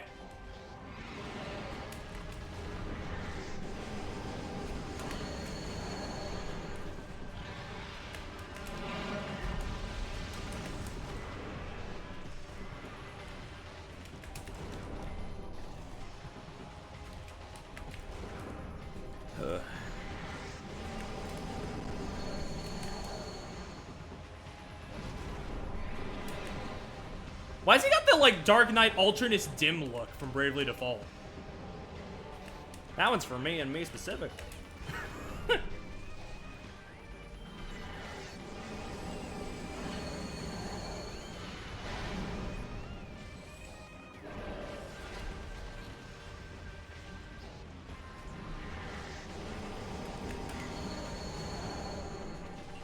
Yep, just miss. That's totally fine. I wanted you to miss, Samus. Obviously, it's to keep you on your toes. That's why I keep missing these shots. It's intentional.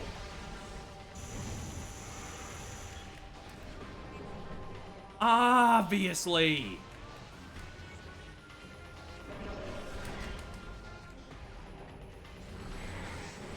I do remember having a nervous breakdown on stream over this boss. I do remember that, at least. The first time I did it. So not for nothing. It's a toughie.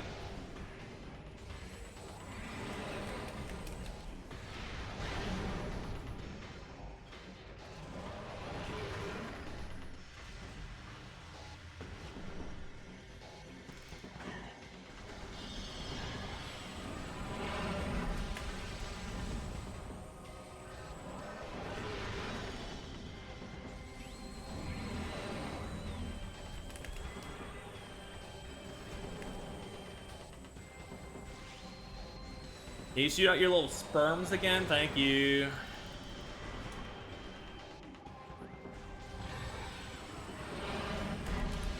Oh shit, my ammo's hella recharged. Can we get the same for my health, please?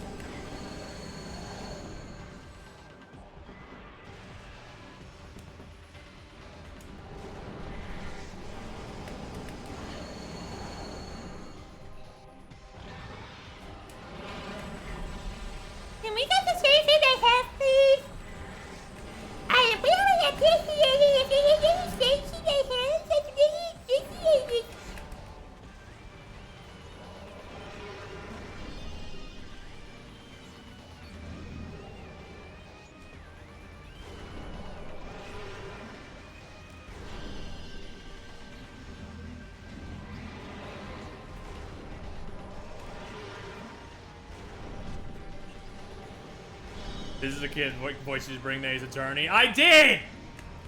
Was that not the voice I used for fucking one of the babies or whatever? In Great Ace?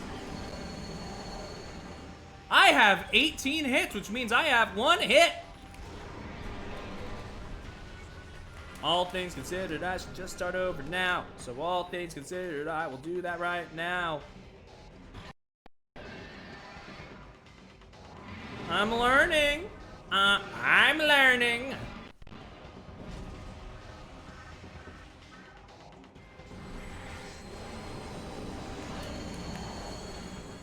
I like when they pin me to the wall and they make sure I cannot fucking escape. It's real great. Love that for me.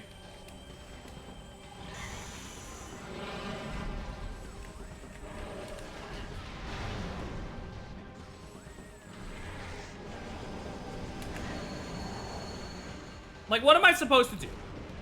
I made an undodgeable attack. Okay.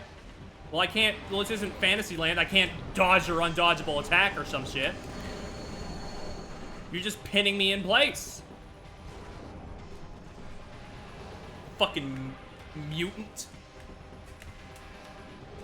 That's not even an insult. That's literally true. They call you mutated.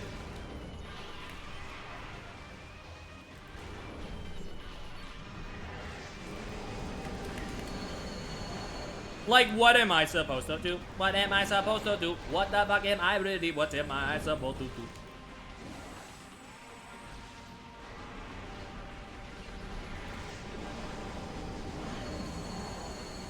They hold me in the air with the fist like they don't care. I'm losing here forever.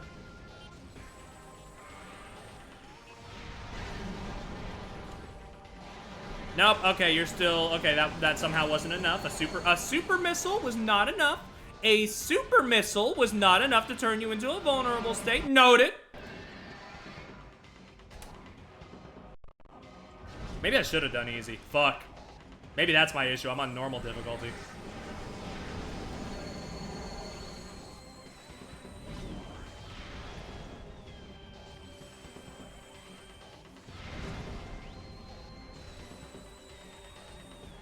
Well, no way for me to change the difficulty mid-playthrough. I know that for certain.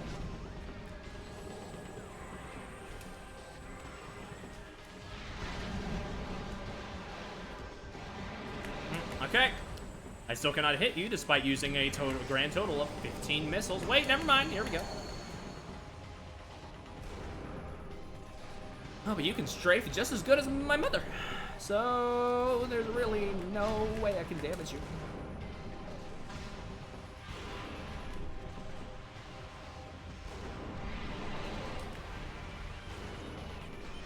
You know, I don't know why I even try. I should just give up. I should stop streaming forever, honestly. You're right. I really should. I'm just so completely and utterly talentless. You're right. I should have stopped years ago.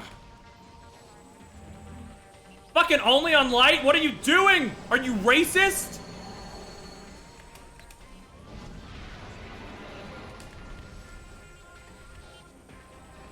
Wait, that doesn't make sense. You're a creature of the dark. Forget I said that.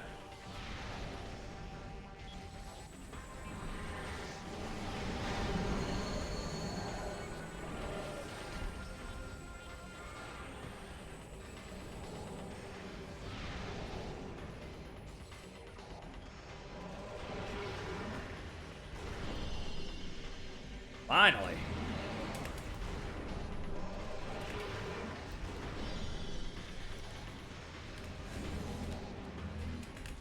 I mean, I've avoided damage, but can, like, any of these hit, please? That'd be lovely.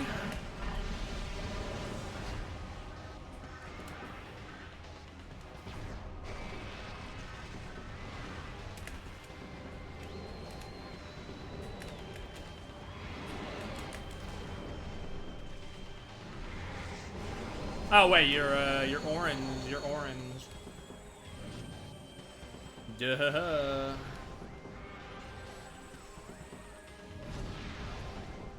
Ooh, the legger! The leg! Ooh! Ooh, me legs! Ooh! they're getting in the way of all your shots. Ooh.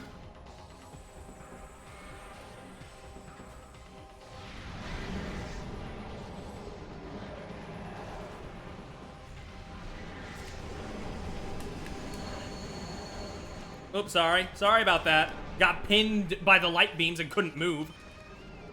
Had to tank all that goodness, all that tasty goodness.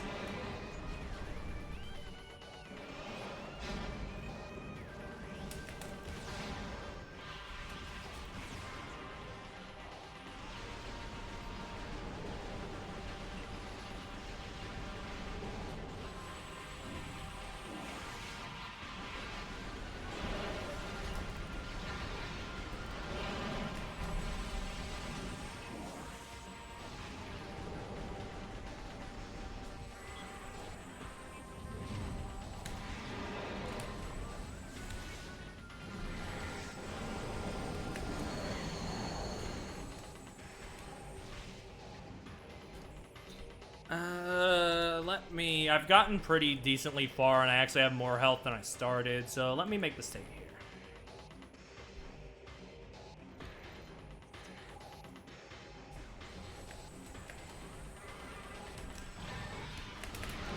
Oh, doing a big lunge. Ooh, doing a lunge with the crunch. Ooh. Did that hit? What was that shit? Oop, got pinned again. Couldn't help it. He just so addicted. Taste is electric.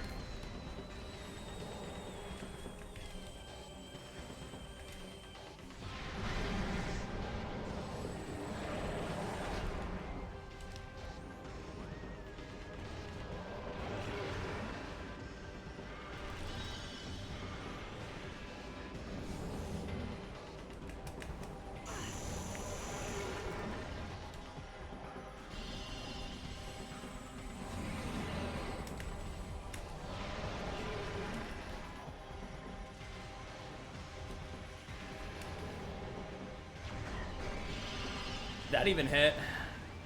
What was the point? Oh, he's orange. Whatever. I couldn't tell.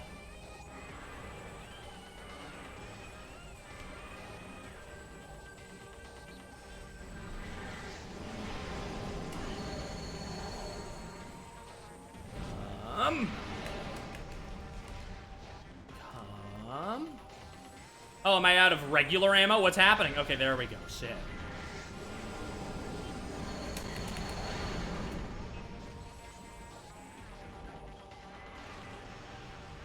Running out of missiles here. Running out of missiles. Running out of missiles. Running out of time. Gonna have to go. There's really no time.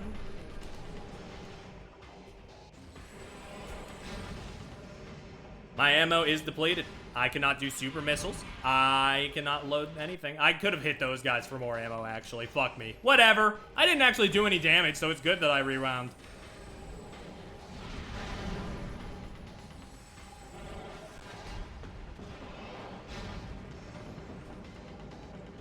Ooh, thanks for using the type that I have no ammo for. I really appreciate that. See, I missed that charge shot, and now I have no means to hurt you for a little while. Really cool, really cool.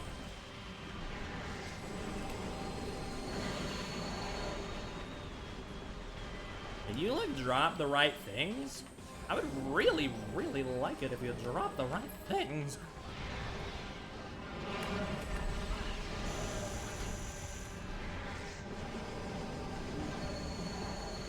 I mean, I'm holding the click. I'm holding the click so you can hit the charge shot in the thing. But, you know, if you want to have your own personal beliefs about what I'm doing to move and battle, like, you're entitled to your own opinion.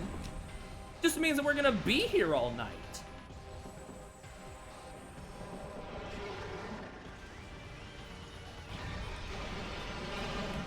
There we go. That was some very, very, very, very, very slight damage.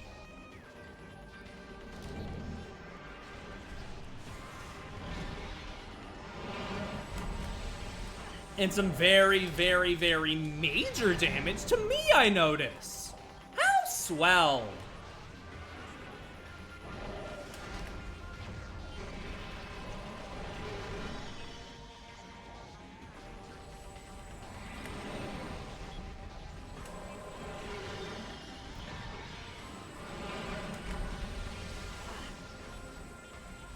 Oh, charge beam! I'm holding you!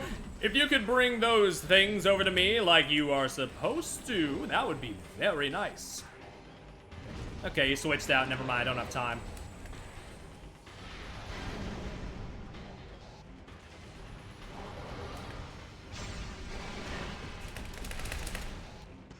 Okay, we're about halfway. I'm about 1/10 of the way with my health left.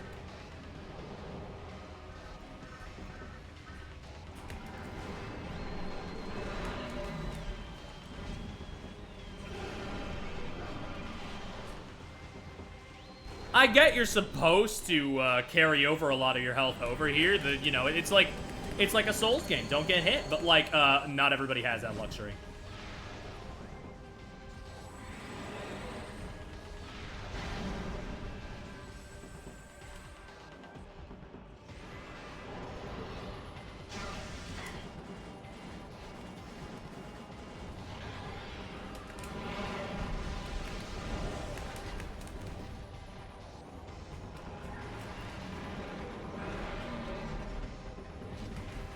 You know, you'd think with the kind of sort of homing properties of Dark that it would get in there.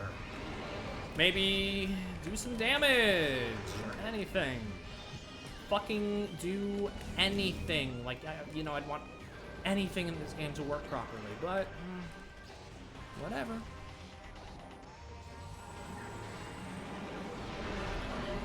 This is the one I said was my second favorite Metroid game, so, you know, it's on me. It's on me for not knowing the ins and outs of it after fucking 5 years.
just knew it. As soon as I missed that other hit, you were gonna switch back. You were gonna switch on back. You were gonna switch on back to your normal mouth. The only mouth that I can't actually deplete your health bar with, so of course you would switch back to it. And I don't have enough missiles to do a super missile blast, so I can't really get you back to light or dark mode in a timely fashion.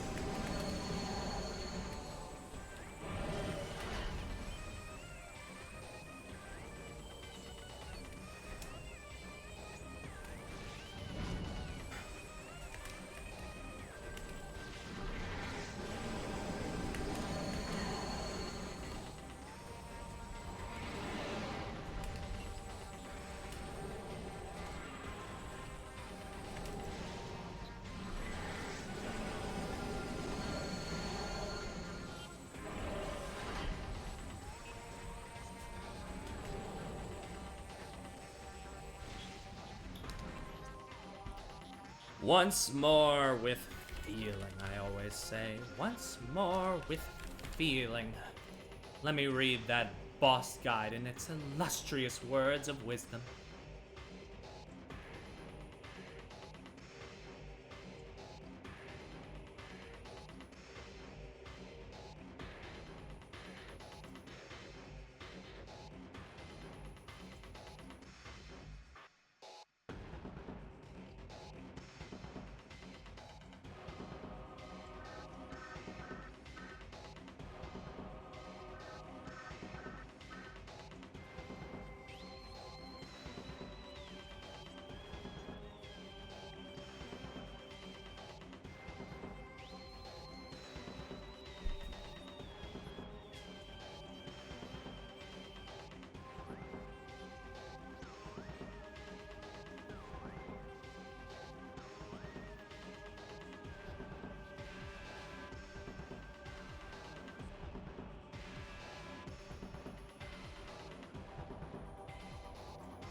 Are you gonna do your charge beam, Samus?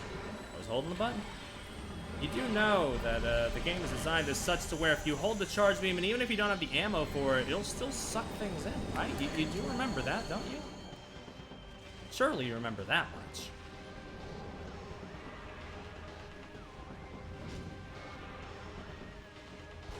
Ah, okay, my bad. That's actually entirely my fault. I didn't realize you were changing back so soon. That's entirely my fault. Sorry.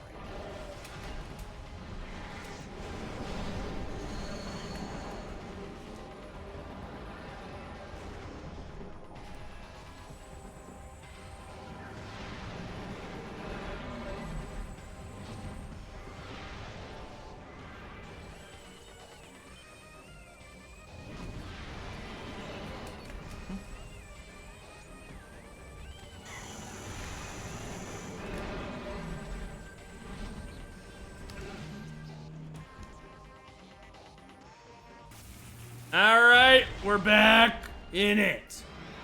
I got way more health, way more ammo. Okay, about the same ammo, actually. But, you know, it's the confidence that counts.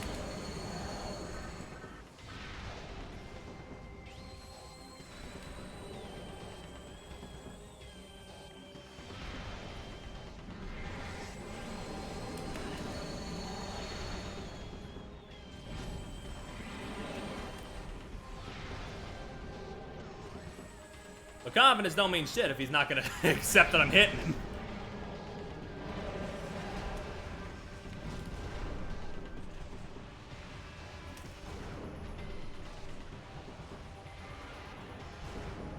Nope, hold on. Your lock on is lock on. It's not lock on. Your lock on is in fact lock on! There we go, that's a hit.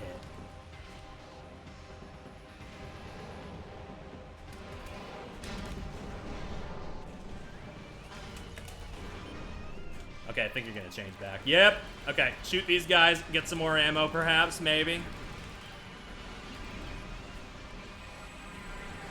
Oh, I was wondering why are you dropping power bombs, but I guess I did use one, yeah.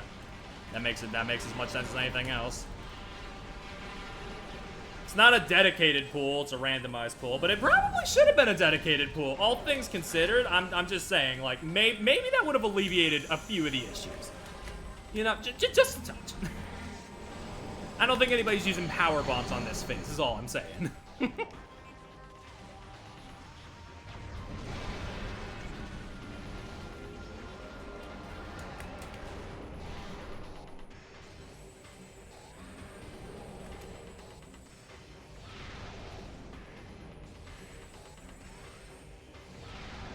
Yes!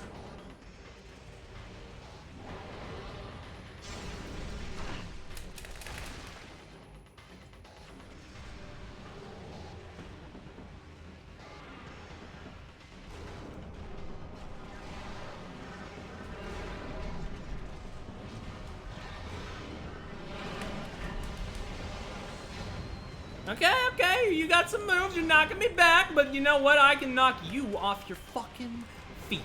You know that? You know that? You ain't shit. You ain't shit. And don't you ever think you is, okay? Get over here and fucking kiss me.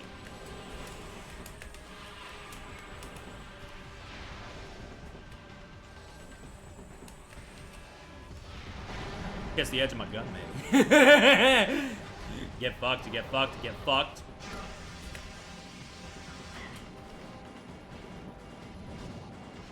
Recalibrate the gunny wani. The very important part of your shooty wooty.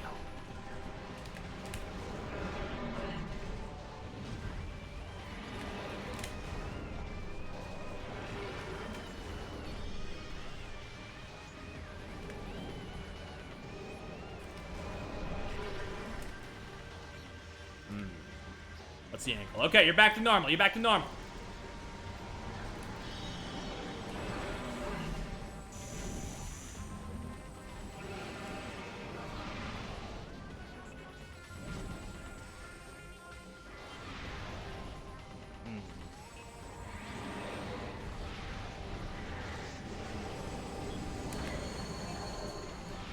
Bada boom! Hold on, I did notice I'm kind of dwindling. I'm dwindling. I'm fading fast. Save the state.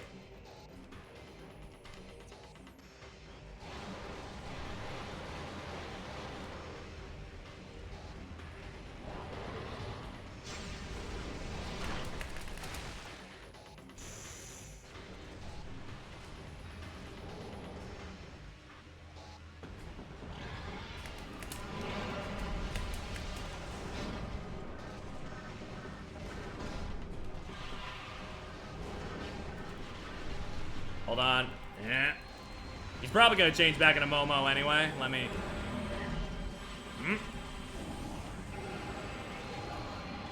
Oh wait, no, he's still there, huh? Actually, now he's definitely gonna. Yep.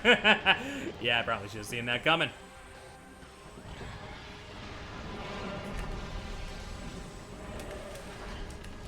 Boom, baby. Okay, we're about halfway. We're about halfway. I need to save this state something fierce.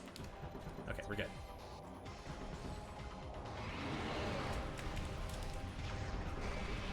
Whoops. Okay, I didn't mean to use the charge beam. That's on me. That's a big waste. Okay, Samus. Sammy whammy. That was a bad move. Ugh. No, other guy. Other guy and... Oh, full fucking bar heal. That didn't happen at all on my fucking 10 previous takes. I'm not gonna be mad about it. You know what? I should be grateful for the here and now.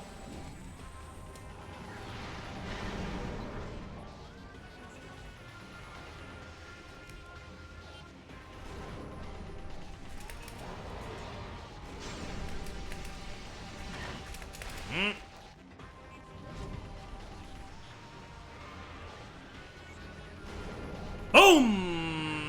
Oop.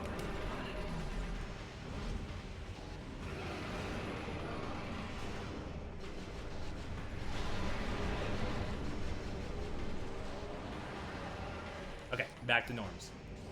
I think that was actually the official halfway point, because he cut himself off after a single hit there. That was a bit weird.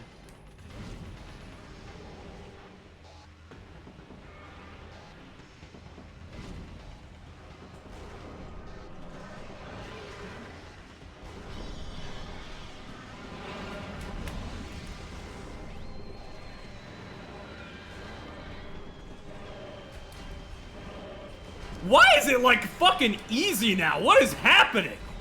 This ain't just because of the ammo. I can tell you that for free.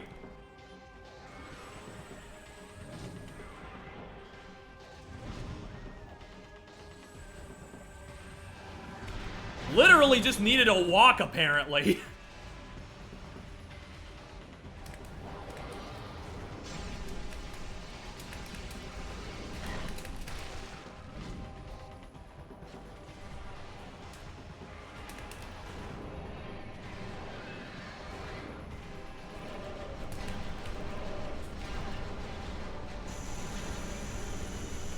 Okay, he's kind of ramming me against the wall, but that's not the worst thing that could happen. Remember, the worst thing that can happen is that you lose. And I don't intend to. Unless that happens, in which case, nothing I can do.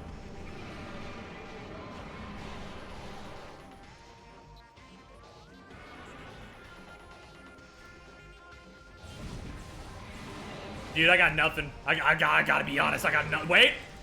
I got something. That was not what I meant to do. Okay, we're fine, we're fine.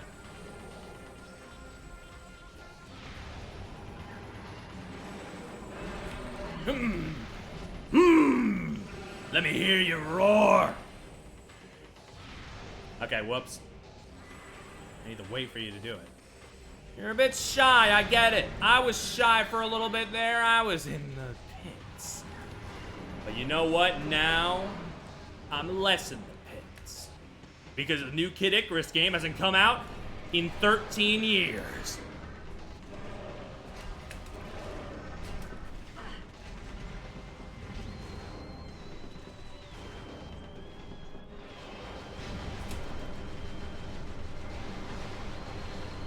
Why the fuck? Okay, hold on.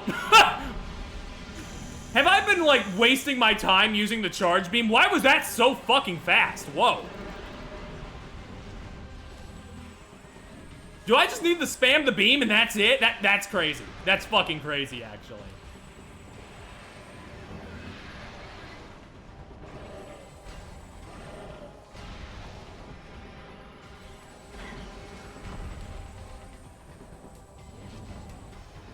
Sometimes statistics are gross. True. That's why I never look at the Steam charts.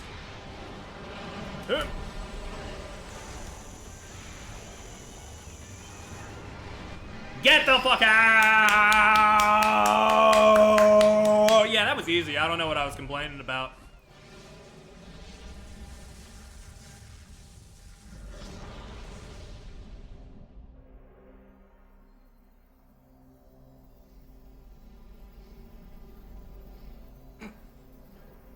All that, and it was the answer was as simple as, "Hey, dick nips, don't charge the beam."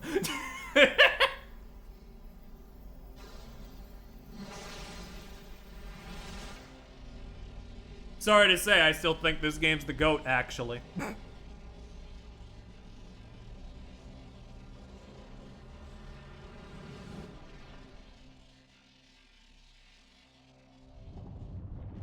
Now I know for future playthroughs, or look at it this way. I could wait 5 years before my next playthrough and forget again.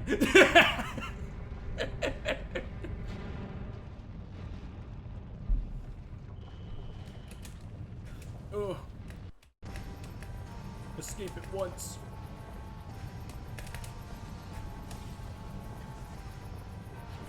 I do love that it uses the iconic song.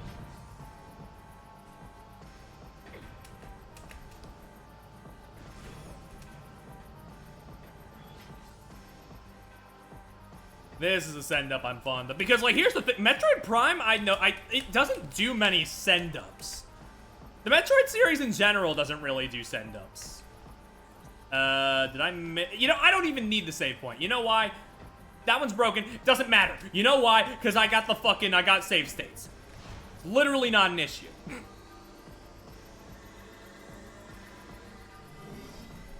We're okay. We're alright. We're banging. We're gooning. Wait, I don't think we're doing that. I mean, I was kind of feeling myself over that win, but that's neither here nor there.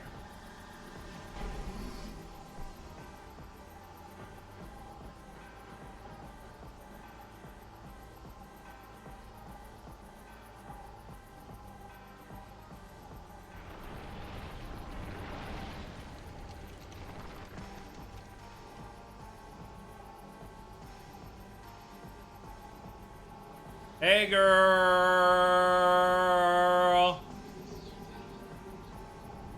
Looking freaky as hell. What are you doing?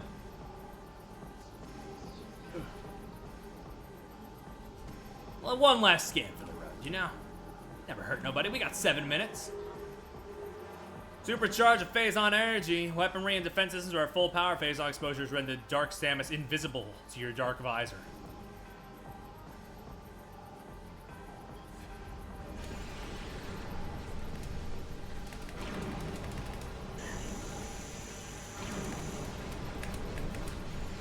Oh no, they didn't. Okay, they didn't let me save, but they did refill my health. Oh yeah, that is wow. Do you know what it can be seen by? The Metroid Prime 2 Echoes. That's right. Get the fuck over here. Get the fuck over here. It's fucking cinema. It's fucking cinema.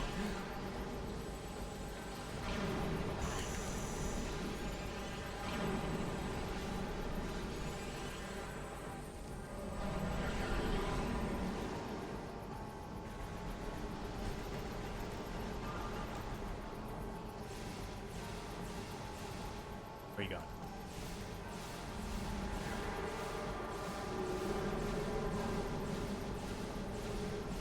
Can I get some drops, please?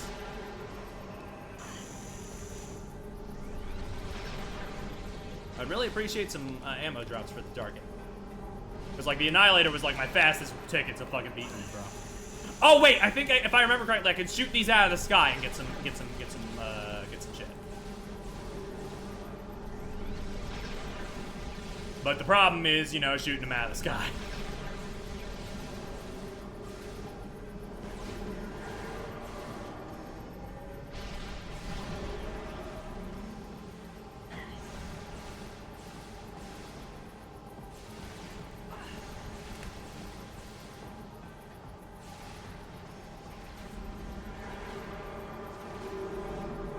Man, this fight's longer than I remember. I remember it being over by now. Maybe I am fucking up somewhere.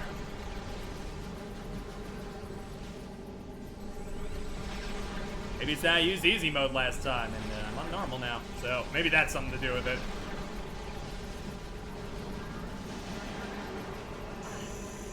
No, no, no, no, no, no, no, no. That's not the way I wanted it to go. No.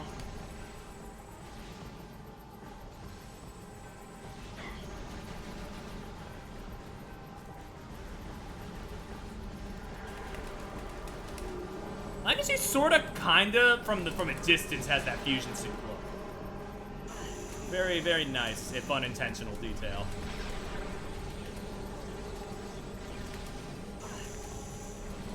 This is not the way, okay? This is not how it's actually supposed to go. Okay, let's rock it again.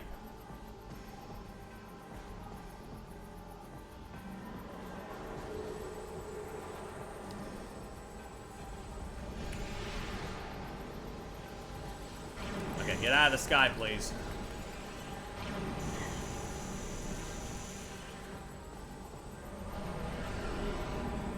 Where are you? That was my last missile, sorry.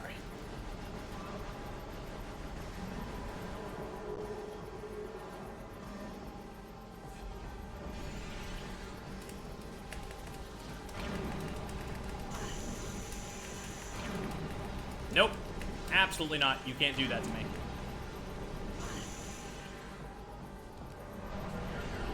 Nope, wrong thing.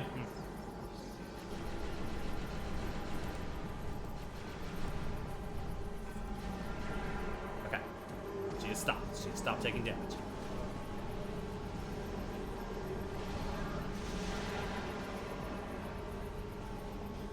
Hold on.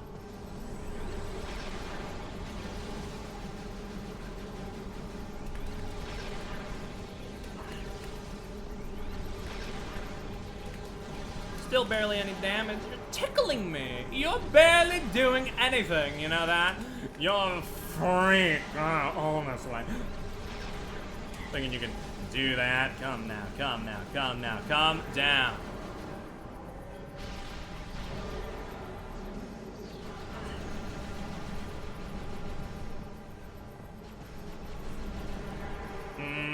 Okay, alright. It's not working.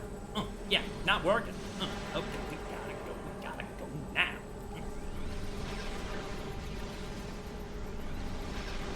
Nope, okay, nope, you cannot counter. I thought you could counter them. You cannot counter them. That was an honest, fundamental misunderstanding on my part. Understood. Won't happen again unless I forget within the next 5 attacks.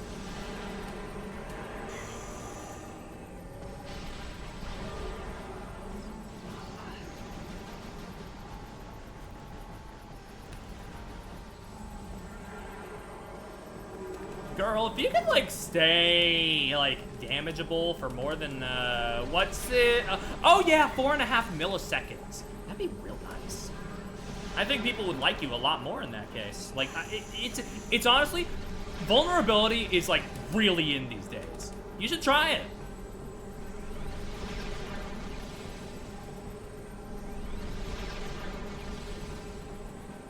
I wish I still had Annihilator Beam shit for you, but I unfortunately like one.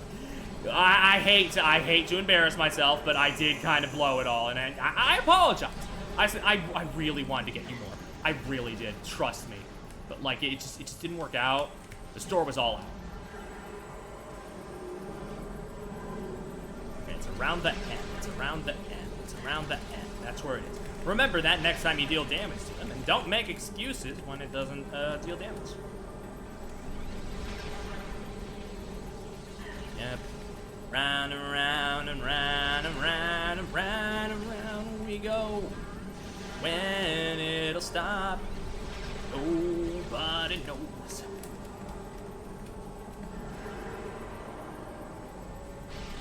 Disappear!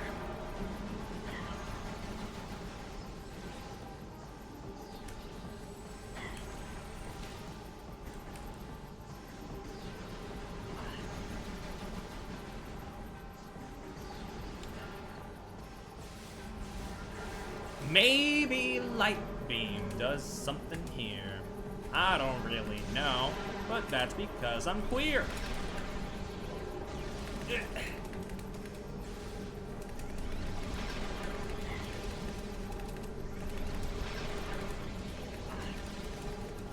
Please stop damaging me. I'd appreciate it if you stopped damaging me. Like personally, I'm just feeling really attacked right now because you're attacking me, and I would really appreciate it if you stopped personally. Like, I don't know, like there's something about the vibe here that it's very hostile, and I didn't know if you like picked up on it too, or if that was just a me thing. Like, it's not great, you know. Like, you're being a little bit problematic.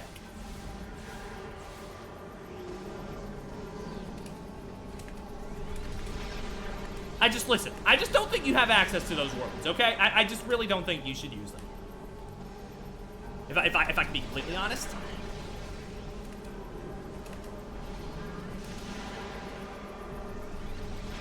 Like, just keeping it 100, you know, girl to girl.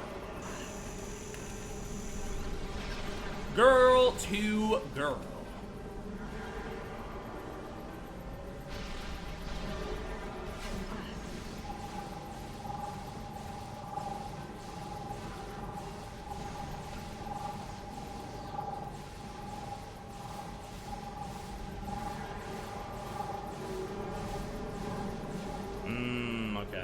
Running out of time here. Really like it if he started taking more damage. If I remember correctly, Something big and beautiful is about to brew up inside of me. A power that has laid dormant for a whole game will be unleashed, and if I remember correctly, it should deal that last chunk of damage something fierce if I don't get the last chunk of my damage dealt something fierce right now. Oh, look, I got the last chunk of my damage dealt something fierce right now. Oh yeah, it does start you from there, sick. They don't give you a traditional save point, but like, you know, they give you something. They're like, here's a bone. We found it on the street. Pick it up or die. I don't love you.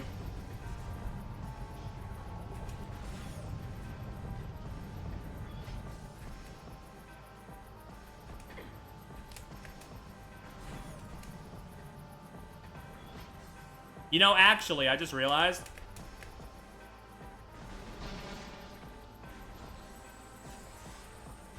Yeah. This is that real shit. Now we're cooking with gas. This will save me some time in the long run. There. 70 is a much more impressive number than 10. No, it's like a 10. But you take the tip of the 1 and you like, I don't know, give it a boner? It's like, what, half-mast? I gotta get the fuck out of here, dog. What am I even saying anymore?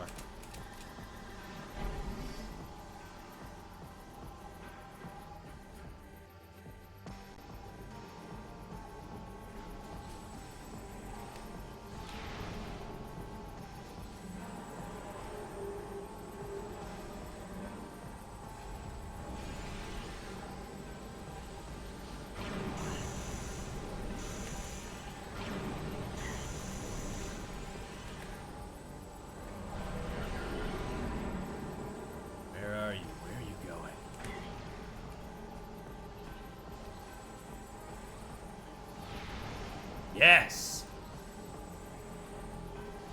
Ah, damn. That was wrong timing. Oh, well. Now you're doing this shit again? It happens.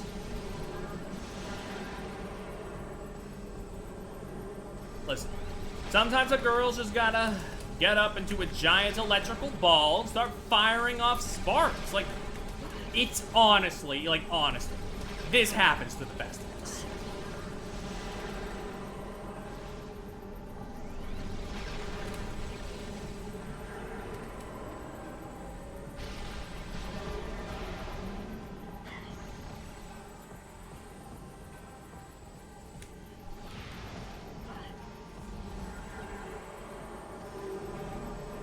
Doing it again? Listen, that's totally understandable.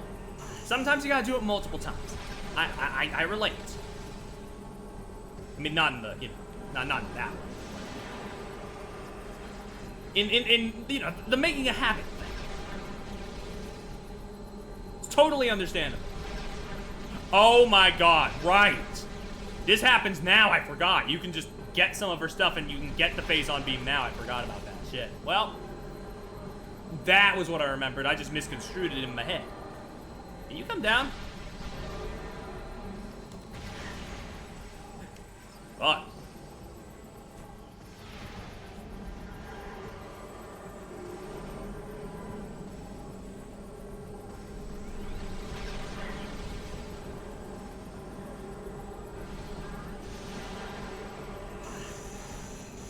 Yep. Now, Dark Samus, come on down.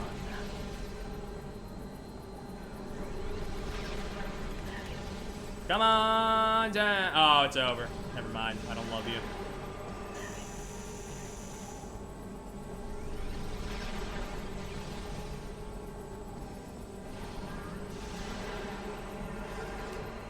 Wait, never mind. I love you. Hold on.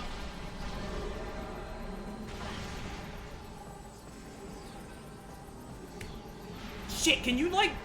Okay, maybe this isn't worth it, I'm noticing. I'm noticing. That didn't really do much damage, did it? That's not really worth it, is it? Very interesting. My hand feels like it's going to explode. Maybe playing a collective 8 hours of this game in one day was not really the best, most thought out thing to do. And I feel like accepting that is the first step towards a new beautacious path for my personage.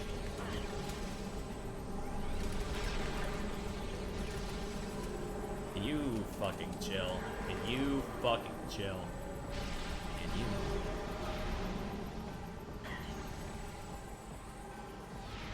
That's on me. Yeah, that's on me. I'm the baddest motherfucker that you've ever seen. Yeah.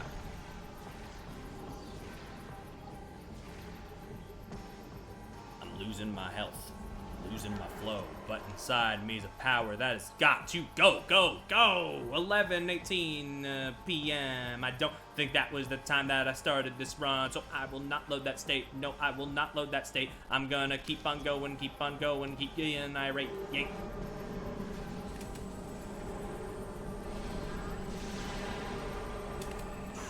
Give me those blue shits. I didn't get a single one. They all went directly into my cranium, giving me radiation poisoning like a baby in the middle of an atomic bomb explosion. Oh, woe is me, woe is me.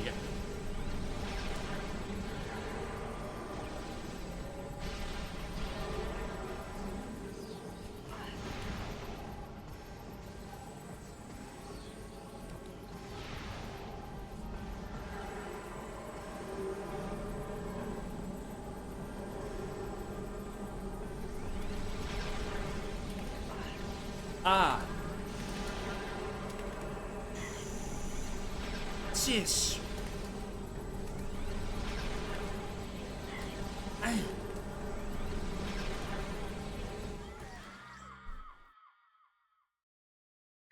It's okay, third time's a charm. It's a third time's a charm. You got a third time's a charm. Do no harm. Third time's a charm. You gotta do no harm. Get me over here, get me over here, get me over here, get me out, get me out of here, get me out of here, get me out of, jump to the rhythm, jump to the rhythm. Woo-wee-yahoo-yah-ha, you-wee-yahoo-yah-ha, you-wee-yahoo-yah-ha, you-wee-yahoo-yah-ha, da-ba-dee-da-ba-dee-da-ba-dee-da-doo, da-ba-dee-da-ba-dee-da-ba-dee-dee-doo, da-ba-dee-da-ba-dee-da-ba-dee-dee-doo, da-da-dee-da-da-dee-da-da-dee-dee-dee-dee. Nope, don't want to use that yet. Just gotta keep on going, and don't you fret, because I'm gonna keep going. I'm gonna keep on flowing, and I'm never gonna make it until I start showing. Okay, where are those missiles? Take me over yonder. Take me over yonder.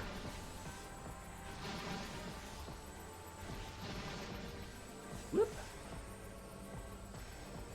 You know what? Actually, let me see. Ooh, missiles and dark ammo. Fuck, shit, okay. They've been doing that from the start. That's good. That's legitimately very good. That's very helpful, actually. That could be just the ticket I need in order to beat this bad son of a bitch into the next realm, the next game even. Woo!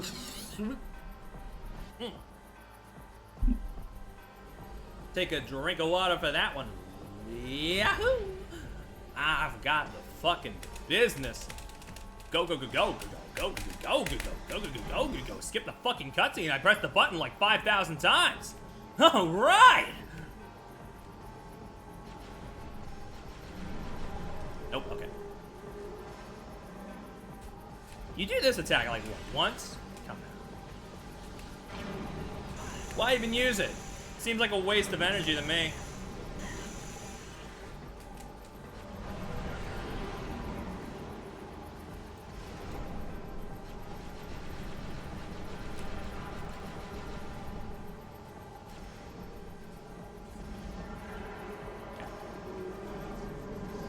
Now you're gonna do this attack for the rest of your days, I know. We all have a favorite. Everybody has a favorite. Even if they don't say they have a favorite move they like to use, they have a favorite. Like, it could be incredibly obvious, even if they say they don't.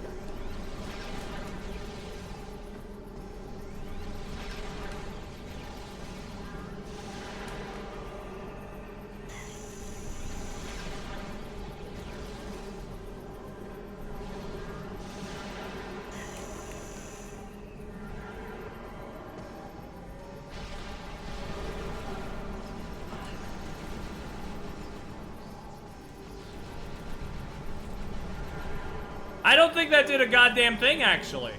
Looking at it. Looking at the math. I don't think that did a goddamn bit of damage.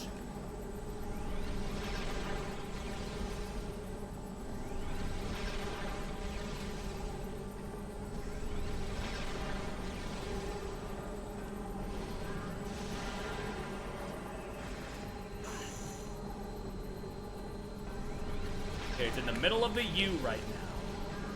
Much like the Wii was in 2015.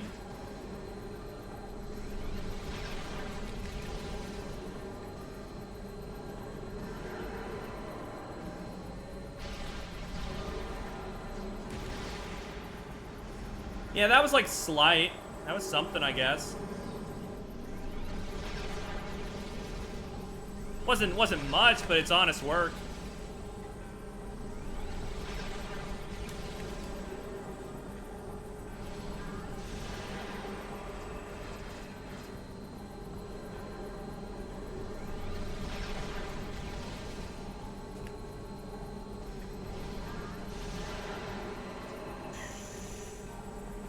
Oh, great.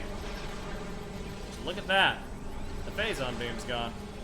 That's actually, you know what? I needed that. I needed that sort of humbling.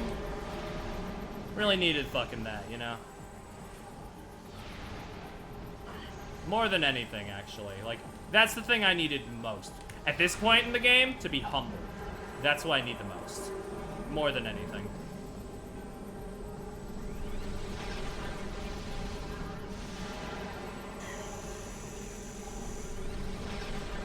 Too late, too late, too late, and now your teeth will hit the board. Chalkboard, oh baby. It hurts when your teeth hit the chalkboard, trust me, yeah. It hurts more than anything.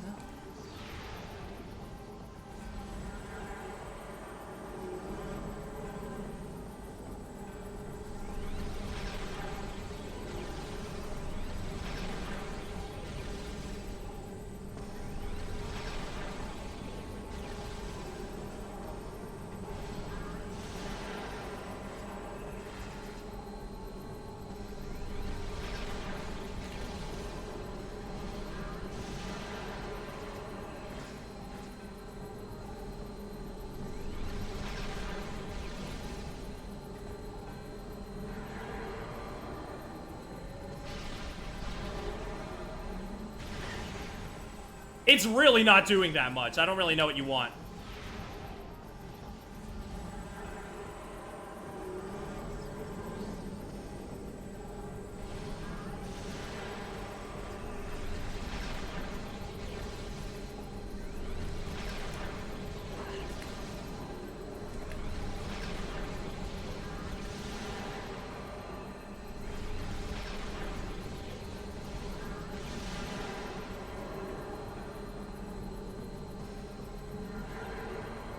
Bring it down, bring it down now. Bring it down, down, yeah!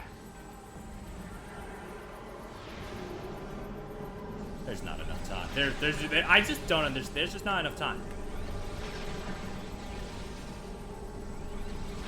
Am I once again missing a trick?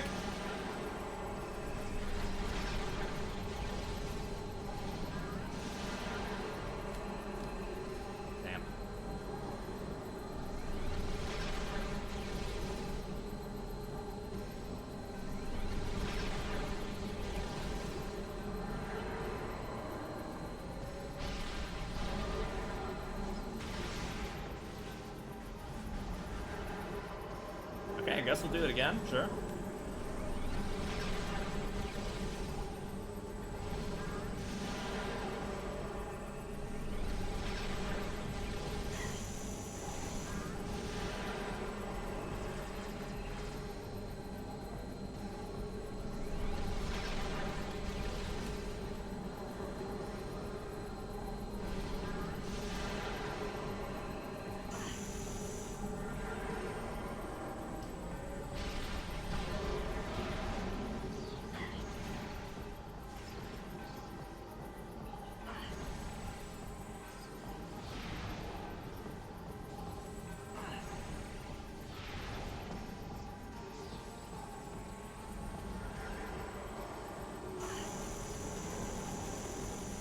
was worth a shot. You know, if the Phazon blasts are good enough to give me some power, maybe the Phazon itself, but no.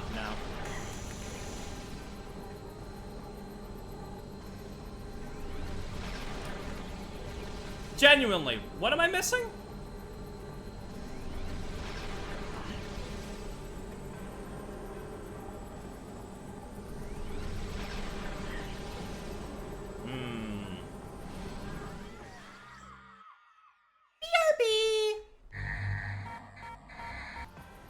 I figured it out! You can shoot her when the shield is up. If you have the Phazon beam, you can shoot her when the shield is up. You know, it's a shield, so I didn't think you could, but check this shit out. Look at that damage. That's crazy.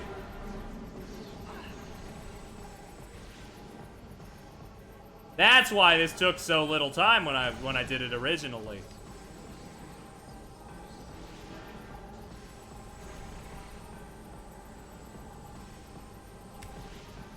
At the end of the day, like, you know, I can rag on what I want, but like, this whole game's about color coding. Purple beams go to purple doors, so why wouldn't blue beam go to blue shield? Like, fuck me, I guess. Makes sense, actually.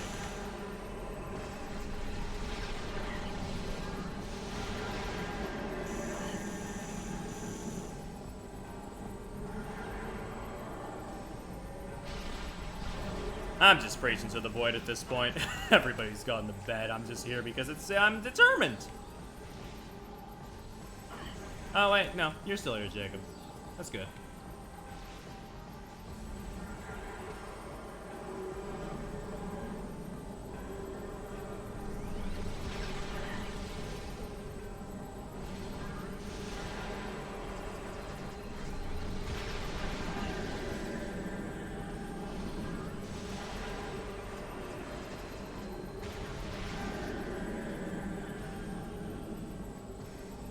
Like, yeah, shit, makes sense now you put it like that. Fuck.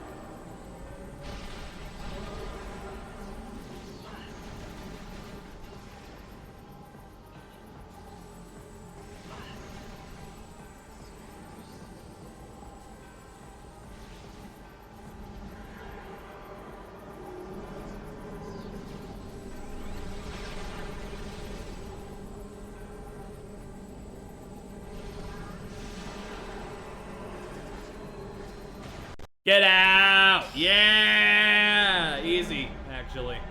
Even easier than the last guy.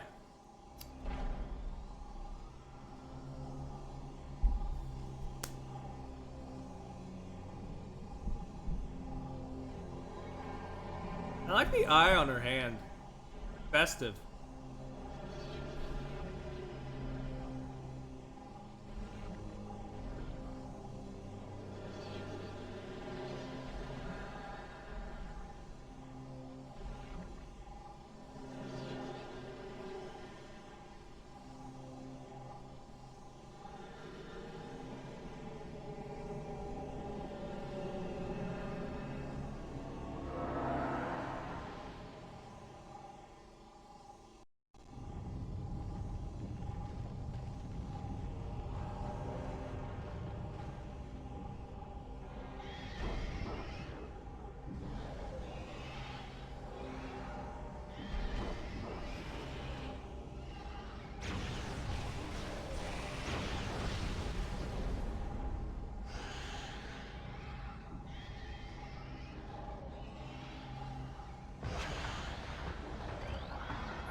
I also love that, like, this last scene, it's kind of like a parallel to the opening where she gets sworded by the Ying, but this time, you know, she's prepped. She's been dealing with these guys all game, so she gets out of there lickety-split. It's pretty good.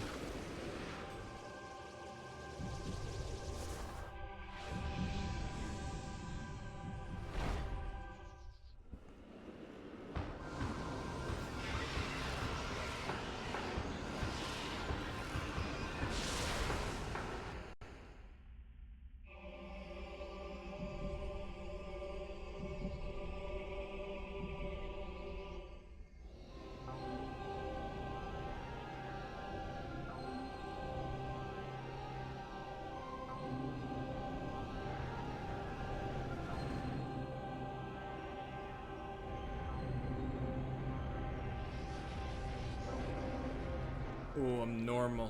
Why am I normal?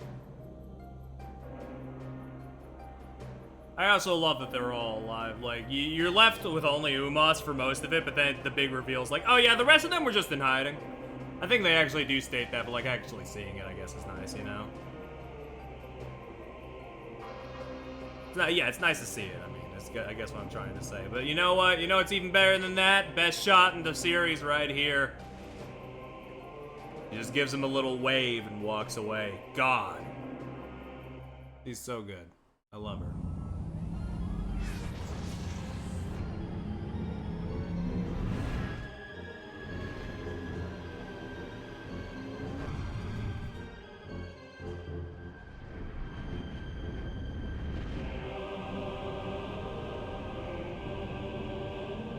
Yeah, no, look. All my issues with the game were just me failing and not remembering to not... Okay, bleh. My issues with the game were just me not remembering and not understanding. And it was pretty clear-cut once I got to it. Like, that final boss is not actually that bad at all. Once you realize, hey, wait a second. This charge shot is really inefficient. And then you just do the normal shot and it hits like 100% of the time. It's like, whoa. It's fucking crazy out there. Can't even be mad. But yeah, no, I guess I'll start Prime 3 in November, and people will get to see the first Prime game with voice acting. That'll be fun.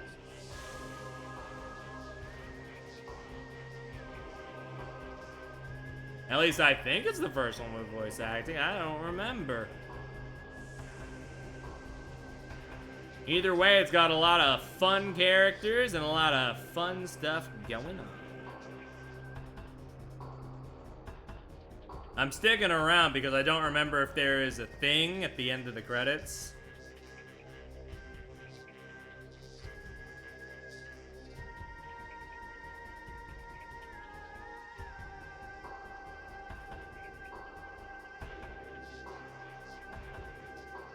Ooh, yeah. But yeah, no, let me double check actually while this is running. What's Katamari's internal timer looking like on Steam? When is that unlocking? 18 hours. That is pretty much like exactly when I stream, huh? Like 5 to 6 p.m. I think it's happening tomorrow, chat. I think Once Upon a Katamari is starting tomorrow and not on Friday. And God knows I need it. Listen. We had a rough one. But it happens. This will probably be unlisted instead of posted publicly. But it happens. It'll still be in the playlists so people can see them. And if people ask me, I'll tell them check the playlists. Listen, I brought it back in the end. I don't usually do that. I don't usually bring it back vibe-wise. Usually when it tanks, it tanks. So, like, that's something. I was able to bring it back, even if bringing it back was like, you know, maybe me going a little nutty, but it's fine, you know. Ultimately, it was, you know, we worked it out. We worked it out. Okay, but here's the thing. Here is the one thing that might fuck me over with Prime 3. I don't know how they adapt the motion controls in the Prime hack. And there are moments in that game where you have to, like, yank the Wii Remote back or, like, twist it to operate a mechanism. I don't know how that's gonna work on this. And I remember it having a little bit of finickiness on the actual Wii. So I can't imagine it being much better here. But we'll see. I can fucking hope and pray that like a button would help it out, yeah. Ooh, Yoshio Sakamoto, my fucking goat, bro. That's my guy. Sure, he wrote Other M, but like, we all have an off day, right? He made up for that by writing Emio. In my book, anyway.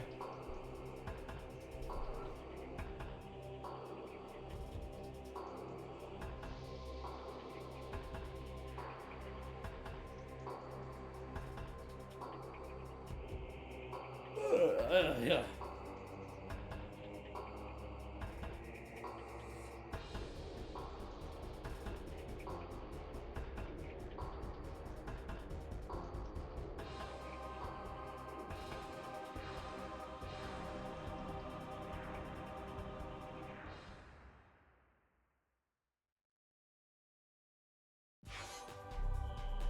Okay, new. Okay, wow, 56%. Shit, man. Hyper mode difficulty? God, no, never. Get me out of here.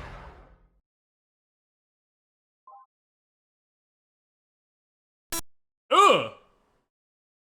What the fuck was that?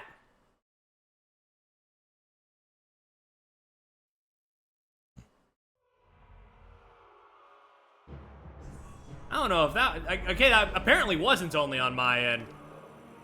Yeesh. Well, I'm good for now. We'll be back on November to see if it's any good. Don't scare. That wasn't in my control. I don't know what that was. Ugh. Anyway, yeah, I'll be back tomorrow with Katamari. You know, hopefully, I don't feel physically dead. That's really the main thing I'm hoping for. Goodbye! Thank you for sticking with it. I appreciate it. See you around. Good vibes tomorrow, hopefully.